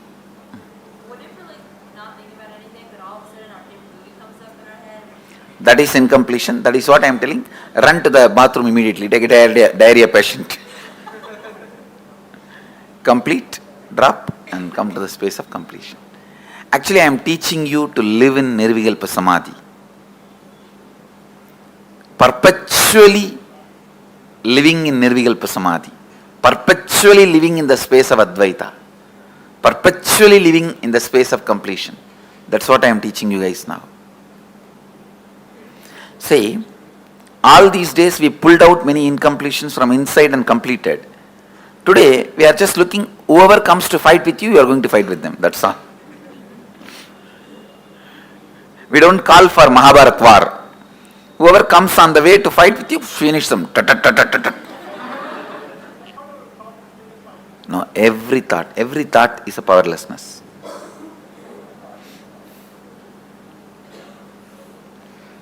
Shall we start? You don't need to close your eyes or tie the ribbon. Just sit. If you want to close your eyes, you can close. If you want, you can pick up your mirror. Let's start. I bless you all to achieve complete completion.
Nithyanandam,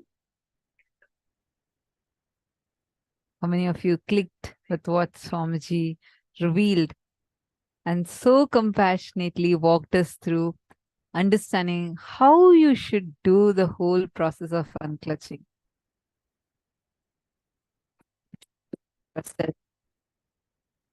The way, what should the way be, like how you should deal with yourself? How many of you really loved it? Like, wow, Swamiji is just so practical in every situation, helping us to understand it in the best possible way. So many of you will all the things. We'll give you some of these satsangs as homeworks plus extra satsangs which have been chosen for this session. You'll be receiving it as a homework in your email. So you can definitely go through that and come back to the session tomorrow. So today night or so, like right after the program is over, you should be receiving this email. Let's understand this Nirvikalpa Samadhi that Swamiji just spoke about. Dahanananda is saying, whoa, yes, he really hits something I was going through. Swamiji said, every thought is in completion. Vasudhan is saying, totally loved it.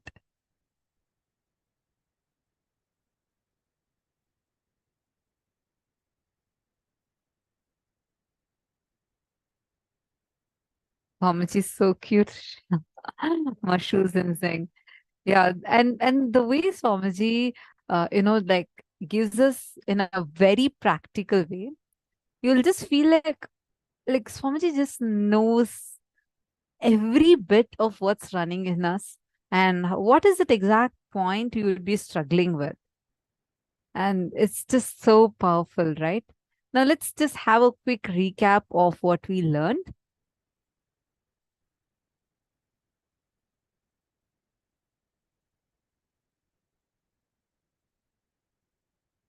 Nirvikalpa Samadhi. silence, soaked in silence, soaked in silence. Just meditate on this. Empower yourself with the power of negotiation. Understand, all the relationships are negotiation. Even the relationships that you have with yourself. When your fear pattern melts away, you'll be so clear about the negotiation with life.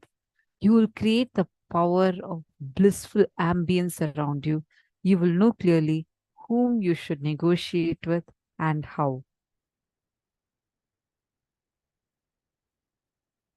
One of the biggest enemy stopping us from experiencing this nirvikalpa samadhi is your self-criticizing pattern. You strongly believe in you that you have not achieved oneness, nirvikalpa samadhi, unclutching, completion, because there is a definition for that state and that definition is not manifesting in you. How many of you are able to see this? Especially, I'll give you an example. Let's say that Swamiji is saying that we are going to be having the darshan of Mahakailasa. We all are sitting in the initiation. You already carry the cognition or a definition in you about how that state needs to be. And when you see that, okay, so I'm right now not matching that definition, immediately you start feeling like I have not manifested. Or even take power manifestation. How many times you keep complaining inside you that, look, I'm still not able to manifest this power. How many times I had tried this, still I can't manifest this power. How many of you have this cognitions? Now I see giggles and people feeling that, oh my God, yeah, I feel so. See, understand, that's because we all carry that as a definition inside us. The problem is we are having a certain definition and believing that that definition is a state. On your own, you start having a conclusion. You start believing, okay, oneness means it needs to be ABC. It needs to be like this. Unless I had that as an experience, I don't believe that I can manifest. How many of you are understanding this? Are you cognizing this? Can I request all of you to acknowledge in the chat if you're able to understand?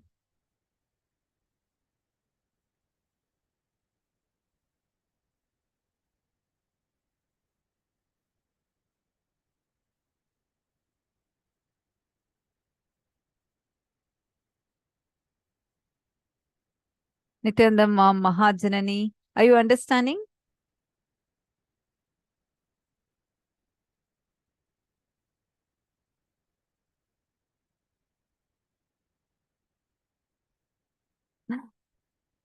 What happened? Why are you laughing so much? See, understand the state of Nirvikalpa Samadhi is what Swamiji has gifted each one of us today. Today, we all are going to see how beautifully Swamiji is going to raise us to that. All right. Now, let's understand about this a little more deeply. The moment you surrender, once you surrender and declare, whatever is happening, decide to know very clearly that He is manifesting. Whatever is happening in you, it is Him manifesting it through you. If you are even feeling irritated, what can be done? That's the way He's manifesting. That's the way Paramashiva is manifesting through you right now. Whatever He is manifesting, go with that. Peacefulness, Shanta Swarupa. Then He sinks deeper and deeper into your being. Your being sinks deeper and deeper into His existence. It's very, very, very powerful. Just meditate on these powerful cognitions.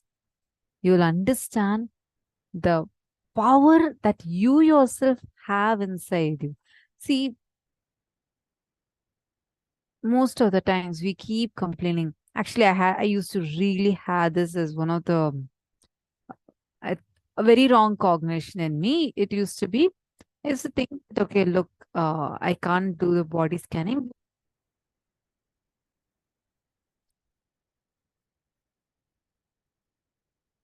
I carried a definition inside me. And I used to really believe strongly, okay, I can't manifest any power. No power manifestation will come to me. All other people around me will be manifesting, and I'll be so strongly believing in me. They're able to see, but look, for me, I can't still see. So till the time I see how it is actually, I'm not manifesting. This is a definition I used to carry inside me. And I used to really believe that it's no matter what, how much ever I'm trying, it's not manifesting at all. Once, what happened, I was like right after Swamiji initiated in Kumbh, directly I was put in demo. Like I didn't even have some time to say that, okay, I'm going to, because if I go into that mode of I had to practice, then I'm never going to be able to have a breakthrough. So what my mentor did, she just got me and she told me first to go with another kid to help, just to help her, as there was already a crowd of almost 200, 300 people standing in a huge line. I don't know. I think the number is much more. It's like a huge crowd, huge. If you all were in Kumbh Mela Ujjain, you know what I'm talking about, right? And I was thinking I'm going with that Balasan to help her, support her, just to be with her because so many people are there. So I went. All of a sudden, like I'm just standing there with her. My mentor, she just came, she just split the whole queue into two. And she said, come on, you have to go and manifest. I was shaken. I'm like, I'm not going to be able to do that. It's like, I don't know. I had never done this power before. But at that time, it's like a survival need, right? Like I had no other choice. I can't say that, okay, I'm not I can't manifest. There are hundreds of people in front of me, all new people standing, waiting to receive Swamiji's blessings. And they all have come here just to have this power demo. I was like, okay, Swamiji, you have to manifest now. I have no choice. I'm just surrendering to you. Please manifest. Till then, I used to carry this definition that if I had to actually see their internal organs, only then I'm manifesting. Then the first person who was there, I said, okay, now I have to do, I have no other choice. Then I stood there and I just closed my eyes and chanted Mahavakya. I just connected to Swamiji. In few seconds, whatever came in me, I started telling, first thing that comes in me is hole in the heart. And I was like, how can I tell this to that person? I said, okay, anyways, I committed that I'm not going to judge whatever I'm getting. Whatever I'm getting is what Swamiji is showing. Let me just say. And the person in front of me, he started crying. He said that he got a scan. Even his family does not know, except the doctor and himself. Nobody else knows that he got a hole in his heart. He came to Kumbh Mela in the hope of getting it healed, and he came to Swamiji to have it healed. He had not told that to anyone. He had a scan with him, and he showed me it was exactly the way I had, like Swamiji revealed to me in the third eye. That was my biggest breakthrough. That's the first time I had that breakthrough where I understood that, oh God, I am stopping myself. Swamiji is manifesting. But because I'm trying to carry a definition saying that, look, if I see through my third events, it has to appear in this way. I used to think there should be a golden light that comes. There should be a way I have to see these things. It should be exactly the way it is, as I see with my two eyes. See, all those will manifest. But you're in the initial level. When you are manifesting, he is still manifesting through you. But we carry a definition and stop ourselves. How many of you are clicking with this? The biggest problem is us having this self-criticizing pattern and strongly believing In our core, we carry this definition and believing that oneness has not manifested in me, Advaita has not happened in me, I have not experienced this, I have not had any spiritual experiences. No. Instead, change it to just telling, if I'm seeing this, okay, there's a letter A shown for me during the third eye, that power manifestation session. They're showing A, but what Swamiji showed in my third eye is the letter G. That's odd. That's how he's manifesting. I am just going to surrender to him. I will not question this manifestation. Just leave it to him. Every time tell, that's how he wants to manifest. What to do? You will start realizing more and more. You'll allow him to sink in you. When it's like how you put these things in, right? Like you want to get the essence of something. You soak things in water to get its essence, right? Some similar thing, just allow him to ferment in your inner space. Let Paramashiva soak in you more and more and more. You will see how you try to infuse water with, like, let's say you put some cucumber in it or you put some clove in it. You try to infuse water with these, right? For your detox drinks and all. Same thing. Allow him to soak in your inner space. Let him infuse into your inner space. Just tell whatever you're getting irritated. Tell that's the way Paramashiva wants to manifest me. What to do? Keep telling that again and again. Keep reiterating to yourself. You'll understand suddenly that intense Paramashanta Swarupa of Paramashiva will just start manifesting through you. How many of you are clicking with this? How many of you are understanding this?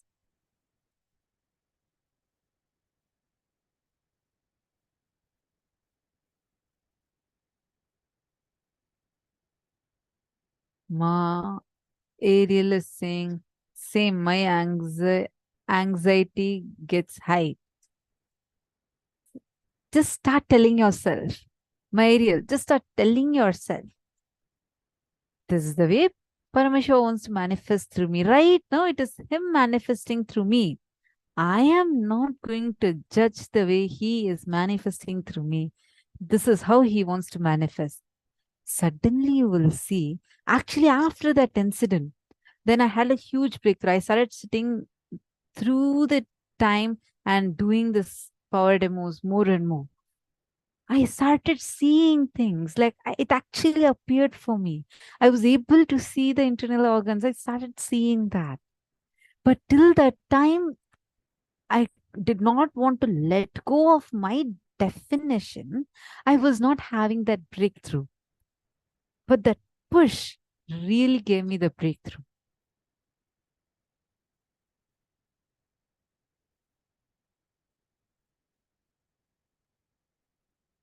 Are you all understanding this? Meditate on this.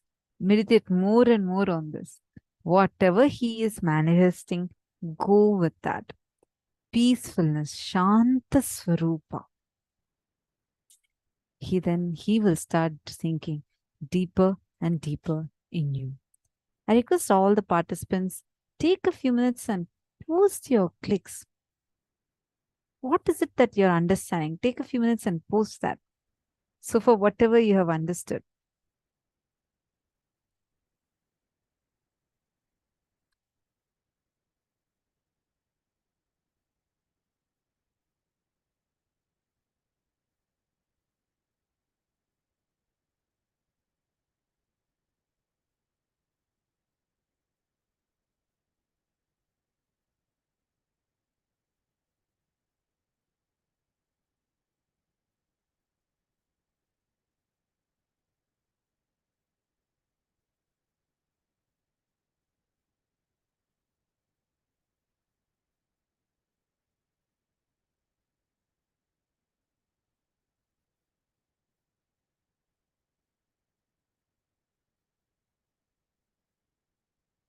And simple.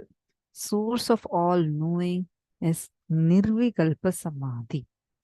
It is too easy to achieve because every breath takes turn touching your nirvikalpa samadhi space. Means if you are breathing from nirvikalpa samadhi.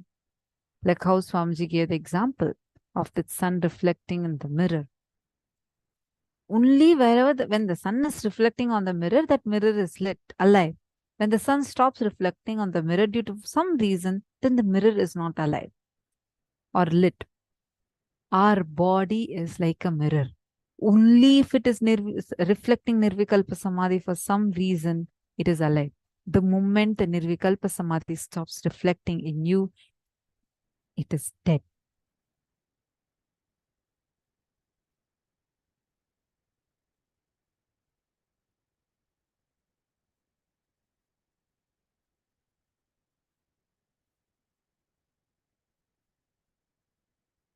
Are all of us understanding this so far?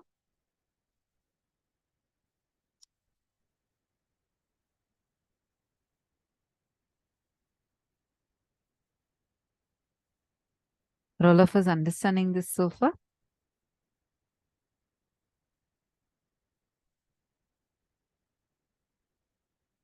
I'm literally feeling the love and happiness.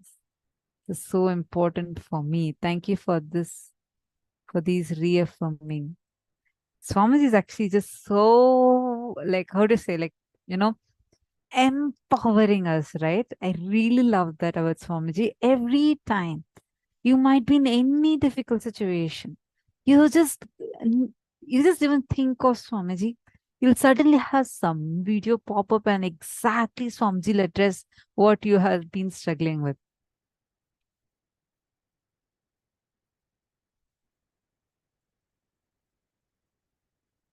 Now, take a declaration and a decision inside you. Madhanananda has posted the word, whatever he is manifesting. Absolutely. That's the thing. See, you don't need to judge yourself. Anything that Swamiji is manifesting in you right now is Swamiji is manifesting in you. If this is what is manifesting, then he is manifesting that. Just take it. You will see. Just that remember what is manifesting is he is manifesting it through me.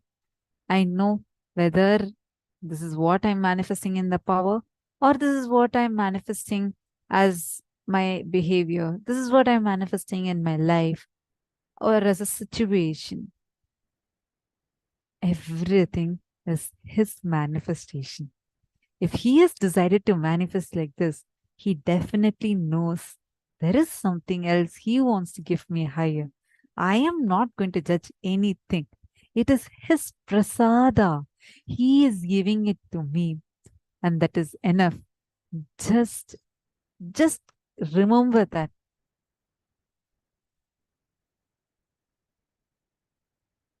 Ma Sneha Patel is saying, this is so profound. Whatever you're seeing, he is manifesting. What can I do? Kind of let's go off the stress and anxiety. Absolutely. Actually, just start cherishing it inside you. Ask Swamiji, this is what Swamiji is showing, like anything, even in the power manifestation. This is what Swamiji is showing. That's it. You will see how it starts manifesting. See, at times when, especially like when I do this body scanning demo, right? At times, like the first time I started doing it on live, YouTube live, where I don't see the person's face or I don't know who it is. I just go by the comment, people comment, and then we start manifesting through the third eye. At first, it was like I had such a deep fear in me. Some random things would appear. And I was like, okay, am I just trying to visualize these? Are these my own thinking? Or is this what third eye is showing? I'm confused. I used to have this. But like I'm in the live, I can't tell a no, or I can't stop myself. I can't say, oh, I don't know whether I'm seeing the right thing or not. I can't tell this. Like I'm live. And at that time, just, okay, I'm leaving it to Swamiji. Whatever is coming, I'm just going to tell Swamiji, take care. Once what I saw, see, so many different things I've seen before, but this one particular day, I was scanning someone. I don't even know who that person is. It was a random ID on YouTube and they had commented and I was doing the scanning. And I saw like the word color blindness and I saw a particular color. I didn't know if I'm thinking on my own. And I wasn't even sure, like, should I tell this, not tell this? What if it's wrong? I had like one gush of self was just coming in me. It's like, no, I just can't cherish these things. Swamiji is showing me, I'm just going to say. And I actually told, this is what I was able to see. That person found my number, contacted me, and she was crying on the phone saying that was that one issue. She did not know what she was struggling with. But when Swamiji revealed through the third eye that this is the exact problem, she felt a huge liberation. Then only I was like, it just was like a reiteration to myself. I understood whatever is manifesting, Swamiji is manifesting. I cannot even think in me, even for a moment, we cannot think, oh God, is this right or wrong? He knows the reality as it is. He knows what he's showing us. Just leave it to him. You will see you'll become an adept power manifester.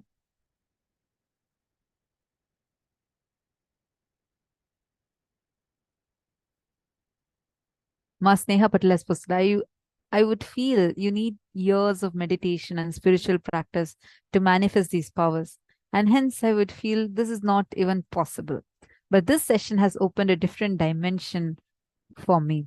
And I'm definitely going to give it a try with this new approach. Ma Sneha Patel, declare to yourself, whatever Swamiji shows, from this moment it is Swamiji showing.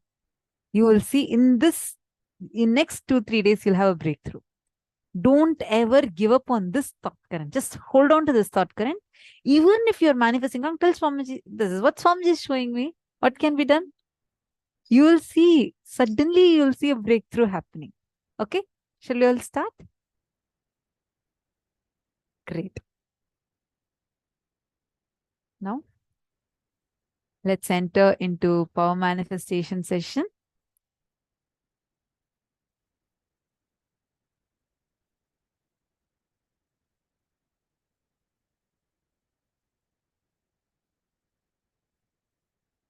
So for the power manifestation session, we're going to prepare with a small, quick meditation. The perpetual completion. Now, listen carefully.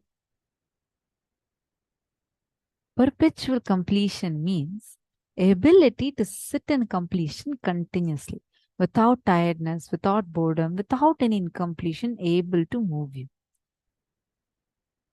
Don't need to keep your eyes closed or eyes open. It's up to you. But just decide no thought current inside you.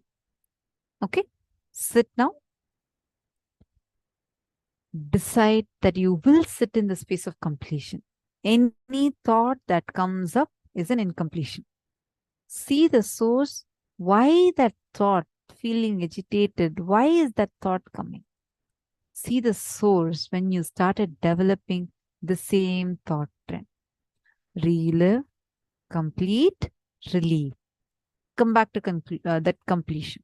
See, this whole completion you may need to do only for the first 10 thoughts. Because after that, it'll just be a simple decision. You'll be in the space of completion. Let us start. We're going to be playing Mahavakya for a few minutes. Just sit and as the Mahavakya will help you to be in the space of perpetual completion. Sit in that space. Any thought comes up is an incompletion. Whenever a thought is coming up in you, just look at that source of the thought current and complete. Go on doing this only for 10 times. You will need to complete. After that, it will just become a decision. We start now. Paramashivoham. Om Nithyananda Paramashivoham.